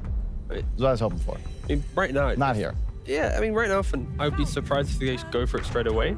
Wow. And yeah, I was gonna say the double support feels a little bit nicer. Maybe Tusk Morana, but instead they go for like CM Ricky. What's that second hero they picked? I can't see it. God. How many children? How many children do you have? Hopefully still 0. I like the Riki. You have an envious hero similar to the Bounty. I've always loved Bounty Fury, and Riki's kind of the same concept, where you're just kind of scouting around, setting up for kills. You have another support that closes gaps like CM, and then a Prophet TPs in, you're gonna have easy kills. But it is low damage in after lanes. Like when you put these heroes into the same space, they're not really murdering heroes. They're like tickling them over time. They're controlling them with a frostbite or a smoke screen or like a sprout, but it's not that like big damage to sweep across the map. So that's why when they close the phase here, they do need to find a hero to do it. Maybe it's a Pangolier with a Diffusal, a Storm Spirit with an early Witchblade, but they do need to find that the playmaker. I love that. I hope it's the carry Underlord already. I mean, that's why I love it, because it's still flexible. That can be your 1 or your 3. The Morph can be the hard carry, can still be played middle. And Underlord traditionally has just destroyed Riki, Nature's Prophet, these lower damage heroes. You just said they had issues with it. Now you've got this. Even more issues, yeah. Yeah. And the build from the Underlord, he goes for like Mask of Madness into Harpoon. He hits the 25-minute mark, and with 1 kill, 200 damage bonus, just ripping through heroes, it really is just devastating. And the Morphling as well, right? The fact that he's in the mid lane, if you need a a melee playmaker, Morphling will just free farm. Yep. So now it's like your Morphle free farm, your playmaker has so much pressure on him. If he doesn't find the kills, then you will just get outscaled. Ton of wave clear too. I've always loved AA Underlord. Kind of drop W, drop Rain of Fire. You really can't push into that very easily at all. Yeah, Vortex and Firestorm, truly a menace of the wave. Those are the proper names for those abilities. I got you, don't worry. I remember what you called the Thinker spells yesterday. It was something. What, laser and rockets? No, oh, it was a different hero. I don't know. You were I going lose crazy. track. I'm still shocked Hooded Defiance isn't in the game. Thank God it isn't. What happened? People know by Glimmer Capes. It's caused by Glimmer Capes, by the way, Carl. Yeah, I saw that. Thought I was in a fever dream. I dig the Tusk. Always great combination. Back in the day, 41 assists AA in the Tusk last game. first two. Yeah. Like, you cannot have any complaints. The reason why Tundra was able to pretty much dominate that game was every move he made. In Falcons, they still go for the Pango. Again, we expected playmaker defusal. It's not inspiring. I can see from your face you're not too happy, but it at least fits the tempo Falcons want, right? They want to bring heroes into the same space, right? Wrath of Nature from the Prophet, plus a roll from the Pango, support sending it up. Like, they want to be aggressive. It has failed for them 2 games in a row. Their aggression, they are not the playmakers in this series. They are victim to Tundra winning lanes and dictating the map. But they're trying to change that this time. I feel they have the same problem though, where they're gonna end up behind in lanes. And then have a damage Prophet's problem. gonna go hit Ancients. Yep. Riki's gonna run around, and you're gonna just pray that your CM Pango can get enough done on the map to give you an enormous advantage, because 30 minutes plus, I believe Tundra just win the game. It does feel along those lines, especially because Tusk and AA together in a difficult game, they smoke, they're killing a Prophet as 2, they're killing a Pango as 2. You don't need your cores. That's why they generate so much gold on Tundra, is they don't need 3-4 heroes to make a move. Yep. I also love Tusk with heroes love a like lot of things, by Ember the way, and Carl. Morphling. Hang on, I actually everything. have something like okay, no, potentially I insightful. got you. So a hero like Huskar, right? You want an Oracle, you want a Dazzle. You're just gonna keep hitting, you want to heal him, keep him alive, running around. Morph and Ember, they just need the frame break, right? They don't need anything other than I'm stunned, help me real quick, and then they can take care of themselves. Yep. You feel me? Loving what you're saying. Thank you. Again, luckily the cameras on us because they can see you dancing. You twerked yesterday, by the way. I did not twerk. I'm just having a good time. Happy to be here. Happy to be here. Life to... Who has the last pick? Falcons do have the last pick. You're gonna need something miraculous. Oh, sorry, no, Tundra have the last pick. My bad, misread it. I don't really think it's I mean, it's an okay Timber game, but I like that because you know it's ATF drafting, and if there's one hero, I feel like I've always considered him able to solo carry on, it is the Timbersaw. And it doesn't matter that there's an AA or a Morphling that's going to take over and return that pure damage. It's just about bringing the Falcons draft to life in the first 20 minutes. They need something that's going to do an ignoble amount of damage and just go. And looking through the list, I'm not liking what I've seen that would be a compliment to this draft in the last pick. We'll see, kind of depends on where Tundra take this. I'm hoping it's the Underlord carry. They are up 2 games. I think, if you're looking to make a statement, this could be the game to bust it out. But I also know Moon Meander pretty well. We've played in a lot of tournaments together. He misses the days where he used to win all of the time, back in the glory days of that first OG. And I think he just wants to get a dub whatever way that he can. I'm just still so worried for Falcons. Like, if Pango's your off lane, is there a mid that can dominate this? Like, again, old school, you go like, oh, let's go for like an OD or something, but the pacing, the tempo, it just doesn't align, and I am just worried for Falcons. They ban out the Bloodseeker, they ban out Enigma, still going for like a 50-50 bans as Underlord could technically be off lane or carry. I feel like Christmas is just going to be taking it carry. He sees all these heroes, he doesn't really care. Actually, Underlord carry just seems insane this game. Yep. These 4 heroes are just going to tickle him. You're going to run forwards. You still have a morph. Maybe they just take an off lane. Oh, but it's still so bad, like an off lane Slaughter just for a bit more damage amp to give a Roshan to give life. And they go for an Ursa. Okay. So Nature's to mid, Pango to off lane, Ursa to carry. Okay. The key thing for Falcons is every single hero synergizes with the idea of skirmish and run at you. If they can execute on that, the draft is good. The execution that we've been seeing from them so far is exploitable and puts themselves on a timer, right? I just see a ton of single target. I know Malrine does play the Prophet mid, but I don't think any other team on this tournament really takes it to the 2. Oh, goodness gracious. I forgot Medusa was still in the pool. Yeah, so to simplify this, Tundra, they're going to get their phones out, which they're not allowed because the admins have taken them, but the admin's done it for them. They got a 30-minute timer on the clock, right? If for 30 minutes, Falcons haven't got like 2 Roshans, broken down the entire map, forced Tundra into the base, they're going to very calmly make a smoke move, open into the game and get a key kill, right? It's Falcons, they have to win the lanes. They have to apply the pressure. If they want this to be a 4-5 gamer, they need to be winning. They need what, like a 8K gold advantage by 25 Sweeping minutes? through the map, hunting behind the Ricky. First Rosh at 11. Oh, here we go. The old timers are back, but Tundra, this is very Tundra-esque, right? Gold generating easy lanes, Underlord in one lane, Medusa in the other, Morphling uncontested in mid. Like all 3 cores should have a great time. The supports sweeping across the map, killing whoever they want. Yeah. We're setting a bad picture for Falcons, but if they win the lane on Falcons, like we said, there's elements of hope. Yep, anything is possible. I still might win TI. Tundra's got this. All right, please. I hope production is ready for us to give it to the casters. Yes, they are. Kyle is off his whatever. Cap, SVG, please save me. Don't worry, we got you, Robson. Kyle calls for an 11-minute Roshan. That's some complexity shit for sure. Avery, you said that this is going to be a 3-0. I didn't say, don't tell them You that. looked at the draft that and was you for said you backstage. this is... No, I'm very unbiased. Very unbiased caster. Oh, yeah, I of just course wanna you're see it. unbiased. Game 5. You're Game logically, 5. you think the draft is much better for Tundra. I just want to see a game 5. That's all I want to see. A really tight, close series. And I have some faith we're going to get that. I have more faith in that than Kyle ever winning TI. Oh, certainly, but that puts it at like 0.1%. So still higher. Still higher. We take those. We take those. All right, ladies and gentlemen, we are all hoping that this is not a 3-0, but let's get into it. Game 3 is on the way.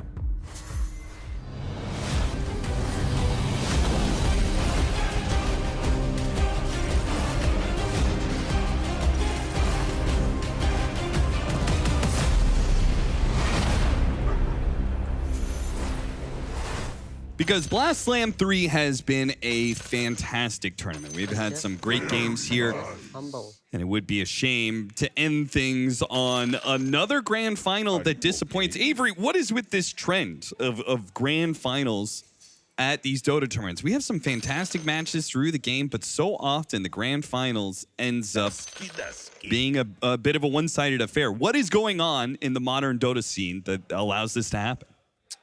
That's a very big question with probably a lot of complicated factors that go into it. I think one of the most common ones is just these teams are really good and they are very good at executing their style of gameplay. And it's almost the first team to blink. Once you start losing with that style, normally that forces you to adjust. I think all these teams are just so stubborn. They refuse to adjust a lot of times. Yeah. Because they are only playing the way they want to play the game. They think that's the best. You're going to see the same heroes come out. You're going to see the same style of gameplay. They're going to force it until it either works or it breaks. And a lot of times, one of those teams is better. They have something more figured out. They're willing to make the first adjustment that works, and they just roll your opponents over. Right. We talked a lot about how modern Dota is a lot more about specialization, both in heroes, but also strategy. Your take on what Dota 2 is and how to be able to win it. And we've seen plenty of teams go into these grand finals and just kind of stick to their guns. They know their way of playing Dota. They think their way of playing Dota is best. And, well, we're going to see if Falcons can still prove that. A late smoke coming out from Tundra here and is going to run into Crit's Ricky. Could go for the shards. Unlikely. Too far, yeah. We've seen Falcons give up some bad first exchanges in these games too that set them back. This is another game where, man, you look at this Tundra lineup. There's so much scale here, so much tankiness. I cannot think of 3 tankier cores in Dota 2. Maybe in Dota 2 history. Yeah, the offlane Medusa is a new one, and it has already taken first place in the tanky offlaner pool. So you are going to need some serious damage in this game, which means you need to get out to a lead so you can get that damage online and roll the map. Mid Furion can do that for you, absolutely. It's a great diffusal Pango game, burning out the mana from all these heroes. And this Ursa is a hero that can give you early Roshan. So the pieces to have a fast game are there for Falcons. They need to execute better, and they need to have a better laning phase than they did in the first 2 games.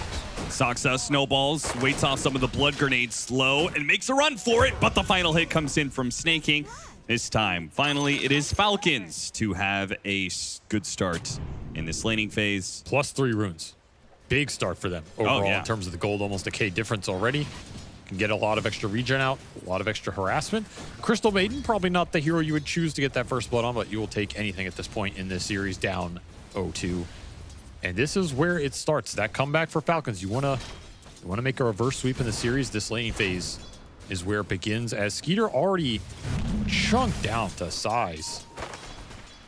Not the early trade he's looking for at all. Yeah, this is going to be a rough one, because if you do lose this lane heavily, then they're able to leave the Dusa alone. And Saksa was, I mean, he was so potent in game 2 on his Tusk. Oh, he owned that game. He's undefeated on this tournament. Very scary hero-player combination to give away again here after what he did in that game 2. I do think that this is, you talk about, you know, being able to need damage, right? Ursa does provide just unlimited damage. And it is one of those heroes that can beat up an Underlord. It can bring down a Medusa, right? They have good core matchups this game with the Pango and the Ursa, for sure. There's some mana to burn, there's stacks to build. These are big, beefy frontliners that are unfavored if you're just getting hit and run down. But man, it does feel like we have not seen Ursa be too successful recently compared to these tanky frontliners. You just don't do enough damage. You need more. Yeah. Is that his only problem? He just doesn't do enough damage? Like, is there anything else about this hero that doesn't fit the He gets modern kited meta? pretty decently. Okay. This Octarine Wind Waker build fell off. Sure. Especially if you lose Roshan's with this hero. His game is a nightmare to commit into the fight. And you have it feels like even if you go and kill the first guy, sometimes the 2 other cores still win the fight. And you just get outfought. Yeah. Like this game, he jumps, he outputs all this damage, builds all these stacks on one of the Morphling or the Medusa. And then what? Are you winning that fight off that alone? No. The other cores also have to carry weight. This is a very tri-core dominant meta. Ursa often suffers in those patches because he's not very good at fighting 3 cores that are all online. He wants to jump the big damage dealer, take that guy out because he can't man fight him, get the 5-on-4, and then he's not worried about getting kited out. He's not worried about getting killed in the return on the process. These tri-core lineups are really difficult for the hero to fight into. So far, CS across the board is not looking too bad for Falcons. Malrine's leading the way at top. The Ursa and the Dusa do seem to be trading, as are Amar and Crystallis as the Pango and Underlord. Lose the Lotus, though, to the Medusa lane. That is very sad. You lose it on the other side as well. Yep, lane pushed in. Not much you could do against the Underlord in that regard. He just pushes in the lane so effectively. I do like this mid Furion, though. This is something that can change the series up for you. Bring a lot more pace, bring a lot more speed, let you make plays on the side lanes first, abuse the slowness in Tundra's lineup, because as hard as they scale and as beefy as they are, this is a clunky lineup. Like, you need a lot of farm on these cores.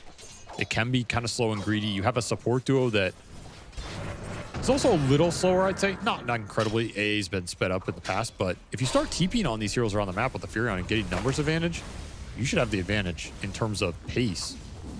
And it'll help you when it comes to that map play that AEY 2000 was talking about, right? That he says he thinks Tundra is the best in the world at. Furion is basically a cheat code. For that kind of...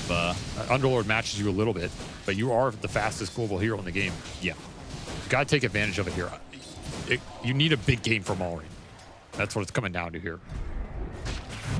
Trying to run him down. Tag team will slow down Skeeter just a tad, and they'll kill Saksa instead. So the duo of Crystal Maiden, Ursa, does find a kill finally in lane.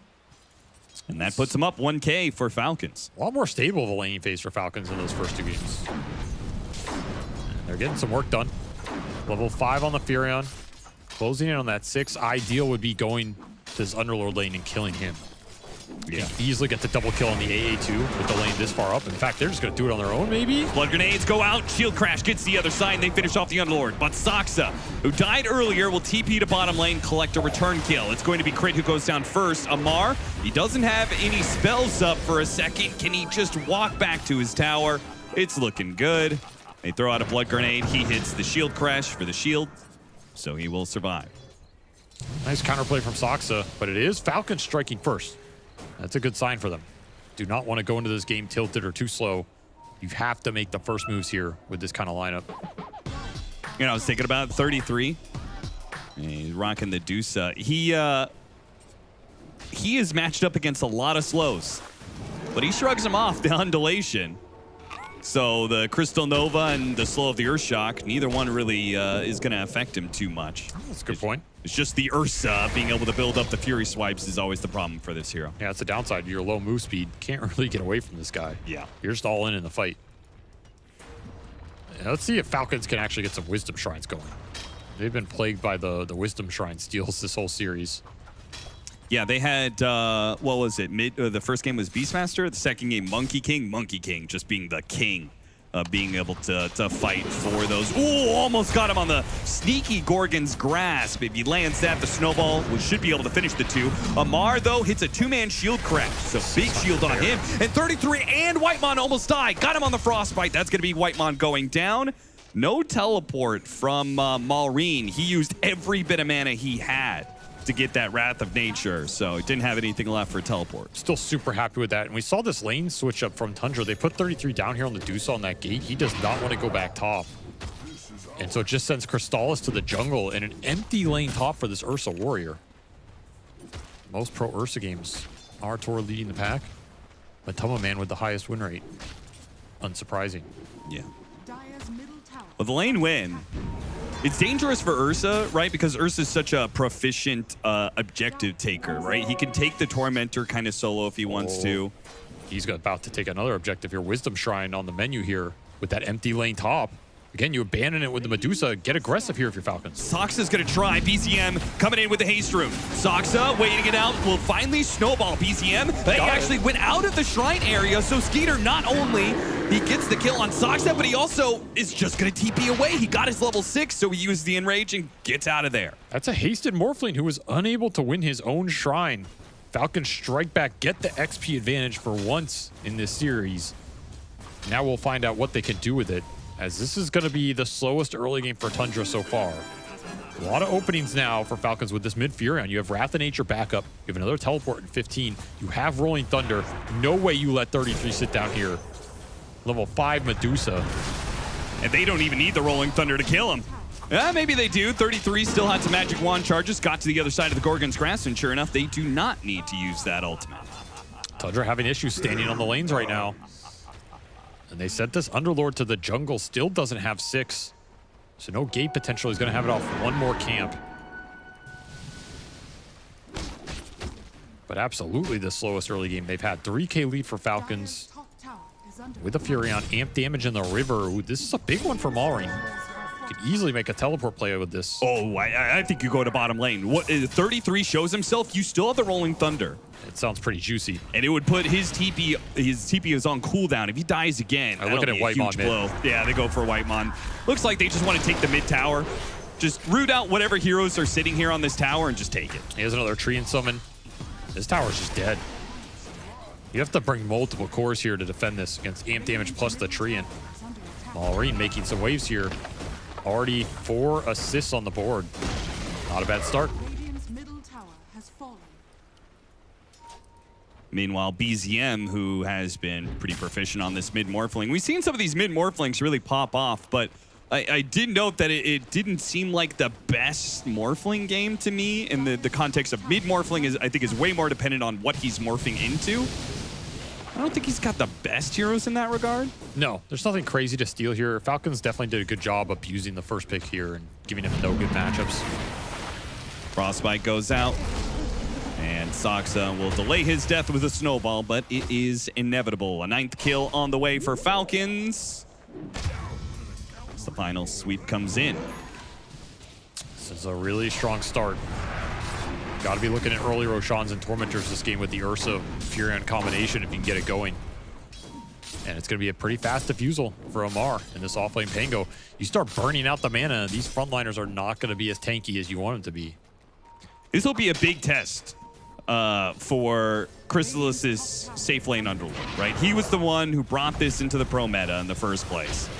But I don't think I've seen this Underlord have a lane situation that has gone as badly. Another freezing fields and another kill. Saksa dies at the top lane. TP coming in from BZM, far too late to do anything. This lane has been pure death for whoever's up here. 33 abandoned early.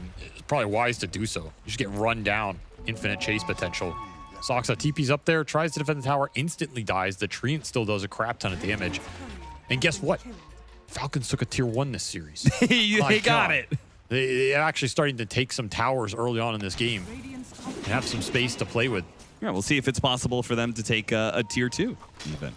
I legit wonder how much that factored into this Furion pick of we just need to be able to take some towers so we can play Dota. Yeah. And this hero guarantees you will get tier 1s. There's no way to stop it. And Skeeter is finally going to leave his lane. It's one of the plays he's most known for, coming through the gate, trying to use some of his carry pool that is able to play aggressive. Ursa is one of those heroes. Though 33, nice block in with the Sprout. The slows may not have an effect, but just blocking him out with trees does quite a lot. This Juice's not tanky in this game versus these 3 cores. And Malrine, he TPs to that play and dodges the smoke gank from Tundra that was going into him on that jungle around mid. So BZM able to clean up the tower, but that's all you got for that smoke play. Looking for something with this Ice Blast. Has yet to be thrown out. Do have a lot of deep wards by Tundra here, though. You look at this dire side of the map, 3 obs across that line. You can make easy plays to these. You have Gate to back up some aggressive move. I fully expect Tundra to want to utilize these with their supports if they can. Yeah.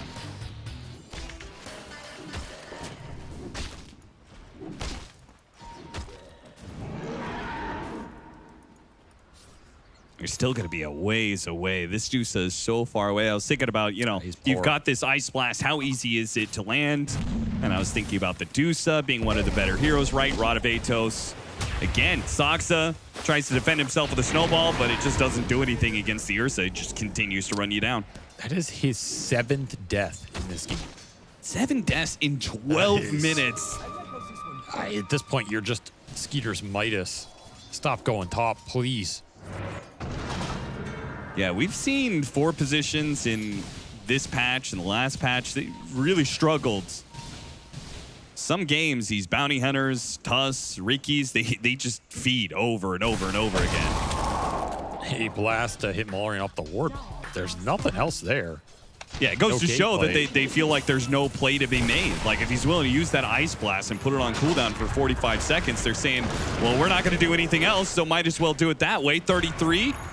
He does manage to pick up his Meteor Hammer. He still has Magic Wand charges. Lost his Courier, and probably still going to go down here. He's going to pop it. Snake gives him a little bit of extra heal. Maybe a Gorgon's Grasp before the final bit of damage comes in. That lockdown might just save him. Amar, he's got another swashbuckle. Okay, he missed that one. That is a little bit rough trying to get it off the Rolling Thunder. Does manage to do so. And got himself stuck. Shield crash, TP. Shield, he's going to TP. What? I'm so confused. Why didn't he shield crash? All right. I think Dusa should be dead there, but yeah, for sure. We'll let that one go. Malrine walking straight into the supports. Still that ward on the triangle. Oh no! What a find! And now they're going to TP to contest this Wisdom Shrine. Yeah, Falcons are trying to make this move on the other side of the map, and things are a little awkward now. Now, Whitemon runs right into the Ursa and is quickly killed. And with the body blocking, Chrysalis is in trouble here as well. Skeeter, tons and tons of damage. It just never runs out for this hero. Skeeter, Snake King, he'll be run down by Saksa and 33 with BZM joining in. It looks like they will not be able to steal this Wisdom Shrine. Crit, he'll get out with the tricks of the trade, no problem. See if they check the hill for the D ward as well, but it's a successful move for Tundra. Getting something in this game. Combine that Furion kill into defending your shrine here. Big pickup for the supports who are really lacking in XP. I mean, the 7 deaths on the Tusk, 3 deaths, not finding a lot in this early game. Needed something to pull back as 33 is just pure mode recovery right now. Yeah. It does beg the question, was this Dusa pick necessary with the rest of the lineup? That's the one thing about the draft I don't like. There's a lot of scale, there's a lot of frontline, but I feel like you already have it between the Underlord and Morphling. For sure, yeah. So why did you need a 3rd frontline scaling hero? There's a lot of overlap, and usually when you see drafts like this that have an insane amount of overlap, it becomes easy to itemize. Well, and your items get insanely valuable, like the Diffusal on the Pango, right? It's just doing so much work this game. Real good timing there. We'll watch Crystal Maiden die at top, but they kill Roshan right before it walks over to the other side. Not as fast as Kyle's 11-minute Roshan. Yeah, 4 minutes behind Falcons, despite being 5,000 net worth up. Well, I mean, you just can't beat complexity when it comes to snowball strats, No, they're really far behind the benchmark that was set all those years ago. It's unfortunate for them because they are still having a very good game. But I guess perfection is yet to be claimed here. Yeah, it is always impressive when those like really old records are still relevant years and years later. Yeah, for sure. I mean, of course, everything was more difficult back in the days. It's true. I was thinking about this part. One part about Ursa in this patch is that here the Tormentor is free, but normally the Tormentor is in a 5-on-5 affair. Whereas the previous patch, when we had 2 different Tormentors, Ursa excelled at that because Tormentor was just a thing of efficiency. It was about whatever team could do it the most efficiently as possible. That was a really big boost for you. But now that we only have 1 Tormentor and it's very often contested, that had to have hurt Ursa's place in the patch. Not when you're 7-0. That is true. When you're this far ahead. 60-minute Blink, Battle Fury. Your other cores are right up there with you. Instant Smoke looking for some prey on the map. There's some easy pickings. Goes straight at 33, holding on to the Stone Gaze for now, but did he hold on to it too long? Now he's hit by Rolling Thunder after Rolling Thunder and burned out of his mana. Takes a little bit of time, but you're building the stacks, you're burning out his mana. It's not that inefficient a kill. He'll take him off the map every time. This Medusa has done nothing so far. It's just Tundra, pure dodge mode. We have seen this out from them, and we have seen it be very successful. They stall out games, they rat around the map, they find little openings, and then at some point they get the items they need to take that fight, and they make the comeback. Sneaking in from behind, Saksa with the gate play. I was going to wonder, there's no Ice Blast, but they've got a different global hero in mind, Malrine. They're trying to get him with the cleaves, and they got him. Huge find. Didn't even need the ward to do it. Saksa just knows where this Furion's going to be. Now, there's no kill that's ever free for Tundra, but if it's just that one hero, that's fine. Skeeter, 3 seconds left for a blink, and he's definitely going to get another kill out of this. In fact, if Chrysalis isn't careful, he's going to die to this as well. He tries to fight with his support, but you can't fight this Ursa. Skeeter has such good matchups this game, and he has had such a fast game. Accelerated off that top lane, going so bad for Tundra. This bear is out of control. He is 10-0 at the 17-minute mark, and he is shredding the entire map right now. You don't have the utility out yet to deal with this guy. That's your best bet against Ursa. Oh, they know where BZM is. They had a deep ward that saw him making his way over to these ancient camp. And he waveforms once. You can run him down here. You have for sure. Okay, who's the battle against each other? Can Skeeter outdo it with the Enrage? Okay, BZM gets the kill, and the Ice Blast is going to hit a lot of heroes. Oh, they barely get away just in the nick of time. Meanwhile, Snowball pick up on the Morphling leads them to Snake King. BZM hops away as the Ursa. Saksa looks like he'll be shot down by Malrine. Somebody had to die here for Tundra. Amar came in through the side, stuck again on the side of the map. Crit's gonna get hit by the Gorgon's Grasp. So many ensnares there. And Snake King, well, good Crystal Clone will block the path of Tundra. They hoped to run down another support. Not the case, though. Not the fight Falcons we're looking for. Not quite, no. Especially on that ward. Just the tankiness of Morphling. I mean, that is Morphling Dota. This hero can take such a beating and still kill you at the same time. Gotta respect the turnaround potential from these frontliners when you commit. That'll be the Aegis down. Still, overall, a decent Aegis for Falcons as the swipe-on-swipe action. That is pretty funny. You had 10 on him, and he's just shrugging it off. This hero's just not right, man. Yeah, we talked about, you know, Morphling doesn't have the best options, but there's always something. There's always something that this hero can turn into, and it's going to look a little busted at some point. And that was his moment right there. He's got to stop cliffing himself, man. That is true. This is just no way to play the game. Time to go back to the Doom, man. He's working towards Aghanim Scepter. He is still keeping a pretty big distance between himself and the Underlord or the Dusa. This is a game to scale. You're not buying utility on any of these cores if you're Falcons. You are going pure damage here. Instant Ice Blast. Amar is going to roll up, and Rolling Thunder do make sure that Ice Blast isn't a danger. Another amp damage in the river, too. Another ward kill, too. They're building a lead, 10k gold lead. A lot of that's on this Crystal Maiden. But he already has Drum 4 Staff. Decent utility, especially versus Underlord Pit. Your stuns with this Tundra lineup can be a little dependent on the Tuskar. So if you get a couple 4 Staffs in here and you can kite out the shards and the punch. BZM knows he's been spotted. Should know that there's either a ward or a Ricky nearby, so he got hit by the Wrath of Nature. Gets out of there in time. The Smoke Cloud has been pretty effective. Annoying spell for the Morphling to deal with, particularly if you can lock him in there somehow. Yeah. Not helpful for the Underlord either, right? A hero that hits very hard, but is not the most mobile, so that 75% miss rate kind of debilitates the hero. Super significant. Crystal is just going early BKB. Can't really blame him here. And once again, the same ward that spotted BZM earlier is setting Skeeter up for a kill on Crystallis as well. He's going to walk right into him, too. He's just not tanky versus Ursa at all. Which is a concern here if you're Tundra, because at what point does he become tanky? He's thinking about Butterfly. And this is a long way away. That's a lot of time for this supposed frontliner to not be able to engage in aggressive fights at all. We've seen one gate gank on that triangle. That was it. Yeah.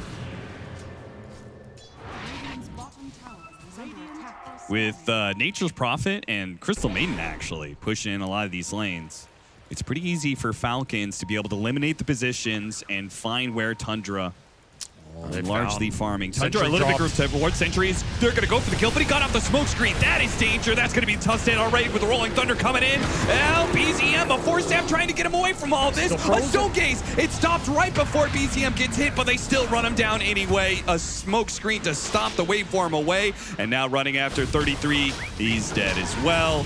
He just collects so many kills. That seemed like a moment where Tundra thought they could stay a little grouped and find a pick, but all of Falcons show up to the top lane fight. I mean, sometimes they say too much of a good thing is bad. I can't help but feel this Tundra draft cooked a little too much here in terms of look at all the premier meta tanky heroes we got. Sure. They're just not going to be able to kill us. But at the same time, you can't kill anything because the lineup's too slow to come online, and the overlap is killing you. These smoke screens, they have just been debilitating in the fights.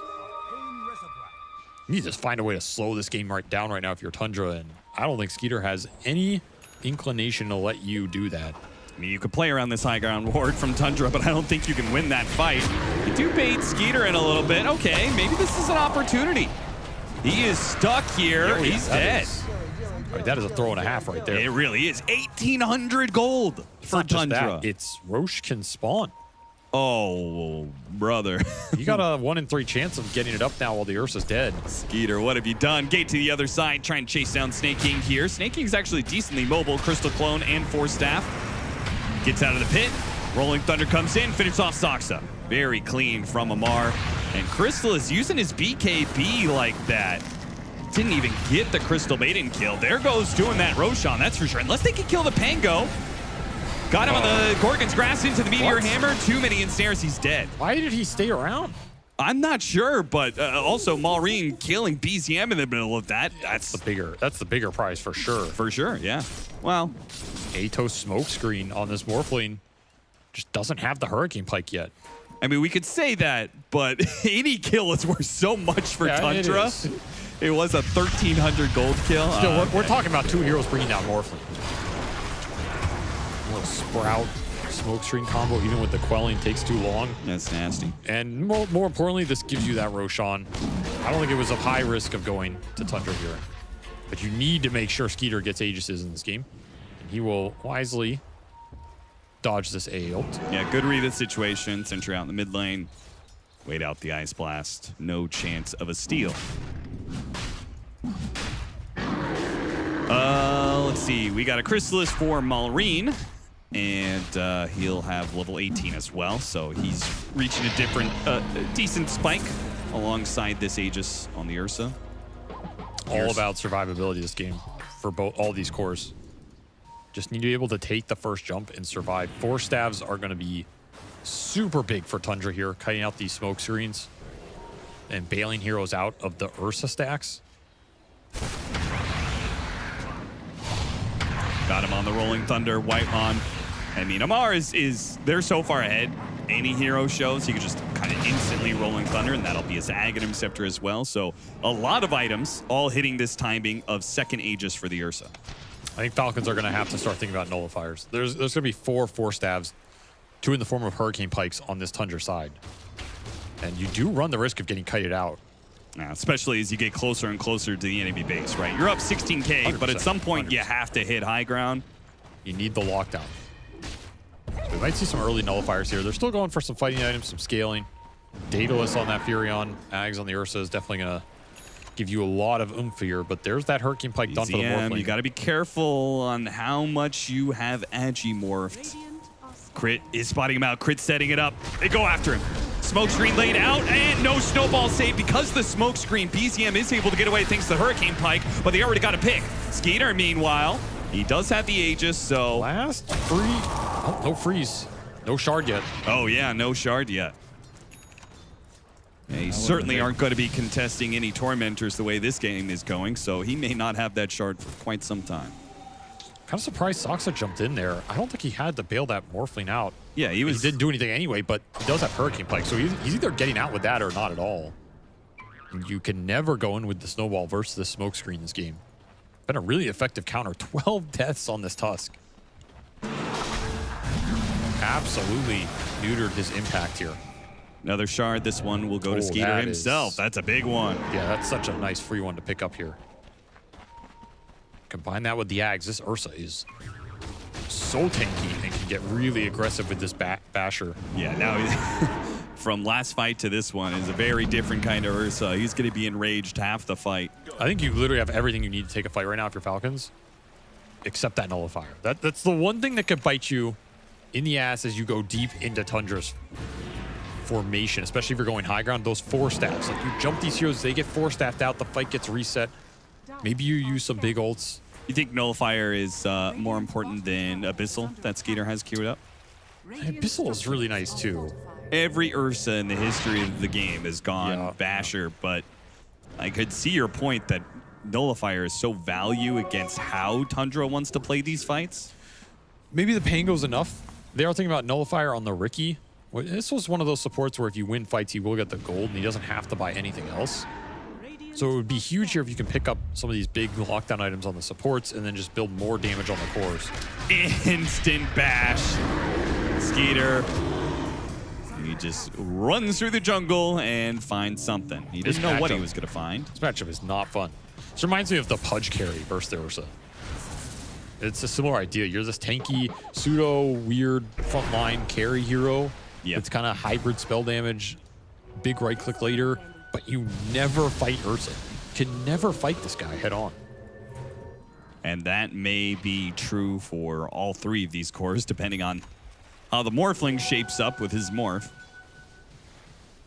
If I'm ATF, I just want to go Octarine, Refresher, Basher, and just get in the middle of that. Yeah. I mean, what do you do about this guy? Yeah, the fact that they can forego Nullifier on any of these cores and just let Crit get it for them. Amar seeing if he can kill Soxa right next to the base. Skeeter will try and follow that up. The snowball should end up back somewhere where Amar can chase, but no. I don't want to stick too close to that base. They have a healthy lead. A kill on Soxa isn't going to change anything. Throwing away their advantage, even just for a single kill, do a lot for Tundra. You got to remember the Furion's just farming the whole map whenever nothing's happening. Yeah. That lead is continuing to grow for Falcons. 22K now. First Nullifier in the game is actually on 33. Feels like they need more lockdown. I don't know if this one's nearly as needed or effective. Yeah, what is he nullifying exactly? Because one of these fights, Malrina's going to have BKB. And yeah, I mean, I guess you're taking away Overpower. It is always an item versus Ursa, but there's only one 4-staff. There's a Hurricane Pike. There's a 4-staff on the Maiden. It feels as though you just want more kiting or survivability rather than the offensive option here, because Falcons are going to jump you, right? They're the ones that are going to get the Roshans and go into you. Yeah, you're going to probably start every fight kind of 4 versus 5, just because the Ursa has already killed somebody. I need to find a way to get Crystallis to have impact in this game. That's the biggest factor for them as well. Look at Snake King's farm, by the way. Yeah, I was looking at it. It's he's jacked. He got that early Crystal clone, and he's just been pushing in waves non-stop. He's working towards a Scythe of Vice.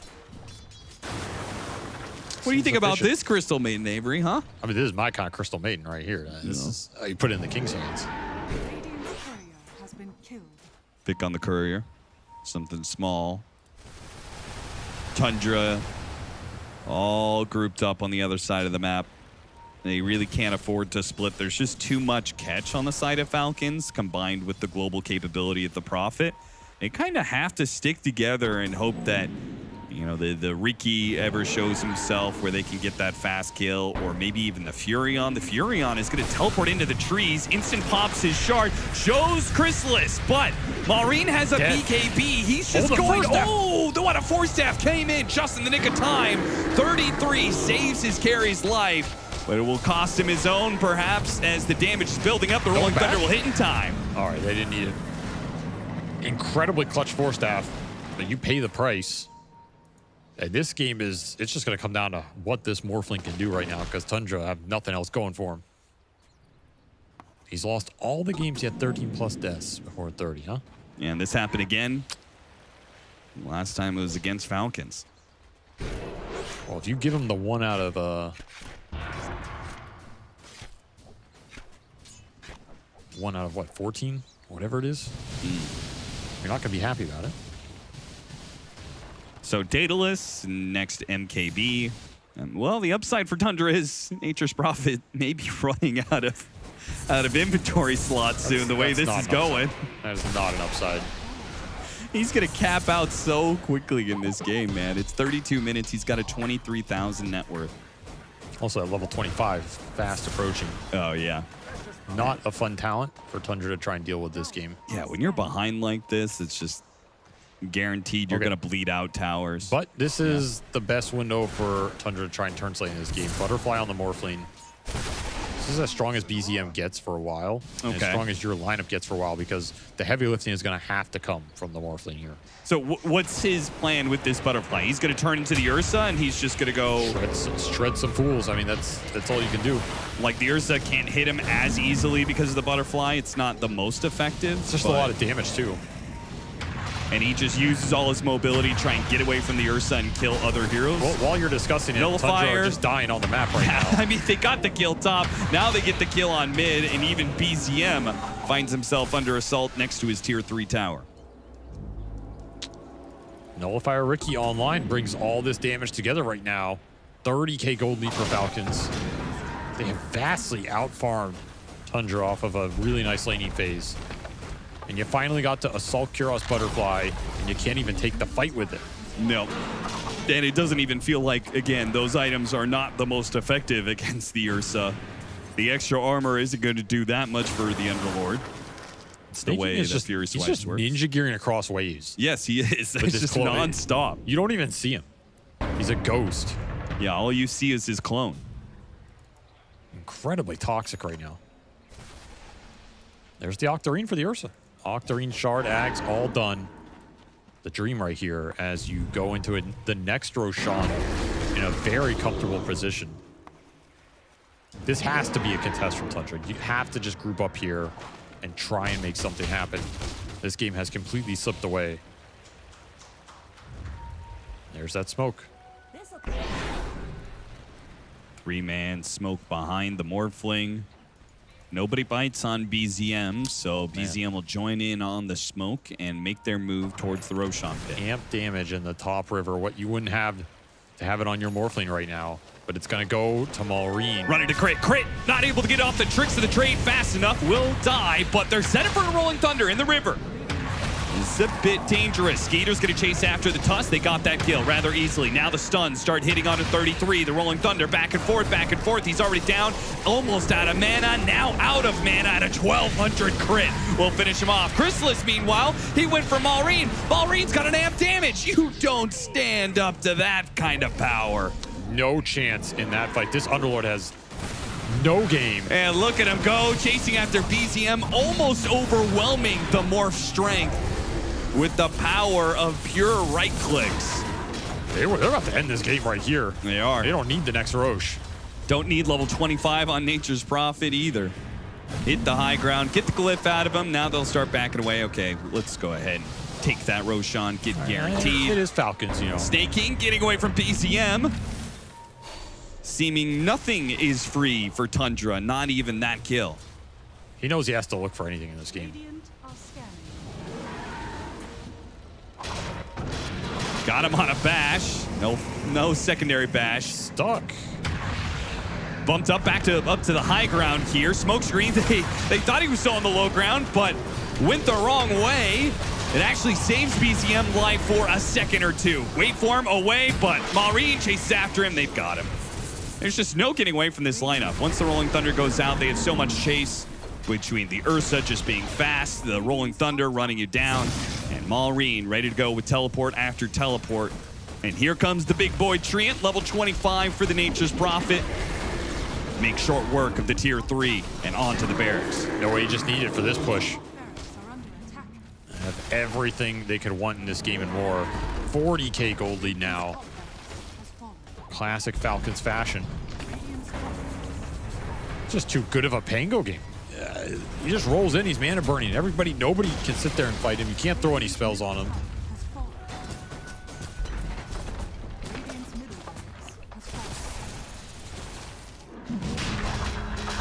Back to Roshan they go after taking a lane of barracks and the ranged barracks in mid. Third Roshan in 37 minutes. This is going to be a refresher shard for whoever wants it at this point. Yeah, give Aegis to Maureen here. Skeeter does not need it anymore. No, he is hard enough to bring down. Let this big boy Furion just deal the deeps. Looking at some tier 4s. We clear through some neutrals as well and then go for that game-ending push. You have Abyssal Ursa, you have the Hex on the Maiden. Butterfly now delivered for the Furion. Yeah, the nasty part is it's not like Falcons. They can just kind of win this game purely through either pickoffs or Treant just pushing into the base over and over again. So it's not even like Falcons are in any hurry to just 5-man up into Tundra's base and give them a chance at a high ground defense. It may just happen with pickoffs like this where BZM gets hit by the side, follow-up Rolling Thunder, lots of chain. Sun tries to go for a Manta, pulls him away with the Harpoon, and maybe they can get BZM out of here. Rolling Thunder that's right on top of all these heroes. Pop the BKB, try and put the damage on Skeeter, but the enrages, they just keep on coming. And Chrysalis, they haven't even touched Maureen. A TP out from Chrysalis will barely make it out, but 33 is stuck. Incredibly clutch snowball. Oh, we got him on But the not freezing enough. field. A blink inside the vice from Snake King. Even the 5 position is pulling his weight in this game for Falcons. The King will not go down easy here as Falcons strike back. He overtakes every hero on the Radiant lineup with a Crystal Maiden. And they will run down every member of Tundra, even through the buybacks. They will wipe them twice to close out game 3. An emphatic victory here for Falcons as they showcase that they are in the grand finals for a reason. They are not going to go down easy. They will not get 3-0. I wonder how many people would have expected Falcons to come out that dominant in that game 3. Maybe they win it, maybe they eke it out, but to stomp on them in that fashion and give them a lot of the top meta heroes, right? The 33 Medusa, this Morphling that gets flexed around and BZM ends up on it. Crystallis' Underlord he's been really successful with. Again, going back to that draft, maybe Tundra overcooked it in some sense with too much frontline overlap. It gave too good of a game to these 3 cores on the side of Falcons. I think they just had incredible core matchups and took advantage of it. And that top lane, if you're Tundra, that's just unacceptable, right? Yeah. Falcons killed Saksa so many times in this game. This Ursa ends this game 18-1. It doesn't matter what draft you have. If you are 18-1, you are winning that game. Yeah, he had such a fantastic game 2, but shut down in game 3, as was the entirety of the offlane. Well, it feels like at this point, Cap and Avery are stealing all our talking points about what this game number 3 was as well. I want to introduce Max to the panel. Hello. Did you enjoy that one? It was finally a little, clapback from Falcons. So I enjoyed that they didn't just let Tundra do their thing where they, they outfarm you, the draft is good, and feel like BZM and the 3-3 is just gonna kind of walk over you in the late game. So Yeah. I'm glad they finally fought back. Yeah, is this a competitive game you're looking forward to? Yeah, I mean, for Falcons, it's not competitive because it's Yeah, I was one-sided. gonna say, you're supposed to say no. No. It was for the series. Yes, it shows Yeah. that we have life from Falcons, right? But to simplify it, I think between Crystal Maiden and Ricky, I think they brought a lot of life to this game, right? The early game from snaking on Crystal Maiden, punishing Saxa, and then throughout the early to mid game, the Ricky, the smoke screen on the Underlord, on the Morphling. The Morphling didn't go for a 4-star, he went for the Dragon Lance. So there was multiple times where Crit was able to set up these engagements, stop the right click from the Underlord that we saw rip through multiple people, stop the wave from, or the Agi shift, or the strength shift, sorry. So yeah, I feel like the supports for Falcons are kind of my MVPs for this game. I think the Maiden and Ricky combo is actually really good against Zusa. I think that's like kind of what the counter pick here is like. So like the Dusa just gets cubed into the Ricky smoke, and there's not much you can do. I think also just the storyline of this series has been the laning phase is everything, it feels like, right? Yeah. 2 first games, Falcons didn't really have any Dota to play after the laning phase, it felt like. And here it's you know, just the reverse. It feels really hard for Tundra to do anything after the Dusa has such an abysmal laning phase. We actually see them try to adjust Tundra in this game, where they put the Dusa in the safe lane, Underlord going jungle, A taking mid, and Tusk going in the offlane just to try to salvage the XP deficit they're at and just to try to recover, which is actually pretty cool by them. But, you know, Tundra, I mean, Falcons not playing passive, just not letting that happen and just punishing everywhere. But I think they gave it a shot at least to try to come back and get XP on your heroes. The warding as well, T, in this one felt a little bit better from Falcons as well. They were able to find the Deucer a lot of times in that little extended bit of the map now, farming it up. So now the games, a lot of connections not really making it for themselves, but this time connecting and great warding. Yeah, sorry to give the basic answer, but when you finally win your lanes, warding is quite easy, right? Because you have a Ricky that can place out deep wards, you're naturally quite aggressive. Snaking, he was like 16k net worth at some point in this game, like taking over other heroes. Well, like I feel like this game was just very calm. It was relaxing. Like you follow the script. Like when we looked at the draft, it was like Falcons, they have to win lane, they snowball the game, then they should win. They did exactly that. That's exactly what you need in the game 3 when you're about to lose your grand finals. This is the type of win that creates the chance of like the reverse sweep. Especially those wards around like the portal area and those ancients and the river. I think that's like the place where, especially if you're losing hard, that's kind of where the enemy carry will want to farm. You want to farm the ancients, the adjacent small medium camp, then you want to portal to the other side, do the same thing. So they caught, I think, Dusa and the Underlord a couple of times there, and then that just completely breaks open the game. Sorry, the 4-star follow from 33, you know, Chris, this was keeping up. That 4-star, How much health did he get down to? Like 20, 30, I think? I should have actually asked for a replay, so I'm sorry. So that's on me. I should have asked for that. Nah, we'll step it up too. Yeah, I ain't gonna. It's all right. But 33 though, he was focused in that game. Even when his like back's against the wall, the fact that he's thinking about how do I just keep this little moment alive to force him away, like. That was sick. The 1% in the mid game can open up to late game, but yeah, sorry, Mr. I think we also saw the Falcons not overextend a couple of times where they could have easily gone for that extra kill onto the Morphling one time, onto the Tusk once as well, where they were like, okay, guys, let's not we'll play. get like 1 or 2 and then, you know, let's chill. Don't play into this Don't give Tundra it- comeback situation, right? So I think they're looking much better now, and I think, you know, they could bring it to a game 5 at this point. At least the Falcons we see now is a completely different one than from game 1. Yeah. There's a specific hero I want to talk about. It's going to be the Nature's Prophet here, right? Because we've seen it have a little bit of an up and down within this tournament. That people, when they do let it through, it feels like they have the answers to it. This time around, Malrine picking it up for himself, taking it into that mid lane as well, and just doing so much with the mid natures. Yeah, the beauty about NP mid is the early 6. So it's kind of like, you know, Zeus a couple of years ago used to be played mid a lot. You get early 6. Yeah, you can all help your side lanes. It's kind of the same thing as NP. It's just that NP is a hard carry from mid. Well, Zeus falls off, NP never falls off. You arguably have the best 25 in the game. So good start on NP, which you do have against a Morphling. It's like kind of free farm for NP. Into like, you know, the level 6 gangs on the side lanes. You take the towers. It's just like a heavily map control hero out of mid with huge carry potential. And it's just kind of the dream. Yeah, and it was for Falcons as well. I do know one of the Falcons players wanted to give us some extra words about the Nature's Prophet. Yeah, I think this game we had a draft we're pretty happy with. We got Nature's Prophet. I think it helped us a lot on the map. We had some hero that could fix it. The other games, they were kind of pushing the lanes into us, so we're happy to have a hero that fixed that for us, and I think it made the game easier. We also did a lot better in the lanes. Like the lanes in the first 2 games was pretty disastrous, so hopefully we can keep that up. Wow, turns out you guys really know what you're talking about, huh? Yeah.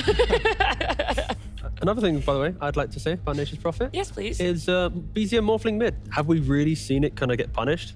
That's the first time at least I've seen a mid lane go, you know what?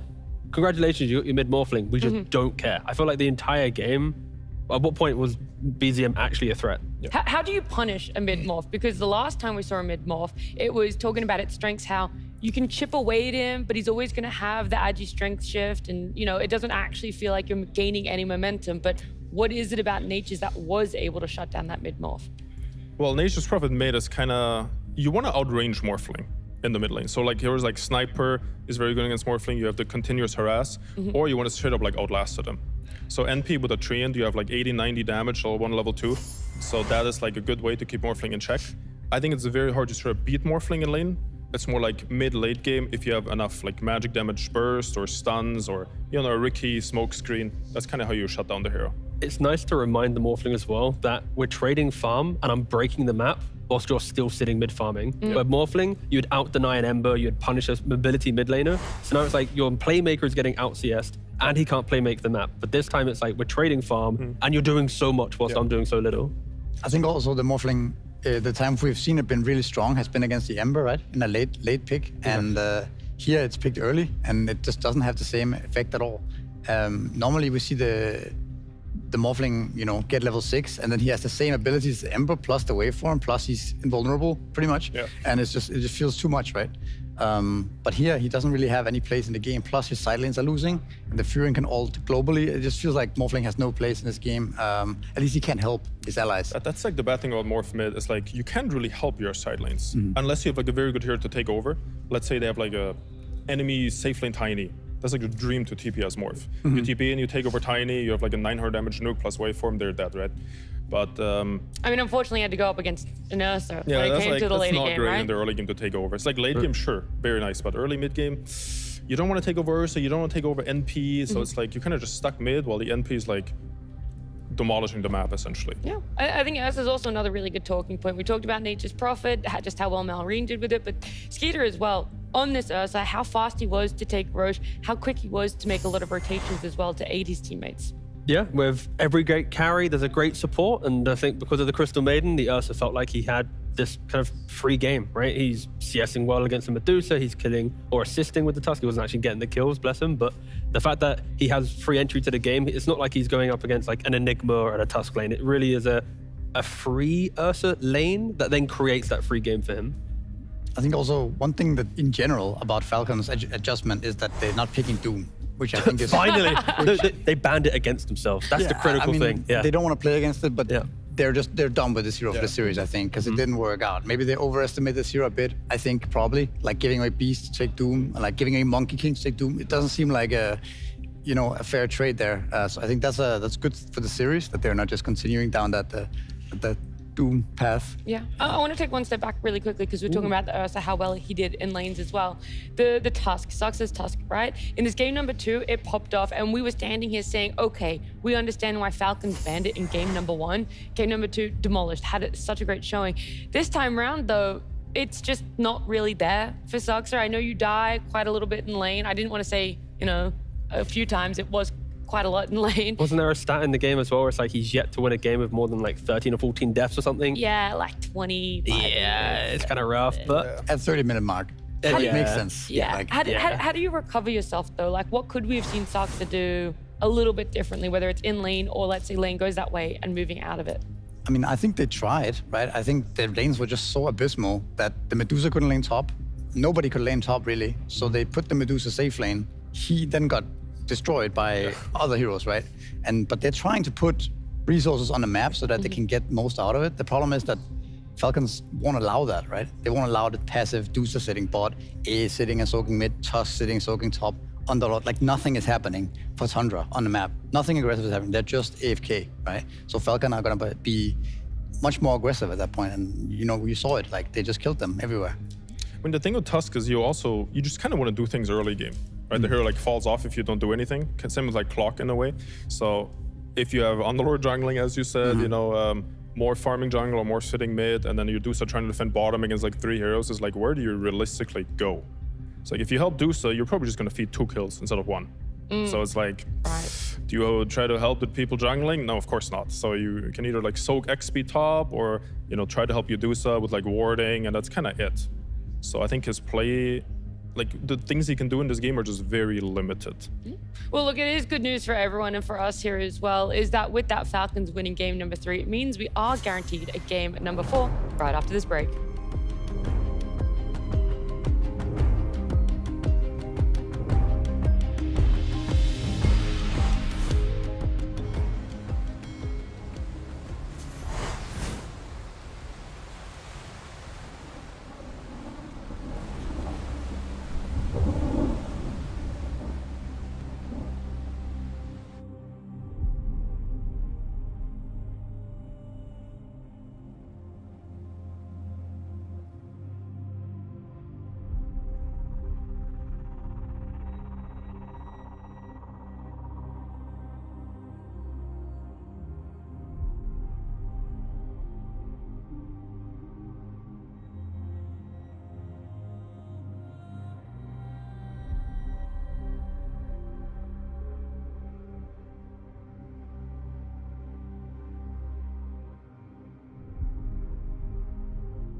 Hey guys, we've got a little bit of a 1v1 setup here. We've got Maureen in that room, and I'm going to introduce him to Hannah, a lovely lady who he's going to be playing against, but actually, he can be playing against Quinn. Blast ran a competition, and basically anyone could enter, and the person that won was like this old lady, like a mum. So she does play Dota. She's been playing it for a couple of years, and you're going to play a 1v1 against her. But yeah, don't destroy her straight away. It's nice. I'm Quinn. Yeah, I'm a big fan of you. Thank you, I appreciate it. And this is Maureen. She does play a bit of Dota, don't you? Yes, I do. Yeah. For how long? Couple of years. Yeah. So shake hands, competitors. I am ready. Okay. I'll steal myself. Okay. I'm gonna beat you. Perfect. I was thinking Queen because I feel like picking something full oh, she random. All right, I'm random too. Huh? What? What on earth? That was on camera, right? What? Did you see that? That's unreal. This is the hero's dead as fuck. Yeah.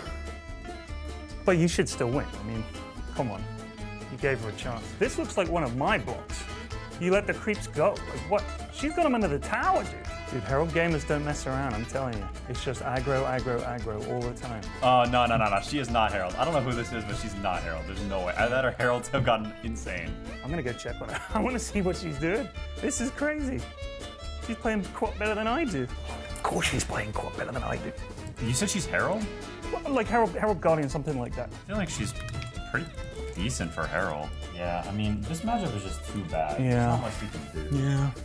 I feel kind of bad. Like, do I kill her? I don't know. I feel bad. I would tell you so. I went in there to try and talk to her a bit, and it was just like, yeah, she's just not talking, dude. That's dope. You're going to base? Quinn! Holy wow. Jesus. She's cooking. When I'm retired, this is what I'm going to be doing. I'll have to beat the great Quinn 1v1 mid. You're not used to having to buy the wards. Nah. Classic mid player. She's got a salve and a raindrop. She's like, I don't know, she did her research. Anyway, I'm going to see how she's doing. Ugh, my old knees. I think he's getting suspicious. Yeah. Let's see what Maureen makes of it. Oh, I think she's got her. I think she's baiting. She's got her ult. Oh, you got her. You got her. Easy game. Okay, he knows the tree. Okay. Oh shit, dude, look out. Oh my god.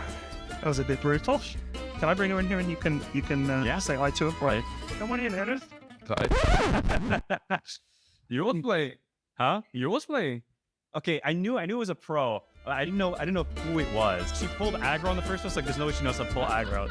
Like I said, she all started with the wand, and then she's ferrying salves. I'm like, this grandma cannot ferry like salves. She's never played Dota in a... No, never. So did you guys have any idea? Like, were you suspicious? The wish is, July group is like, there's no way. Yeah, give him a life flat. Well done. I was impressed by your play. Yes, great job. We're about to head into game number 4 of our grand finals there. We got Max joining us here at the desk. Would you have clued in as quickly that you were playing against another probably from like a grandma to like, top 100 player. Yeah, I think you feel it after first wave. Are you saying there's not a single grandma out there in the top 100? Doubt it. Oh, actually, better question. Are there any top 100, 200 players when you play against them that feel like they're just grandmas? And that is possible. Yeah, and naming any happened names? before. You're like, this guy's bad. So. Okay. All right. Well, I do know there was like another 1v1 done, and the person who was playing immediately picked out who the other pro was. Like by name? By name. That it is, called out, yes. wow. It was 2 CIS teams going up against each other, and they called out the other pro player by name, and I was so shocked. Okay, that's pretty crazy. What the hell? So you reckon you would know, but you wouldn't know the exact player? Yeah, I don't think I would know Quinn. I think like Sumail you would probably know because the guy's like hyper aggressive. Okay. Also, me and Boxy used to like practice 1v1s before tournaments start, and he would always dive me like level 1, and I'd be like, this guy's a psycho. Okay, so that happened, you'd be like, yeah, that's Boxy. All right. Okay, so it's a little bit easier then to know, and for these teams, maybe it's a little bit easier to know what to expect for game number 4. For us, is it easier to expect something for game number 4? Another stomp? I mean, I hope not. Okay, that is. Sorry, go on. No, please. No, please. Okay. Well, I think a lot of the same things. There's all the same heroes we've seen, but probably like different iterations, maybe slightly different bans, perhaps. Well, yeah. I feel like the team. I feel like you said everything in hopes that it would just stick.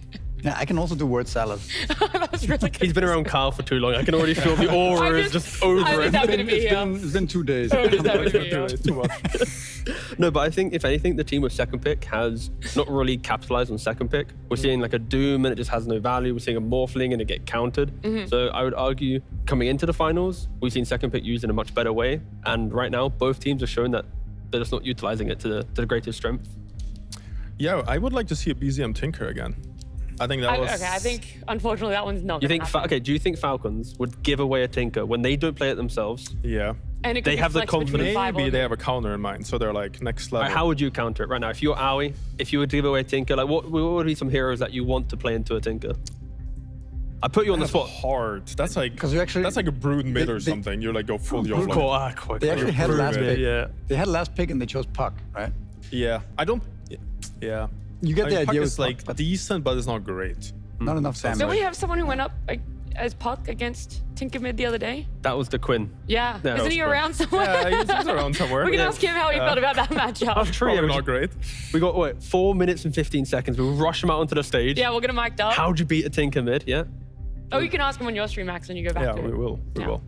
No, I think it's just hard. Tinker's like laser. You can't CS against. You'll always get 2 or 3 CS with laser, and then you have March, which just kind of kills the wave. Especially if he supports like stack jungle in the meanwhile, it's like you'll always have a decent game. So it's like I think either will like support rotations is kind of how you beat Tinker. So maybe like a Kunkka plus 2 active supports. You just play on the 6 and 8 minute runes. You try to shut him down that way. I think that's a possible scenario. But I think if your supports plus mid lane hero just don't have enough damage, I think it's really hard. Especially if like someone like BZM plays it, who's very good. So.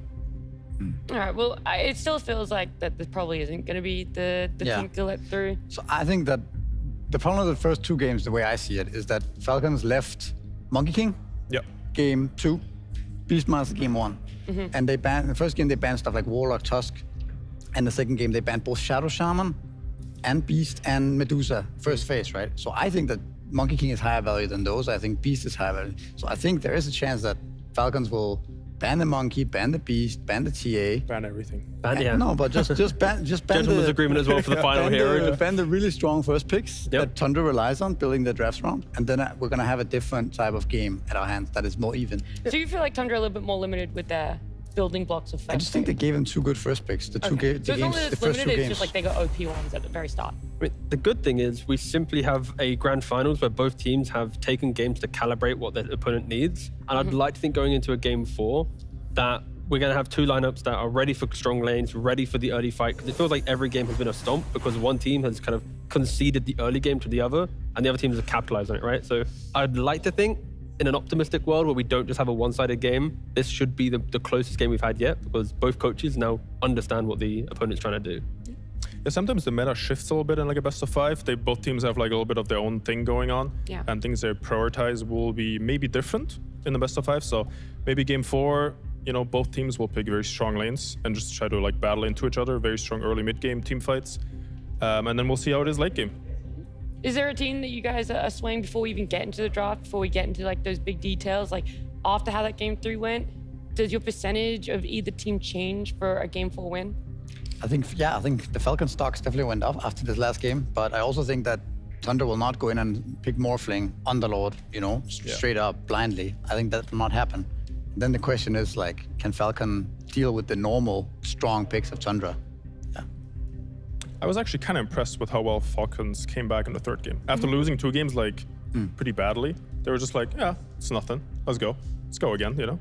We have nothing to lose, so. Yeah, I'm just impressed that Amar just keeps finding ways to get his Pangolier stuck in little corners of the map. Okay, what was that stuck in? That was really it weird. between the Underlord? The little Jesus statue plus Yeah, the it was a little- Yeah, it there's was a with the lot of stuff. Underlord ult though as well. Yeah. It was all of that combined, and he just got in the middle of it and just AFK'd basically. And then he was like, maybe I should have nearly died as well. But somehow, some way, every game, new spot. He finds another way. Yeah, finds another way. It almost felt like a protest. I'm not gonna click my. No, I refuse. Yeah, This is the game now. It's like a plea to the Valve. That's like, you better patch this iron moving. Maybe should have committed and get the full death, but he won't get changed now because he actually TP'd. He succumbed to pressure. Yeah. Well, look, this game number 4 could potentially be the game that crowns our Blast Slam 3 champion. We're not really sure, but only one thing that I know for sure is where our Blast Slam 4 is going to be.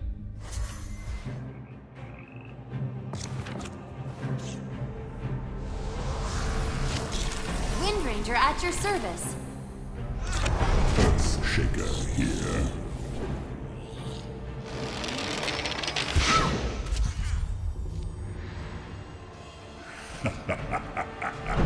Slap!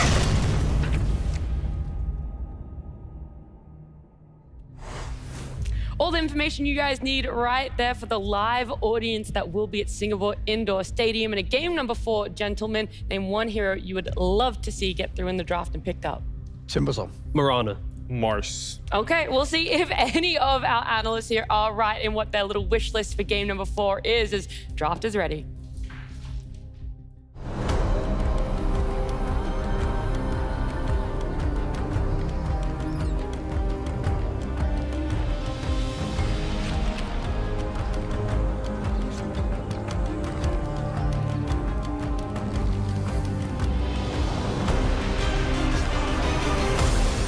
We're here.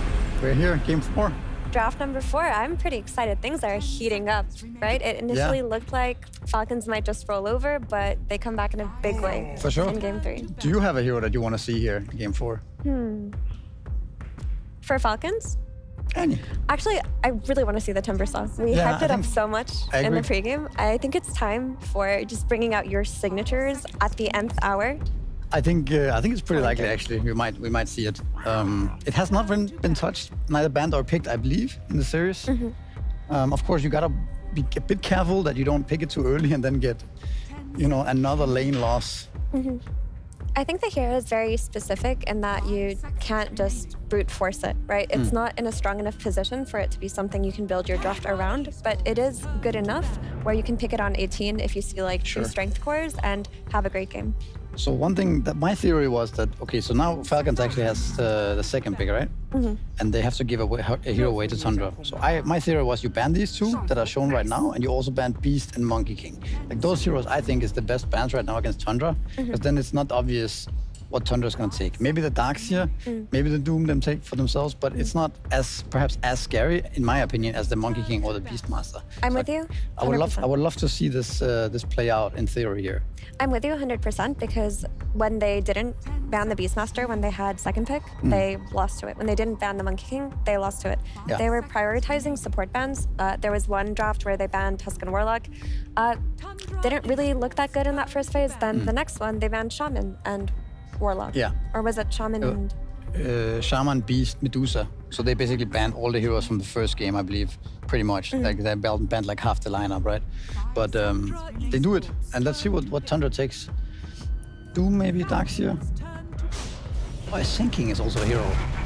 See, I find this interesting because Tundra, up until this tournament, they really haven't been running the Doom that often. Like, it is something you always have to think about in a 33 team. But the way that Falcons prepared for today, and they just second pick Doom in the first 2 games, they felt like this was a high priority hero, but there are much higher priority heroes for Tundra, the number 1 being the Sand King. Yeah, for sure. And looking over the last drafts, they actually banned it themselves right before they ended up picking the Beast, picking the Monkey King. So this is their, you could say, Beast and Monkey are first priority, but then the Sand King is right after, right? So they ban out the Furion we saw last game, also just a little respect in last game. Tiny. Strong flex hero for themselves. I want to see Falcons drafting so that they can just bother the Sand King in the jungle. Like we saw Spirit a few days ago go for the Bounty Hunter approach versus Sand King, where if he's left the lane, is just sitting farming ancient stacks, you have something that can take advantage of it and stop his lead that's building. Yeah, I think this is, we talk about flex a lot for Falcons, but I would like to see this being just a carry tiny that goes into the safe lane that has a really good lane from the start with a free farming as the Sand King who was pseudo jungling. But I agree, I think shutting down 33s a little bit in the jungle, or at least bullying him to some extent, block some camps, or you just make it harder for him to get this really early blink dagger. Yeah, I mean, in game 2, they ran the Bounty Hunter, and in game 3, they ran the Riki. So Falcons have shown that they're willing to play these invasion type of heroes. It does become a bit predictable though when you keep doing it, especially when you have a hero like Sand King. Tundra will for sure anticipate some kind of invasion early on, some kind of blocking of camps, and you also got to be careful you just don't run in there and give first blood away, right? So it is a little mind game there for sure. So what are Tundra gonna pair this with? Usually when they go for their first pick Sand King, it's followed by either Wind Ranger or Cuddle. But now that Ringmaster has gone up a little bit in priority, it could be that as well. Or do you think they're just gonna run back the Warlock? I think it depends a bit on what Falcons picks. But I think Warlock looks pretty strong here. Like if you got to double pick something, you could do the Windrunner Warlock we've seen. I think if Falcons doesn't take Shaman, I think Shaman is a good choice as well for Tundra. It's not necessarily the best with Sand King because the lane is a bit weird. Shaman can't really do much if the Sand King is jungling, right? Yeah. Compared to like a Windrunner. But I would like to see Falcon pick up potentially the Shaman this game. For themselves. Yeah. I mean, Crit is a Shaman enjoyer from way before the hero was even popular. But I agree entirely, like Shaman for Tundra won't do enough. Like you want your forward to be able to self-sustain while your Sand King is jungling. So Cuddle's really good for that because he hides in the trees and illuminates. Wind Ranger, she can just power shot the range creep, wind run away if she gets gone on, easily secure the power rune minute 6. You have like long distance power shots to be helpful. Another hero that is definitely on the radar for both teams is the Mirana, I think. In this game, right? You already have your setup stun. We could even see a snaking Mirana pick here on 9, I think. That wouldn't be bad, because if you recognize the Shaman is not the best, there it is. If you recognize that the Shaman is not the best here, you're actually stealing away the Mirana, right? So now I think you are forcing Tundra into a Warlock pick to some extent here, because AA is banned out, right? That would be a really good choice for them as well.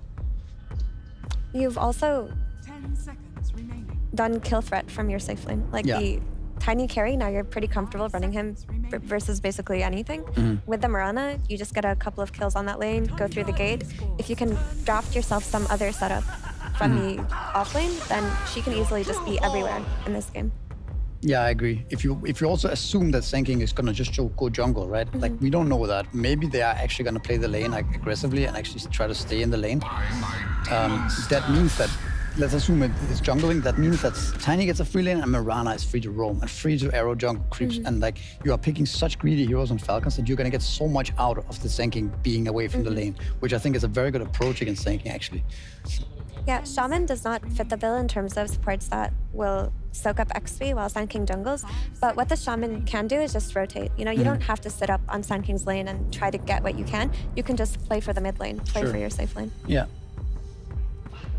But now the problem for Falcons is that they're actually lagging quite a bit of teamfight, right? You're looking over at Tundra's draft, they have both the Sand King and the Warlock, and you basically have no teamfight spells at all right now. So you need to be able to match this somehow, or pick heroes that don't die to AoE, right? And this is maybe the Timbers will come into play. Oh, you're nailing it today. You're cooking. There it is. So now we need a crit hero. And I wouldn't, with this style of play, I wouldn't mind seeing another. I wouldn't be surprised if they were to pick like a Bounty or a Ricky again. Yeah, I mean, that's what we want to see just for the sake of bothering the Sand King. But you could also just double up on your team fight because Timbersaw alone is not enough. Murta could be pretty cool with the calling. Murta is sort of forgotten a little bit in this series at least. So it could be. Ooh. Okay. SD Mirana, right? You have the save for the Timbersaw later on. You can stack for the Timbersaw. This is really cool as well. I'm just trying to think of what value they're getting out of Demonic Purge right now. It doesn't feel like it's that valuable yet, but what they do have is the disruption save outside of the setup, right? A lot of the ways that Tundra have been playing the Sand King is in these games where they require damage for the backline, they'll go first item Aghanims. And Shadow Demon is a hero that can buy himself time during that epicenter, or buy the other support time, or whoever is focused on by the Sand King. You've got that save in the back. Well, the thing about Shadow Demon is a very counter carry. It's it's the best hero against most carries, right? It's hard to pick a carry into Shadow Demon. It's basically what I'm trying to say here. And they haven't picked the carry yet, right? Which limits the Tundra's options here.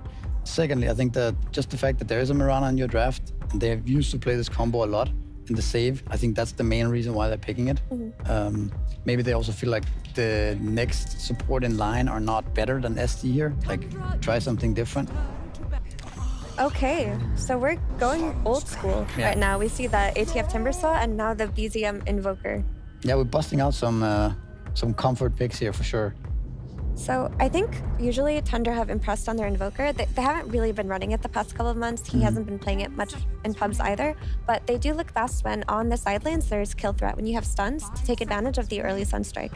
And that can for sure happen on this Shaman Sand King kill. With like the added addition of the threat of the Sunstrike, all of a sudden this Mirana plus Tiny Lane does not look as strong as it did before. That's a good point, I think, actually. Now you can actually play aggressively with the Shaman and the Sand King, right? And you don't have to do this jungle stacking.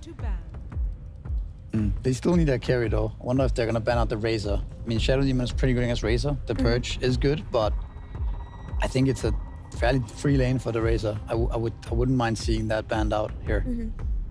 So I have a question for you, Misery. In the lens of the Timbersaw that we've talked about and hyped up, within Tundra's picks right now, do they have enough damage to address this Timbersaw? Because between the Invoker spells and the Sand King Epicenter, it does seem like enough. They have. I think they also have the hard lockdown in the Shaman, which is really good. They also have the Sunstrike, which is pure damage, right? So I think, of course, if it gets to the point where he gets the Minotaur Horn, 5k HP and 60 minutes, you know, things are weird at that point. But I would say early on, now they see it early. They know it's probably not going to go mid against Invoker and give BCM a very happy lane there.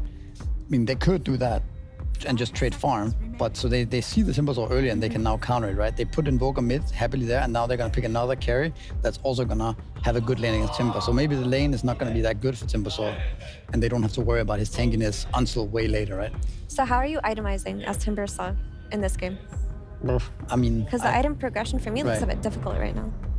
I mean, Lotus Orb looks good at some point. I mean, Aghanims is also good. Maybe you just get Aghanims as fast as possible, and then you're actually unkillable, right? During that time at least. I would like to see that, but there is the Tornado Dispel from Invoker. Yeah, that's true. Yeah, that's a good point. I guess we'll see. I mean, you could also go for the full aggression with Blink Dagger and stuff like this, Kaya, and just try to kill people before they kill you. I think it depends a bit also if it's offlane or mid, right? If it's mid, you're probably going to see a more aggressive build, and if it's offlane, more towards the surviving and farming. So through the lens of the mid lane, let's say that top lane starts to go bad for Falcons, because as you mentioned, there's the Sunstrike presence. Suddenly you have this unit in SD plus Mirana that might want to go mid and just shut down the Invoker. Invoker's biggest weakness is that his laning has gotten a lot weaker and he's very susceptible to dying. Tundra, if he's getting disrupted into arrow, do they have the tools to respond to that fast enough? I mean, maybe he can block the arrow with a Forge Spirit or something, but if they actually get the setup on him, I think he just dies, right? I think it's very hard to stop. Yeah, he does seem very vulnerable, so... Could we see is Malrine gonna play like a Kunkka or something like that? Because I think that could be a very strong pick for Falcons. That gives them the team fight that they're kind of lacking. Another tanky core to buff up his other two tanky cores, right? Plus even more setup from Mirana. Plus, you know, just if the supports come mid, there's nothing Invoker can do. And because Invoker, Warlock, and Shaman are so squishy, then you definitely have enough damage as Timber plus Kunkka. Yeah. Plus you add another snowballing hero to the mix, right? And it's also good against PA. I think Kunkka would be a great pick, but I'm not sure Malrine actually plays it. I can't remember seeing Malrine Kunkka. I think he can play that hero. I mean, most people can. Like, it was the most picked hero at last TI, right? Or was it the TI before? Yeah. 10 seconds remaining. What else could you pick? I mean, there's also the world where they don't put the tiny carry and they pick like Bloodseeker here. Is that a thing against the PA? Or is that a bit too like out there? I think it's a bit too out Skeeter there. as well. Yeah, not really. If it was Crystallis, maybe, then you could. Because if you're gonna drop a game in this series, you don't want to do it picking a Bloodseeker. That's something that's lose gonna haunt the lane you with in bed Bloodseeker and you're like, at night. It's a classic Skeeter Dragon Knight. It provides them a little bit more reliable lockdown. Yeah. Some more tankability. The Trusted Dragon Knight. Also a little bit similar, not really similar to Kunkka, but it gives them the same type of tools, right? They have this really strong mid laner that does not care about Invoker early on. The supports come mid, it's easy kill into the tower, right? Gives them another tanky core, another frontliner set up for Mirana. So it gives them a little bit of the same type of tools, at least, I think it's also a really good pick. Gives them more insta lockdown, which I really like in this patch. Right, they actually didn't really have it before, so I think that's very important. The Kunga would have been problematic because once the BKBs come out, suddenly you can't actually lock people down. But now you have the DK and the tiny kind of pseudo insta stun as well. So I think it's a nice pick. I like that it covers for the time in Falcons draft where they're a bit vulnerable because their tiny is going to be farming. They don't have that lockdown that's reliable that you're talking about. Your DK is going to probably go first item blink, start running around as a 3-man ball with your SD and your Mirana, and whoever shows on the map, if Timbersaw starts to connect and join, is going to instantly die. And there's no save on the side of Tundra, right? Like there's maybe the Hex by Shaman, but that's about it. Kind of like Falcons here this time. I mean, Tundra's draft is no doubt very strong as well. They have good heroes all across the board, but I like the setup they got for themselves here. But yeah, I think we're ready with Avery and Cap. That's right, we're ready to get into Game 4 of Falcons versus Tundra. The battle of the offlaners here. Amar is going to be on his Timbersaw, 33 on his Sand King. Some of the best player-hero combinations you're going to see in this series. Oh, you're in ever. True. In the history of ever Dota that it's ever been played. I don't know why I said it like that, but since forever, I would rate ATF as the best Timbersaw that has ever touched Dota 2. And 33 has certainly made a name for himself on Sand King. Maybe not his best hero, but certainly one of his best, and he's certainly one of the best Sand Kings in the world. So it is sure to be an interesting matchup. Let's get into game number 4.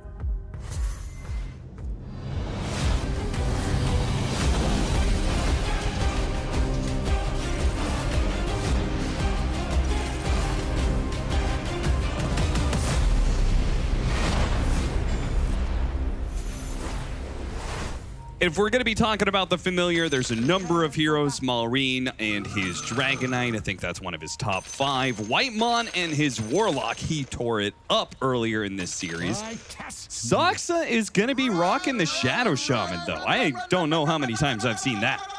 Is he 3-0 at this tournament? I think he might be. Before this tournament, how much did he play it, though? It was one of his heroes way back in the day, actually. If you go back to when he was playing with Misery on DC, he was kind of in that pseudo 4-5 pocket where he wasn't sure what he was going to end up playing. Yeah. Shaman was one of his classics. It was in this category of long-range wave nukers that he would play as 5, but then farm like a 4 on. It was Shaman, Coddle, and Rubik. I do remember that now. So he is an old-school Shaman player. He's very comfortable in the hero. We're going to see it here. Rana Shadow Demon, a hero combination for the ages, has been around for quite some time. Also, the SF Clock Bug Abusers. Disgusting. Well noted. Rana Ember on the highest win rate of all of those. Really strong combination. Yeah, it's not one of the combos that you, I think, just go to when you think of hero combinations, but every single time I've seen that one, I've always been like, oh yeah, they have slight chains into arrow. What a godly combo. Honestly, Morana's been going up in value this tournament. And we're going to see it twice here in the grand finals in some very capable 5 players' hands. Hero looks strong. She trades well in lane, can buy all the utility. Moonlight Shadow has been really good around these Roche fights that are now back in the river, where you can take all these weird angles and it's a lot more important to get the jump. All that said, Austin, I'm going to say 2 things. One, it is the BZM show. He's back on his Invoker. That's right. That is good. And this game has some playmaking heroes. It has some spellcasters. It has some team fighters. It does not have these fat frontline blobby pieces of shit. And that's great for us because I will absolutely guarantee you, Austin, bet my goddamn career on it, this game is going to go the distance and it's going to be the best game of the series unless we go to game 5, which will then be the best game of the series. It's going to be an absolute banger, Austin. I absolutely guarantee it. If it's not, you'll never see me again. Okay, now we got some real spice to it. All right. I know Quinn was in the green room. Quinn, you hear that? I might need a new casting partner soon. Burrow Strike into Sunstrike, and there it is. It's already begun, ladies and gentlemen. The show is just beginning to kick off. The BZM Invoker. Making a name for himself once again as perhaps one of the greatest Invoker players. No, maybe the greatest Invoker player. Miracle fans in shambles with that statement, Austin, but it could be true one day. You never know. If he wins a couple TIs. Maybe. What's to stop him? Right now, though, he's got to get through Falcons in his game 3, claim this tournament win. And this is where I like the Morana. It's just really hard to trade with these supports. Sunstrike gives you the extra damage as a pause comes out. You were right about the Saksa Shadow Shaman, by the way. I got the numbers on it. 39 and 16. That's an absurd record for this guy. Very likely had a decent amount of those wins, as you said, on that DC lineup, which had a very successful run at TI. Old school Shaman players. We get some all chat, of course. Maureen alluding to the fact that he has 9 denies, and, well, he knows it. BZM has gotten the Sunstrike, but he's not gotten anything off this laning phase. Yeah, the first Sunstrike he threw missed out on the range creep last hit, and I think it's just been downhill from there when it comes to this lane. So hopefully a side lane set him up for more Sunstrikes. They're pulling up top 2. Warlock PA lane, the Tundra Classic. I think ATF. Amar getting a bit low here. He has stick charges. He's really baiting it out. Goes down to like 20 HP and still falls. There's nothing you could do there. There's too much sustain on this lane. It's a classic combination Tundra have been winning with since Dyrachyo was on the team. Making it work here again. I guess the question is, how good is Chrysalis as a Phantom Assassin compared to Dyrachyo, who we're about to find out. One of his best heroes, in my opinion. He's played this hero a lot. It is way more of a comfort pick for him than something like the Underlord or Doom that he's, trying to make a name for, but this is a hero he's spammed. He's very confident on it, and he's in good hands here. He has frontliners and stuns to play around. He has team fight. He has that Invoker to help him carry the late game. Not a lot of pressure on this PA in any one specific area. He just has to have an all-around solid game, and he can do some work. Yeah. That said, some tanky armor boys in this Falcons lineup, a classic for them. Tiny with all the extra armor, Dragon Knight with all the extra armor, Timbersaw with the extra armor. 3 extra armor passive cores. Wait, can you go like Revenant's Broach Phantom Assassin? He wishes. Is that a play? He wishes right now. An Invoker in 2025. He's 29 games compared to everybody else who's still in the single digits, and he's 20 and 8 with it. Everybody else, pretty unimpressive win rate. I don't see Miracle on this list. Is that a real list? I think you're looking for Ghost. Ghost is okay. Another Sunstrike. This one does land, but it does not net a kill. 33. Perhaps getting overly aggressive Also, does end up dying. I love that tiny animation. That's beautiful. This is the second game we're going to see Skeeter with the bugged out tiny skateboard. It's really nice. Really nice when you're trying to outlast hit him. Yeah, and you literally can't see him animation. swinging. Yeah. This is just fantastic. Pure jank right here. Just walks up to you, hand out. He just wants a hug, Austin. Give me a hug. All of a sudden, bam, 230 damage. It is actually Imba. I don't know how you're supposed to last hit against the highest base damage in the game with no animation. Do you think Skeeter has found a way to do it intentionally? I'll leave that up to the community to decide. I'll pass no judgment on that one. Whitemon, he takes a lot of Shadow Poison stacks, but he has his own heals. They're converging mid. Rune. They are. Is this a play? Well, with the DPs coming in, see if they can yeah. stop with the meteor. Dropped on Maureen's head. We couldn't get the stun. He's going to be able to get up to the high ground. Those final hits. Any high ground misses? They got it with Saksa. Not a single miss. Shadow Demon poisons raining in, but not enough for any kills. The thing is, I think if he just ran, he would have lived. Yeah, or if he had landed the stun, he also would have lived. Said he went for the stun, got body blocked.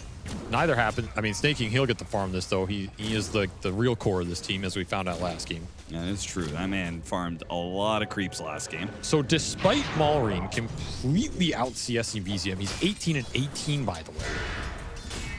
Pretty disgusting pay score. The price, and now the net worth is pretty evened out. Yeah, he's only less than 200 ahead of BCM at this point in net worth. Does have an XP advantage still. It's no joke when you're playing this Dragon Knight, you get that early Elder Dragon form, you can start pushing the tower. Very tricky situation to play Invoker into, because if you're the one getting ganked, especially with these catapults up, your tower starts getting Dust on 33, he's in trouble.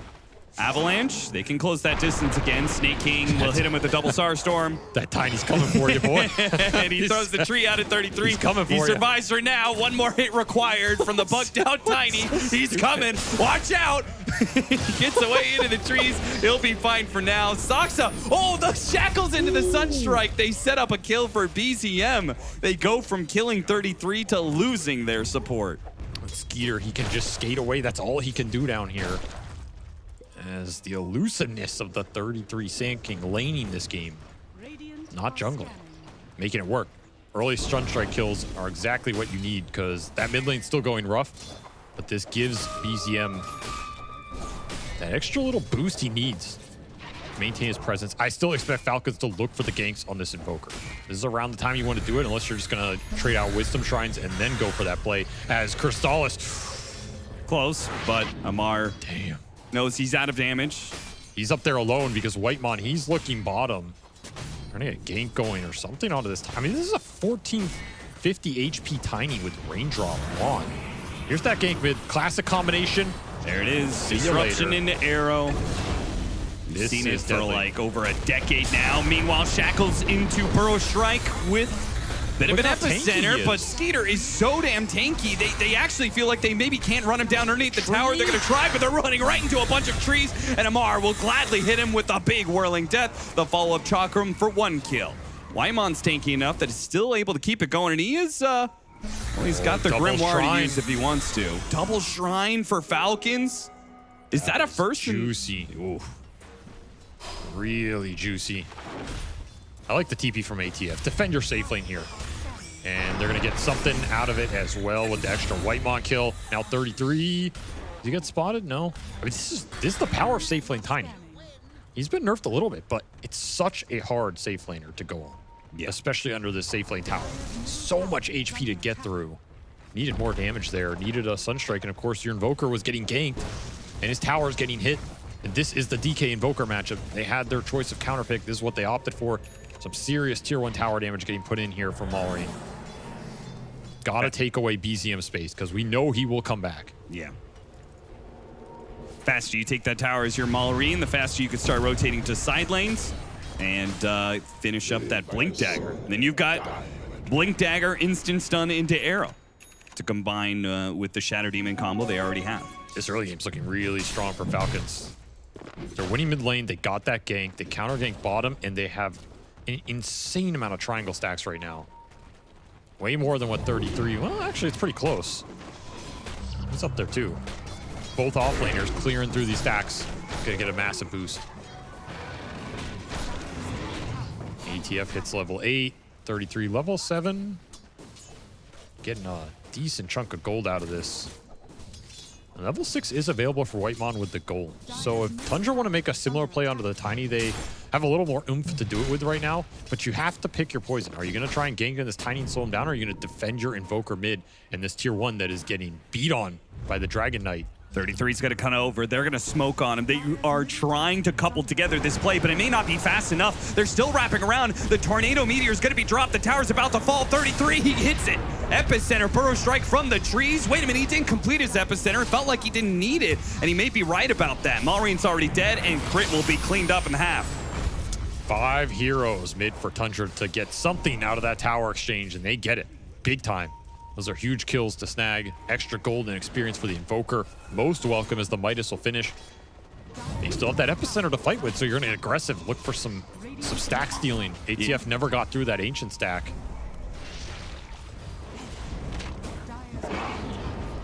Sneaky, got to worry about where that Shaman is. They're going to TP the Dragon Knight straight back in. Amar, oh, that was a risky maneuver. Turns around, does hit a Chakram out, so 33 might just die to that as he's taken down from the Blood Grenade, not dead yet. Malreen's chasing after him into the Invis. Burrow Strike over the cliff, and away he goes. I can't believe he just lived through that. Not enough stacks with the poison to finish him off. He just walks it off. Beautiful gameplay from 33. Leading Tundra back into this early game right now. It feels like Falcons were just caught off guard, not expecting so many heroes to be there with all the ultimates up. We have an imp damage Malreen on the map though. And another Dragon Form committed top. It's going to push this lane in, start to threaten that tier 1 tower. As BZM getting run down bottom. Yeah, he was holding off. He was looking for a Sunstrike on Amar. He knew what he was up to, found him through the trees, and just kills him. A Timber Saw killing an Invoker. That's just not supposed to happen like this. 1,400 damage in under 10 seconds here. The Timber God puts another notch on his belt. Glyph is going to be used. Malreen will take that tower regardless. So as another tower falls. Fast objective-based early game for Falcons really feels like they upped the priority on it after games 1 and 2 where they got no tier 1s. Yeah. They got the Furion for Maureen in game 3, and now they have the Dragon Knight in game 4, and he's done some work in terms of just putting towers on the board for Falcons, opening up the map, letting them get the lanes in. Lets you put Tundra in a position where they can't just AFK farm and then make an easy move. And Tundra, they will have the power to make a move soon.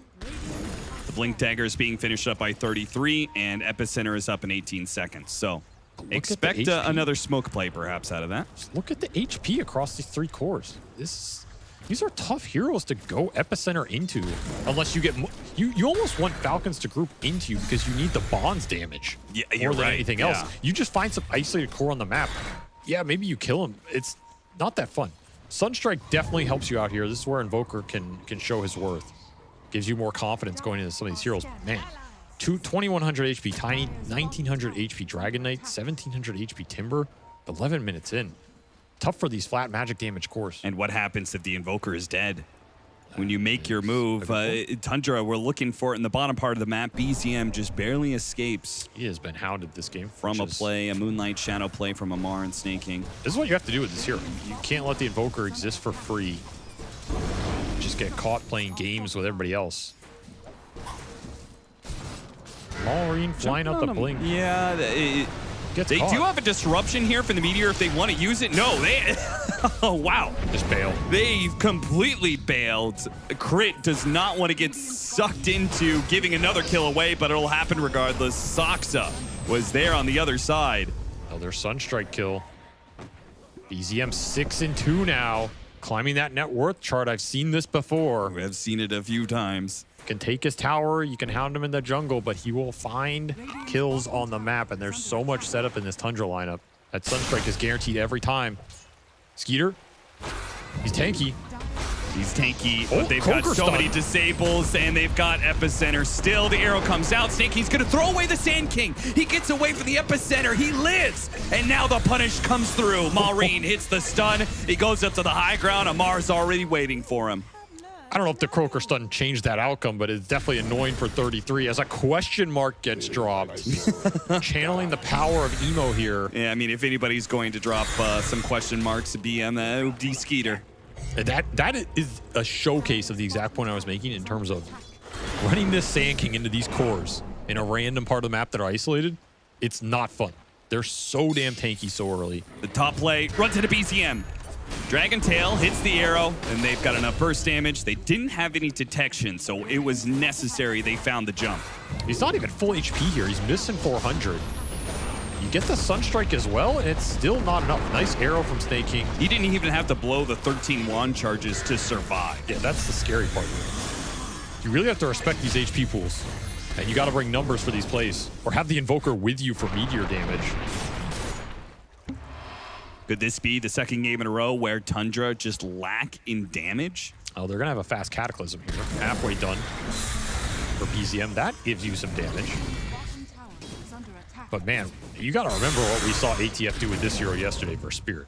That was a legacy game. Yeah. Everybody thinks about Mars, Timbersaw for Amar, and that really showcased his prowess on the hero. He truly did 1v9 that game.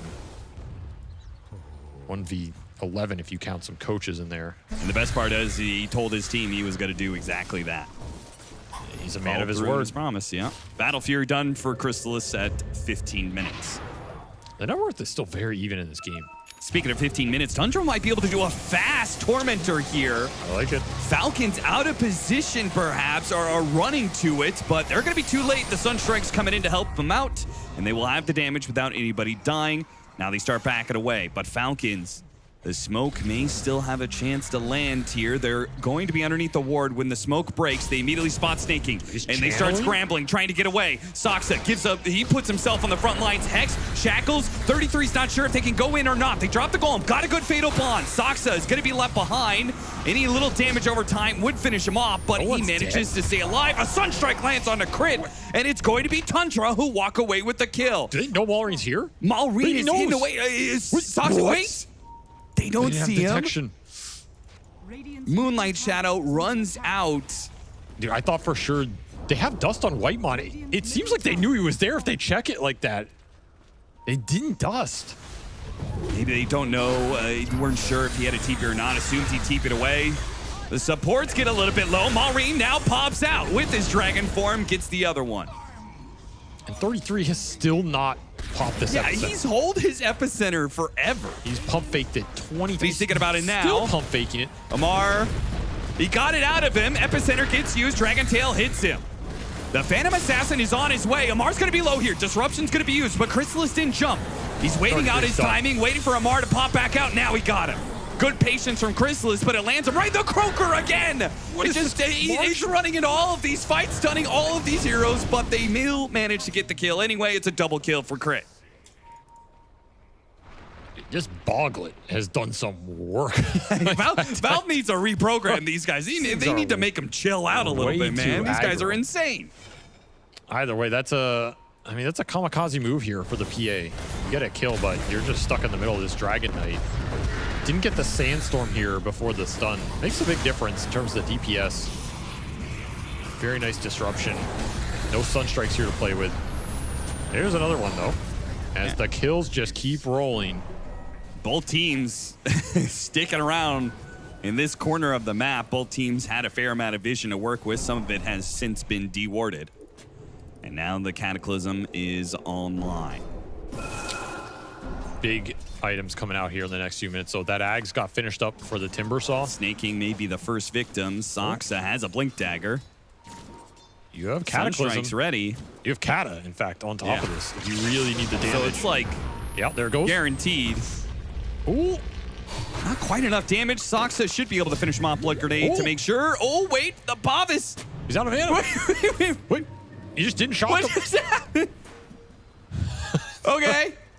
Well. Wait, he's going to get him on the backside? No, he's going to die. He's going to walk into Malreed. And he gets arrowed. Okay. Well, Snake King survives. It's Pavis into Solar Crest. He now has that done. A little too tanky there, even for a Cataclysm. Yeah, that's surprising. Minutes. Okay. Lock that one off. But this is a spell that Falcons are going to have to think about. You get AoE stunned in these fights, right? The Sand King with Bonds. You do not want to get Bonds Cataclysm in this game. He was certain he had him with the Blood Grenade, I think.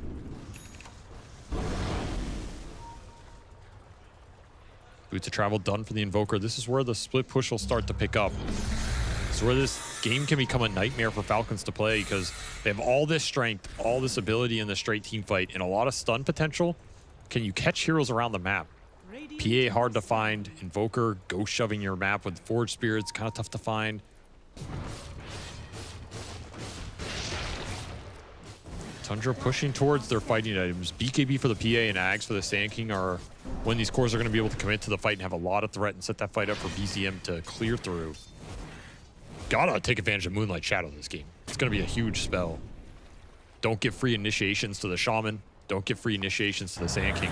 Be able to start on the Invoker, the PA first. That would be the dream with this lineup that can just chain stun you 100-0.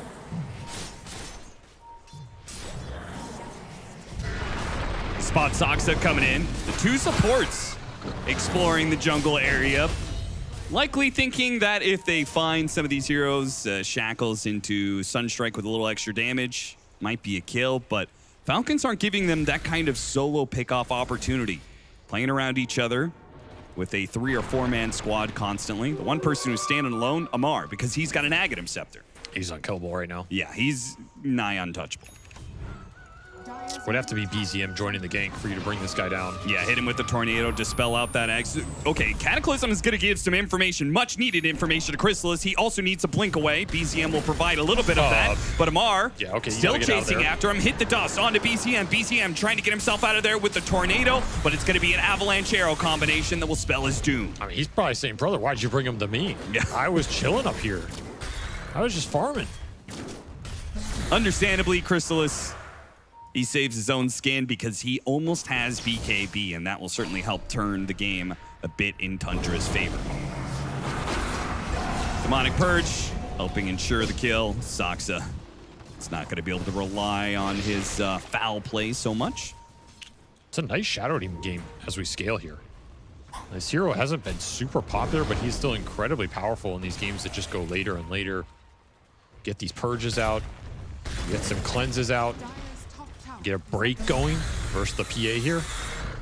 Super nasty spell for you to fight into here as Crystallis. You're not jumping the Shadow Demon first.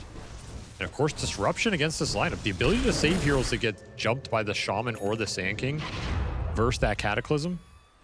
Absolutely massive. Still, Ag's done for 33. Tundra, they always find the farm. They have their item timings right now.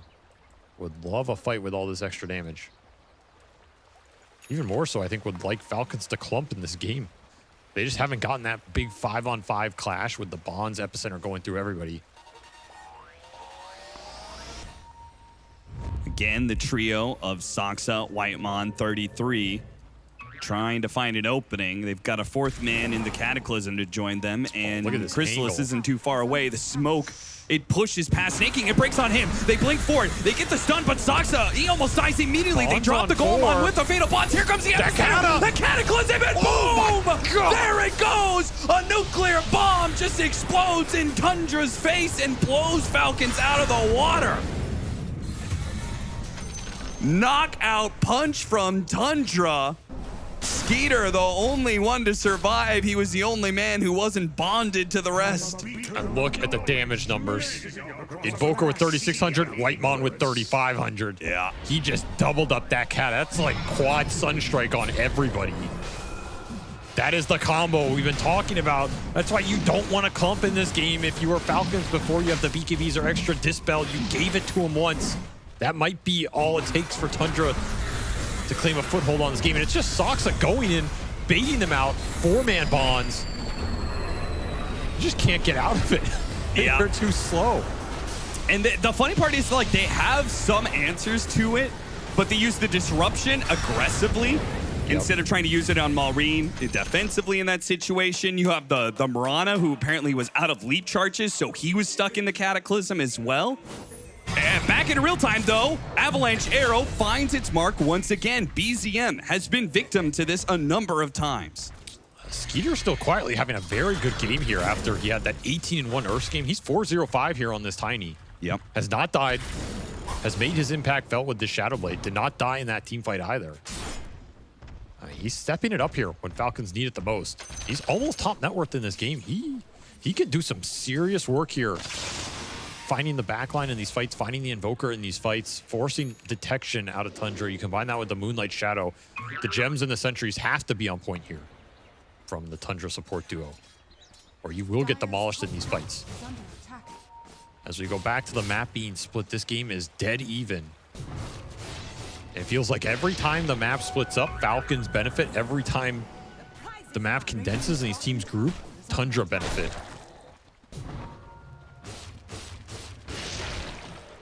Just because Phantom Assassin has Battle Fury and they've got a Midas Invoker who's farming up a different part of the map at the same time. I think it's just more the execution. I think Falcons have found more pickoffs when everybody split up, and I think Tundra have had more success in the team fights.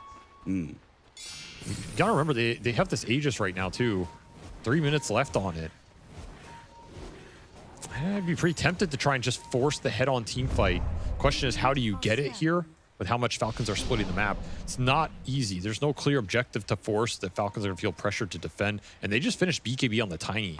So if you go super deep into Falcons' side of the map, just daring them to fight you, it's a fight Falcons could be willing to take. Quick pick. Okay, not as quickly as they anticipated. Snake King double leap away, and a TP out of the Golem got dropped too. Oh, that's so value, Snake King. Yeah, he's laughing about it. He reveals a 4-man rotation from Tundra, and he got them to use the Golem. That is so much space right now during this Aegis period. No, yeah, I mean, if you're Falcons, you can probably pretty confidently just take Tormentor. You're on the right side of the map for it, and the enemy team doesn't have some of their team fight spells. This game is literally dead even. It was within 10 gold less than a few seconds ago.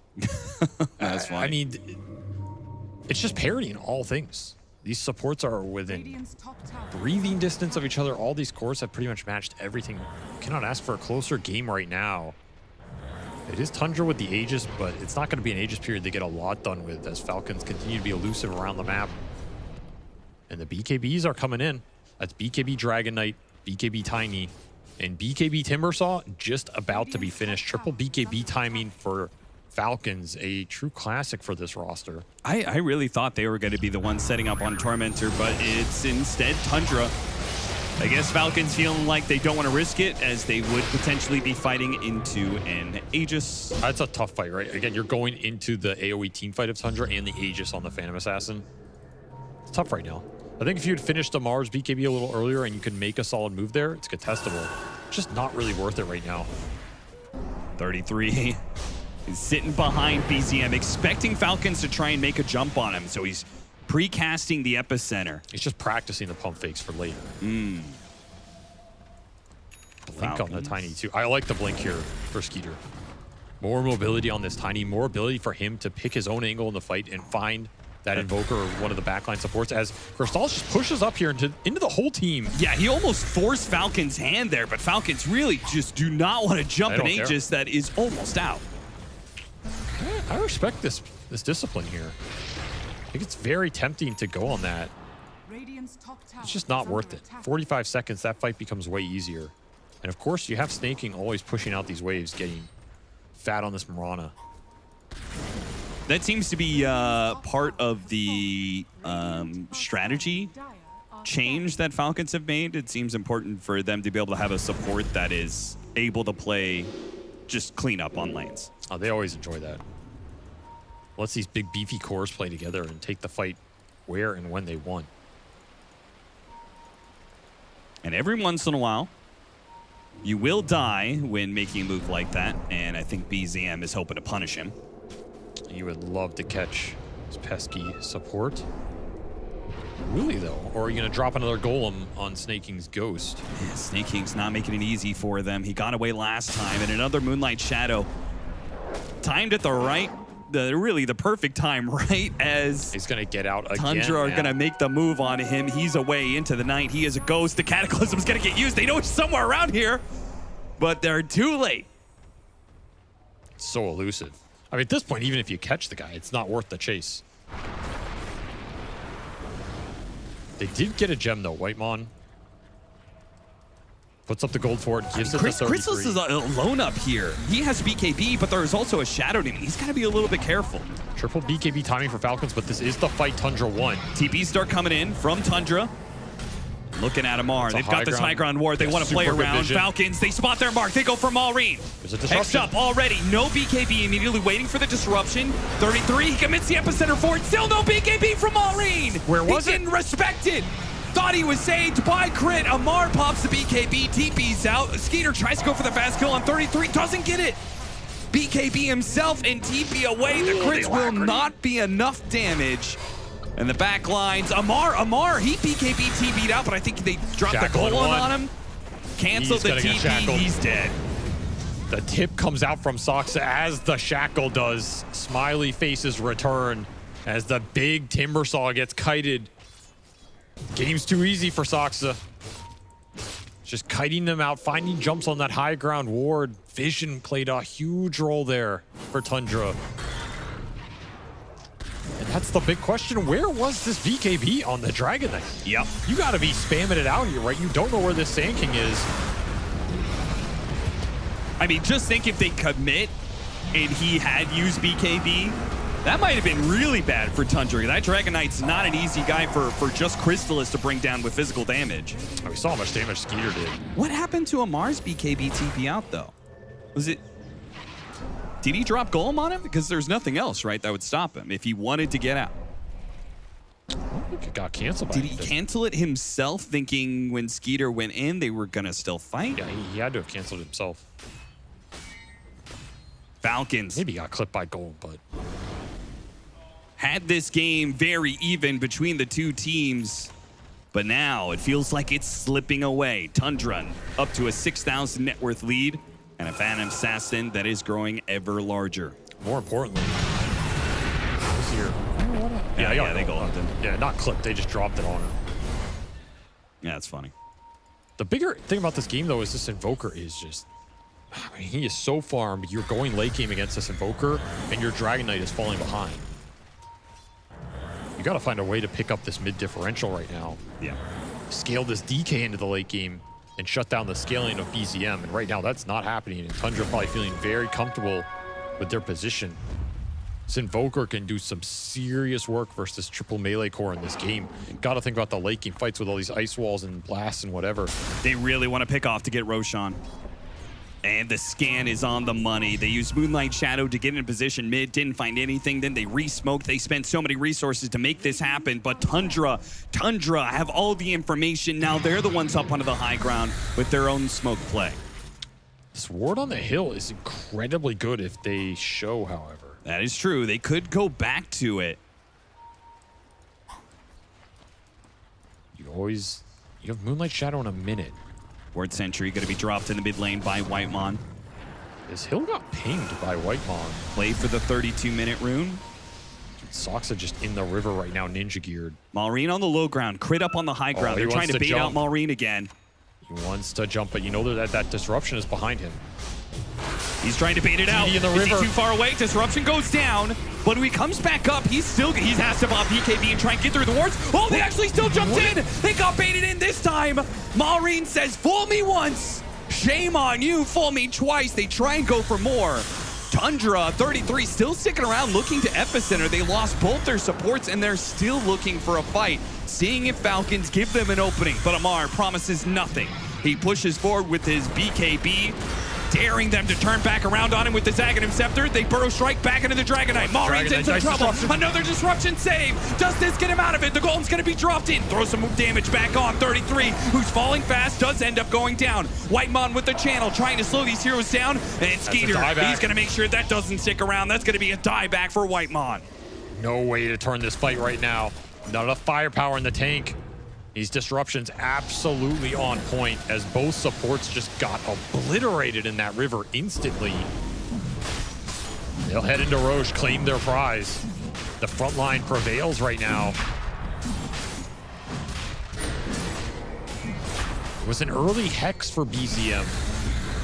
Didn't feel like he got to make the most of it in those exchanges. No, he certainly didn't. You can see at that point. Oh, that's a strike! No! Of course he gets it. Skeeter will pick up the Aegis before the Forge Spirit denies it. But every single time you take a win over Tundra, they always sneak something back into their own favor. Look at the toss back by Skeeter. This is why I really like the blink on the timing. He finds Whitemon there, tosses him in on top of Soxa. Both supports absolutely done. And some more clutch spellcasting and item usage from Falcons. Force this DK out, disrupt him, reset a lot of that damage. And ATF is just always going ham while this is happening.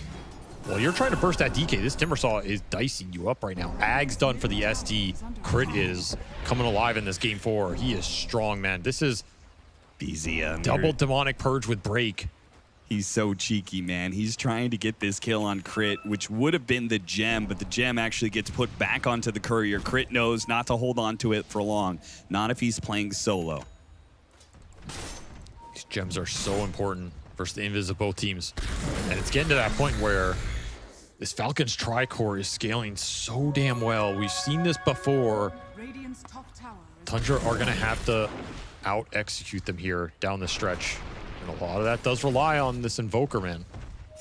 You gotta put on the show. Gotta deliver. Find big connections with these meteors.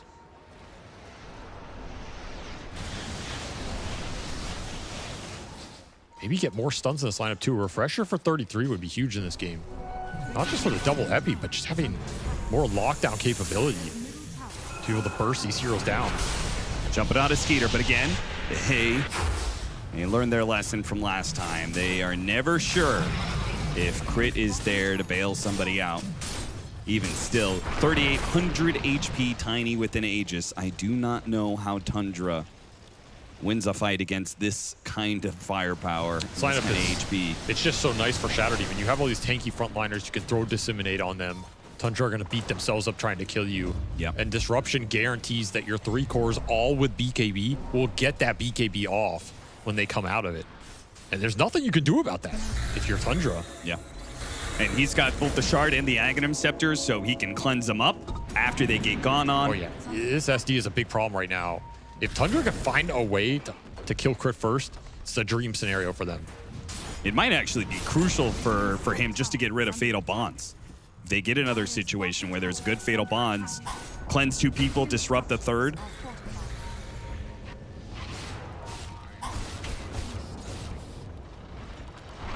Snake King cutting the top wave, but man, this guy, he just somehow, he literally leapt as 33 bro struck air.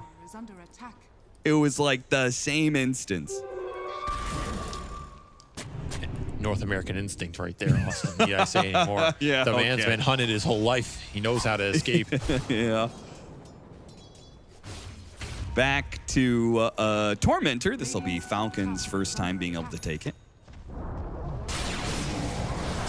And Whitemon has opted for a gem. Falcons have been playing a lot on their side of the map. They're not sure what kind of vision is out there. And Snake King rewarded with the Shard again. Extra leap charge, really nice. That's the big deal here. Can escape even more reliably. That's true. Watch this. They were making this Burrow Strike bots play.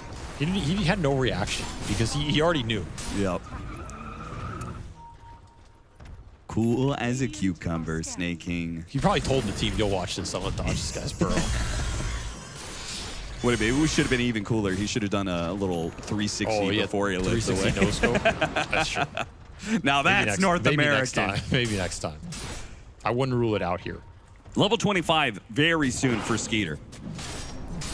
Still has not died in this game. 606. Almost level 25, you said, and 40 seconds left on this Aegis.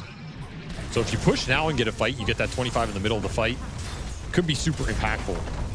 That said, Chrysalis is already level 25. Triple strike stifling dagger for him. And don't underestimate this PA's damage if the Alacrity comes out. Yeah.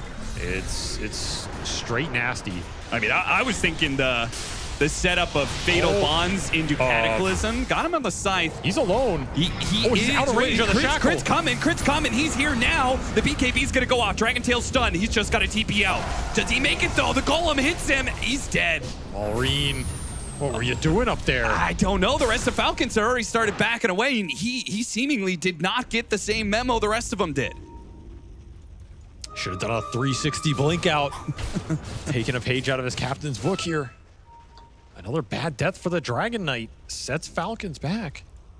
Yeah, Maureen has had a couple of those this game, and it is killing Falcons and their lead that they keep on getting and then throwing away. The good news for him is this is a very stable tri-course. You can always fall back on your 2 other carries here. Both of which are having very good games and are incredibly farmed. That level 25 is done for the Tiny, and the level 25 for the Timber is not far behind. It's a great item he's got too. Pyrrhic Cloak on a Timber Saw against the agility hero, Chrysalis. Skeeter Think about going into Disseminate. Pyrrhic Cloak here.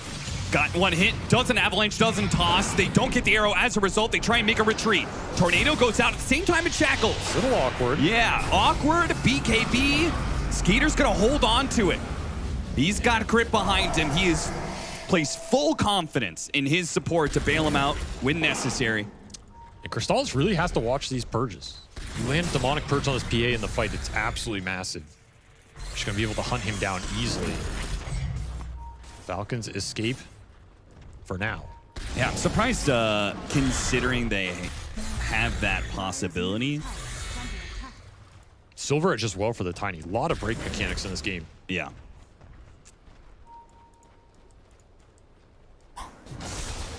Tundra just charging down mid. Cataclysm for some info. Free little scout of where Falcons is at, what they're up to. Need more information in this game. You're playing against Silver Edge Tiny. You're playing against that Mirana. Very hard to keep track of these heroes right now. Crystallis once again hunted by Skeeter. And he's going to be hit tossed this time into the arrow. Where are the saves from Tundra? Can they bail him out? Certainly not. He's already gone. Full retreat from Tundra. 33 blinks away just before Skeeter can find his hit. Still chasing after him. Closing that distance. If he gets close enough for the harpoon, he'll pull 33 back, but he gets another burrow strike away, and he is home free. He does a lot more damage now with this Shiva's Ceremonial Robe, amping up the magic damage. But we are seeing the effects of the initiation power for Falcons. You get this Tiny on the front line. You can always bail out your initiator with Disruption. Just such a strong presence around the map. And those toss charges are deadly. You're going to get double tossed into Successful arrow. scan there. BZM pushed up the lane. They got a scan on him running through, but he's difficult to catch. Does have buyback if something goes wrong. He's going to get baited in. Going on to Maureen. Crit. Waiting. Now disrupting. Does he blink after? Any stuns? They're going to go out. Shivas. It's going to be Amar trying to catch BZM, but of course he doesn't have any stuns. You don't have PA. You got to get the hell out. Yeah. A little distraction. But the scale continues to pour in here for Falcons. They are getting so big on these cores. Shadow Shaman saved by the foul play. But not saved. Amar tries to get him with the Shivas, but a blink away saves his life. EMP burns out some of the mana from Amar, gets to the other side of the cliff just in the nick of time. 33. Too slow on the Burrow Strike. Maureen hits the high ground a couple of times with his double siege wagons, but they didn't really push things while the Phantom Assassin was dead. And that's because Roche is going to spawn soon. In fact, it's up right now. Shield Rune Bottom River, Roche online. This is a big one. Refresher Shard, Roshan. Not something you want to give to Tundra here with their big team fight. Tundra will try and take it by force. They got Smoke the out, catch. get the catch on to Snake King. No 360 leap away for him. They do have a disruption. Crit immediately tries to TP away and makes it just before the Burrow Strike lands. He risked his life to bail out his other support who is still going to die, but it almost cost them both their supports. What it may have just cost them is Roshan, as Tundra are in a much better position to take this right here and now. It feels like he's escaped the whole game, but that one time to die was the worst of any of them. It's also because they used the Dragon Form in that mid lane move, right? Yeah, definitely a more difficult contest. You just weren't ready for it. The roar comes out, but even if you make the move now, it's too late. Damage is done, and Refresher online for BCM. This is where this hero becomes absolutely terrifying. If he gets to level 25, he's fully online in terms of the team fight. Aegis to Crystallis. Refresher Shard. See if he keeps it for a second round of everything here. Be pretty nice for him, but nope. Gives it over to 33. That's what I expected here. Double Epicenter, double Burrow Strike without having to buy you the Refresher of your own. Sounds pretty good. Yeah, that is a lot, especially when this Invoker is throwing they're so going much through damage. the gate, going to Soxa right now. Soxa is playing around his Watcher. They're going to find some heroes Maureen around. The 50-50. Oh, they slip right on by it. Now they see, oh, there are people Go coming through the get the gate. hell They out of back there. away to the corner. Oh, the Cataclysm, and it reveals them. And Whitemon's too far away to drop the rock on him. That is so close to being gold. Sweating bullets out here. 4,000 net worth lead. That could have been such a huge windfall for Tundra. They already have the Aegis, but you get a pick off like that, and you're taking over the entire map. Everybody hunting for these level 25s right now. So close on so many of these cores. Back through the gate again because they spot Skeeter on some vision. That vision in turn gets spotted by Snake King and killed. It's a dangerous area to fight in if you're Tundra. If Falcons hold this hill, tough to go high ground here when they're all together. Maureen, he's pushing out. The rest of his team is still up on this high ground. They spot him for a second here. Crit. No little bit DK scared. form. Blinks backward. He BKB's early. That was Blinks janky. backward early. BCM, a bots 2 on a Soxa who puts him in position to hit the tornado. They'll catch Crit. That is the best target to catch every single time. Falcons instantly bail on that. No chance at a blink after that disruption. They cover it nicely with the deafening blast. Still, that all starts with Maureen just being a little too forward there. Yeah.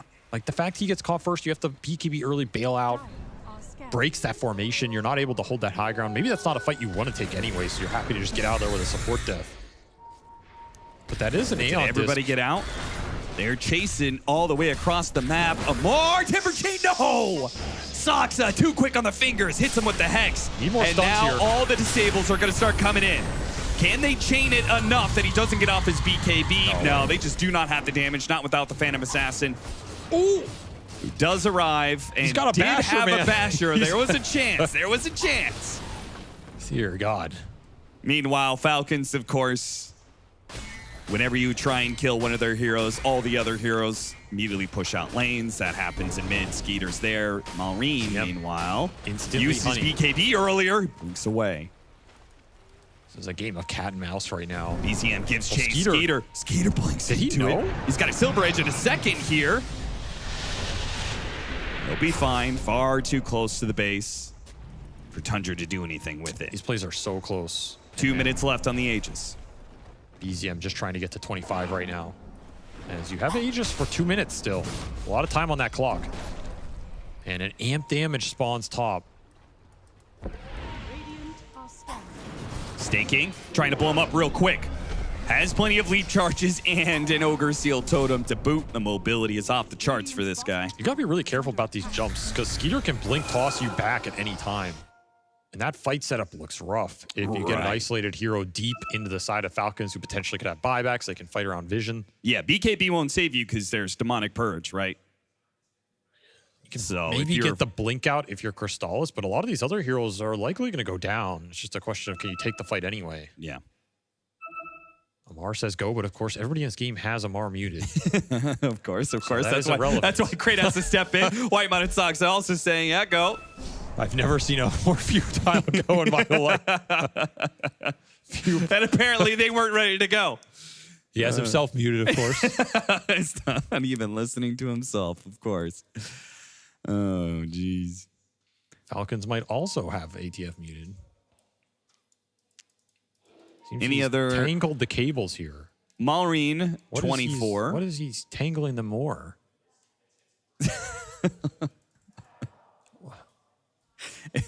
He looks very confused now. How did he get it so tangled in the first place? What is he doing? I'm also confused. Level 25s. I was looking around for level 25s. BZM almost has his.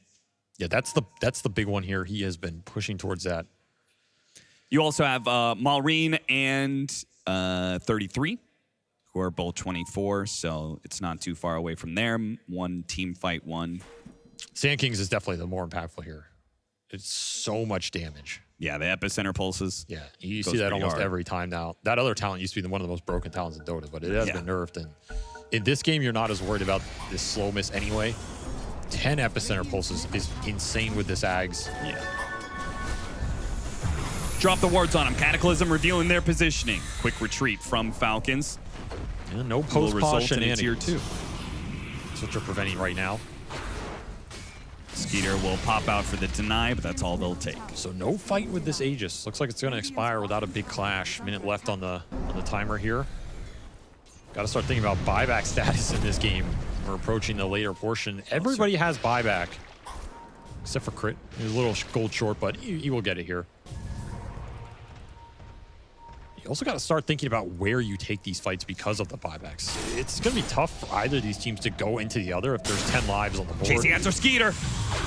Still hit the Hex on him, even if they miss the Burrow Strike. Still holding on to his BKB. Skeeter just refuses to use this item if he doesn't have to. The perks of having 4,600 HP. And max move speed. And max movement speed. Yeah, you can take a lot of damage. You've got a lot of status resistance. Chances are they are not going to be able to chain the disables long enough to kill you. So power of Moonlight Shadow gives you this extra MS around the map.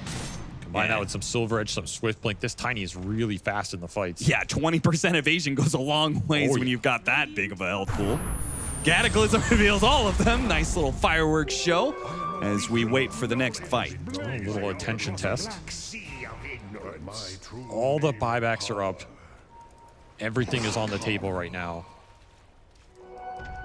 Snake King heading bottom. Does he know how many heroes are here? One of them just left. And the arrow. Oh, the arrow. It scoots right on by two different heroes. They saw two of them, and they're immediately going to try and get a grab onto somebody. BKB for safety, Crystallis. He ducks into the trees. BKB TP's out. BKB TPs are still guaranteed for Tundra in this game. There is no cancel to it. Yeah. I mean, is there ever going to be a cancel to it? Probably not. Watch all the sunstrikes of the game. Oh, I thought this was all the Snake King. No, that'd be a different game. I mean, is this really a montage when everyone's just shackled? Like, yeah, it's not a terrible amount of skill. It's more of a, okay, that one was good. That one was good. That one was a free form more of a strike. Soxa montage than anything else. That's all I'm gaining. Okay, you got to give credit where credit is due. Yeah, that was not sniping the Roshan. That one was sick. 10 buybacks available as we approach the 50-minute mark. 1 Pyrrhic Cloak picked up in this game. It is on Amar. Yeah. Be careful about that reflect damage. Again, think about the reflection in this game. Disseminate as well. AEC done for the Dragon Knight, who also hit the level 25. Took the Elder Dragon form talent. He has so much armor. 80% physical resist. Pretty much across the board on these cores. It's going to be a slog to get through if you don't have Alacrity on Crystallis and you get some timely crits. As Tormentor goes down. Okay, now, that's the thing, though. Tundra know they just did the Tormentor, and they smoked from the base and are getting behind Falcons. Falcons are going to go through the gate. Can they get out with everybody? They got everybody through the gate before Tundra's strike team hits. And you still have this Refresher Shard on 33, who did hit 25 as well. They're going to go through the gate, but Crit, did he see it coming? He blinks backwards. I think maybe somebody pinged? They're getting flanked. Shadow? BZM on top of them. They are. BZM hits a Tornado 1-2, already setting up. Maureen has to pop his BKB, goes after the Shadow Shaman. Good blink away. The Nullifier is far too far out. And they hit an epicenter burrow strike on a Skeeter. Shackles goes out as well, but meanwhile, Mars hitting the back line while same goes for Skeeter. Skeeter got the Shadow Demon. He's already dead. The Shadow Demon is out of the fight. Now we got the break onto the Dragon Knight, who doesn't have a BKB. Chrysalis, Meteor, it's running him down, and that's Chrysalis finishing up the Dragon Knight. Skeeter's dead as well. Falcons are gonna fall one by one to the might of Tundra. Amar with his BKB, it simply will not last long enough. Maybe a Timber Chain away, but there's 33. Patient as always, waiting, biding his time until he finally strikes with the Blink Burrow. Such a clutch burrow by 33. He catches this Tiny just running in. There's a sentry on the ground. They see him, and the damage being dealt from this Invoker is out of control. That last definitely blast into the Meteor seals their fate as Crystallis, he gets the Satanic off. He lives. There is no heal up on this Tiny to stay in that kind of fight. His Satanic yet to be purchased. You just didn't have the same sustain. And the double epicenter there off the Refresher Shard. Go, an aggressive force staff. What the hell is that, Maureen? They instantly buy back. The arrow goes out. Doesn't hit Chrysalis. Chrysalis is able to get a jump away. He doesn't have BKB for 25 seconds. If they could have gotten a stun on him, they might have been able to kill him. 4 buybacks. You got nothing.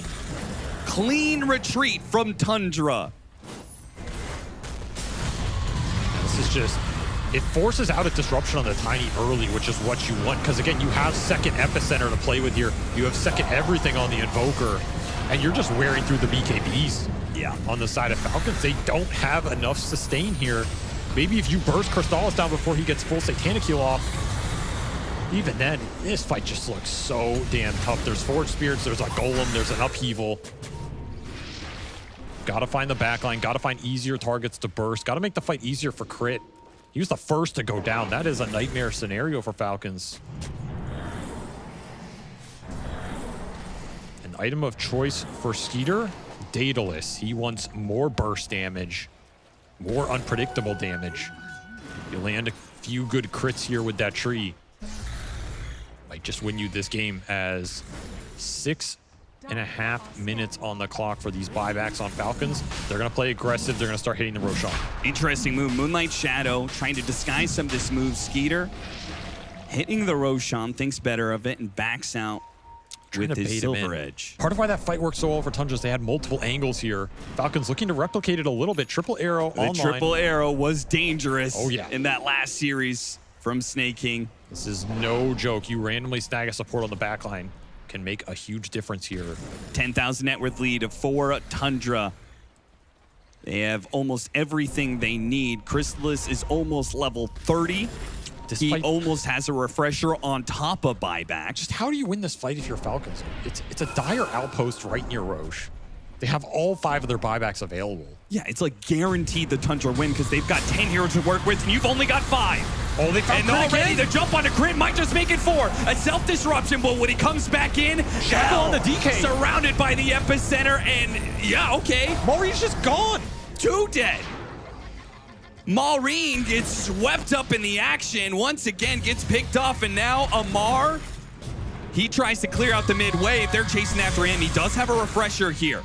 Whitemod still has the golem. They're going to try and quickly kill him and the two supports. They take out the golem at least from the Warlock as they eliminate him. BZM coming in from behind. Hits the Tornado. Timbersaw tossing up the Shadow Shaman. Foul play. He's okay for now, but the Shivas, it'll finally take him down. The refresher was used by Amar. He's got to get out of here. Long Timber chain away. And somehow this play, it works. He salvages a situation that was completely dire for Falcons. They get 2 buybacks out of it. Both supports maybe jump the gun a little bit. No buyback available for this Dragon Knight. No buyback for this Shadow Demon. You still have 70 seconds here if you're Tundra. What do you want to do? Do you want to roast? Do you want to push down mid? Seems like the choice is to go down mid. 1 minute to work with no Maureen. The biggest thing I think they have to be a bit nervous about is the toss back into Arrow. You have to think about the Tiny here. Snaking does have a buyback if he wants to bait something out. And they go straight to the tier 4s. This is bold. It is. Chrysalis is hitting so damn hard with the alacrity on him. So Over 400 pressure. damage a hit on these tier 4s, let alone what he could do to a hero. Tornado. 1 tier 4 already down. 33 pulls the trigger on it. Epicenter goes out all in on Amar, and they've got it. And the shackle on the Dead for Tiny. 2 minutes. A shackle on the Tiny. Sox is almost dead, but the meteors, the damage, it's overwhelming. BZM will drop off. 1 more Sen Strike to go, and that's the way they'll close it out. They promised a show, and they delivered a show. Tundra will close out Game 4 in style. They went against Falcons at full force with a draft that has worked for them year in, year out. The tanky frontliners, the infinite scalability, the supports that farm, and they just find angles in the team fight. Cataclysm giving the vision, the jumps in from 33. That last fight, you find that Shadow Demon at the same time. You get a full 6-second duration shackle on the DK. It's just perfect. And there's so much pressure on Falcons in these later fights because of the buyback situation.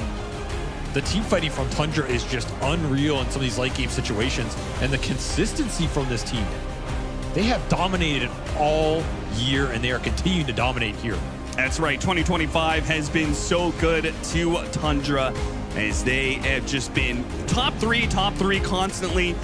A number of wins, including last Blast Slam. They will be the first back-to-back champions of the Blast Slam series. Title defended successfully, added to the achievements this year, and just continuing to up the pressure on other teams. How do you defeat them in these long series, these BO5s, where they have a lot of time to adjust? They come out of the gate swinging. You find yourself in an 0-2 hole. Such a tough situation. What an incredible performance from Tundra, the back-to-back champions of Blast Slam, Tundra Esports.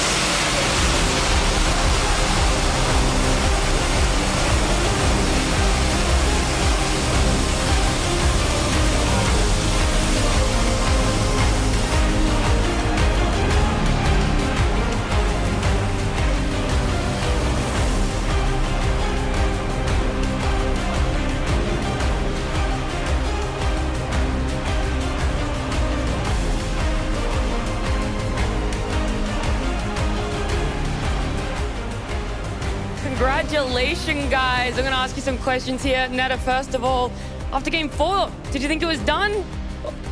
After Game 4? Yeah, was the mental broken or you knew you still had it in you? Like after Game 4? Oh, sorry, 3. Oh. No, I mean, we went outside, we fought a bit, me and Saxa yelled at each other, and then, you know, yeah. Alrighty, well, I'll step in. Sorry. Saxa, congratulations. How does it feel to be back-to-back Blast Slam champions? It feels great. It's also nice to get one with Crystallis. And yeah, the team is in a good place and I'm very happy to do it. Well, actually, that was the next question I was going to ask. Chrysalis, first win with the team, huh? Yeah, first of hopefully many to come. Yeah. Was it nerve-wracking coming into the grand finals with the roster? Not that much, to be fair. I feel like it's been really, really chill. I really like playing Blast. It's kind of fantastic tournament for me. Okay. And also before this one, I remember you saying the games would be, as your words said, dog shit.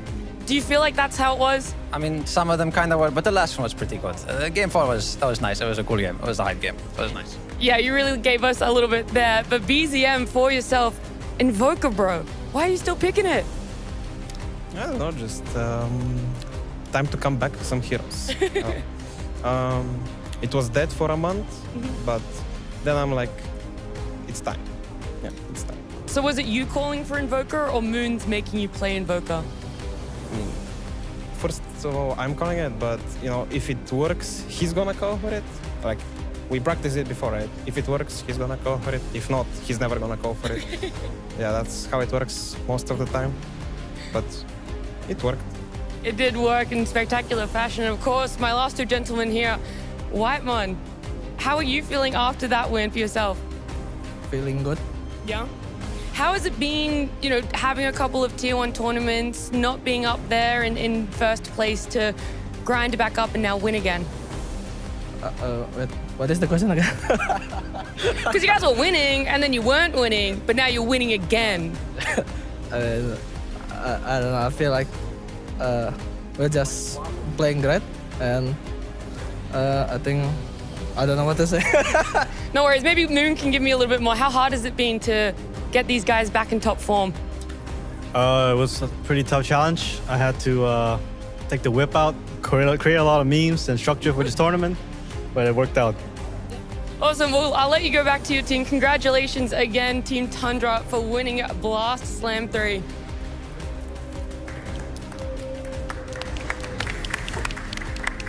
It was their 4th attempt of Christmas to lift the trophy, their first grand finals, and they do win it. Very expertly done by Tundra. Kind of put on a masterclass to some degree in that final game. Game 1, Game 2, Game 3, it feels...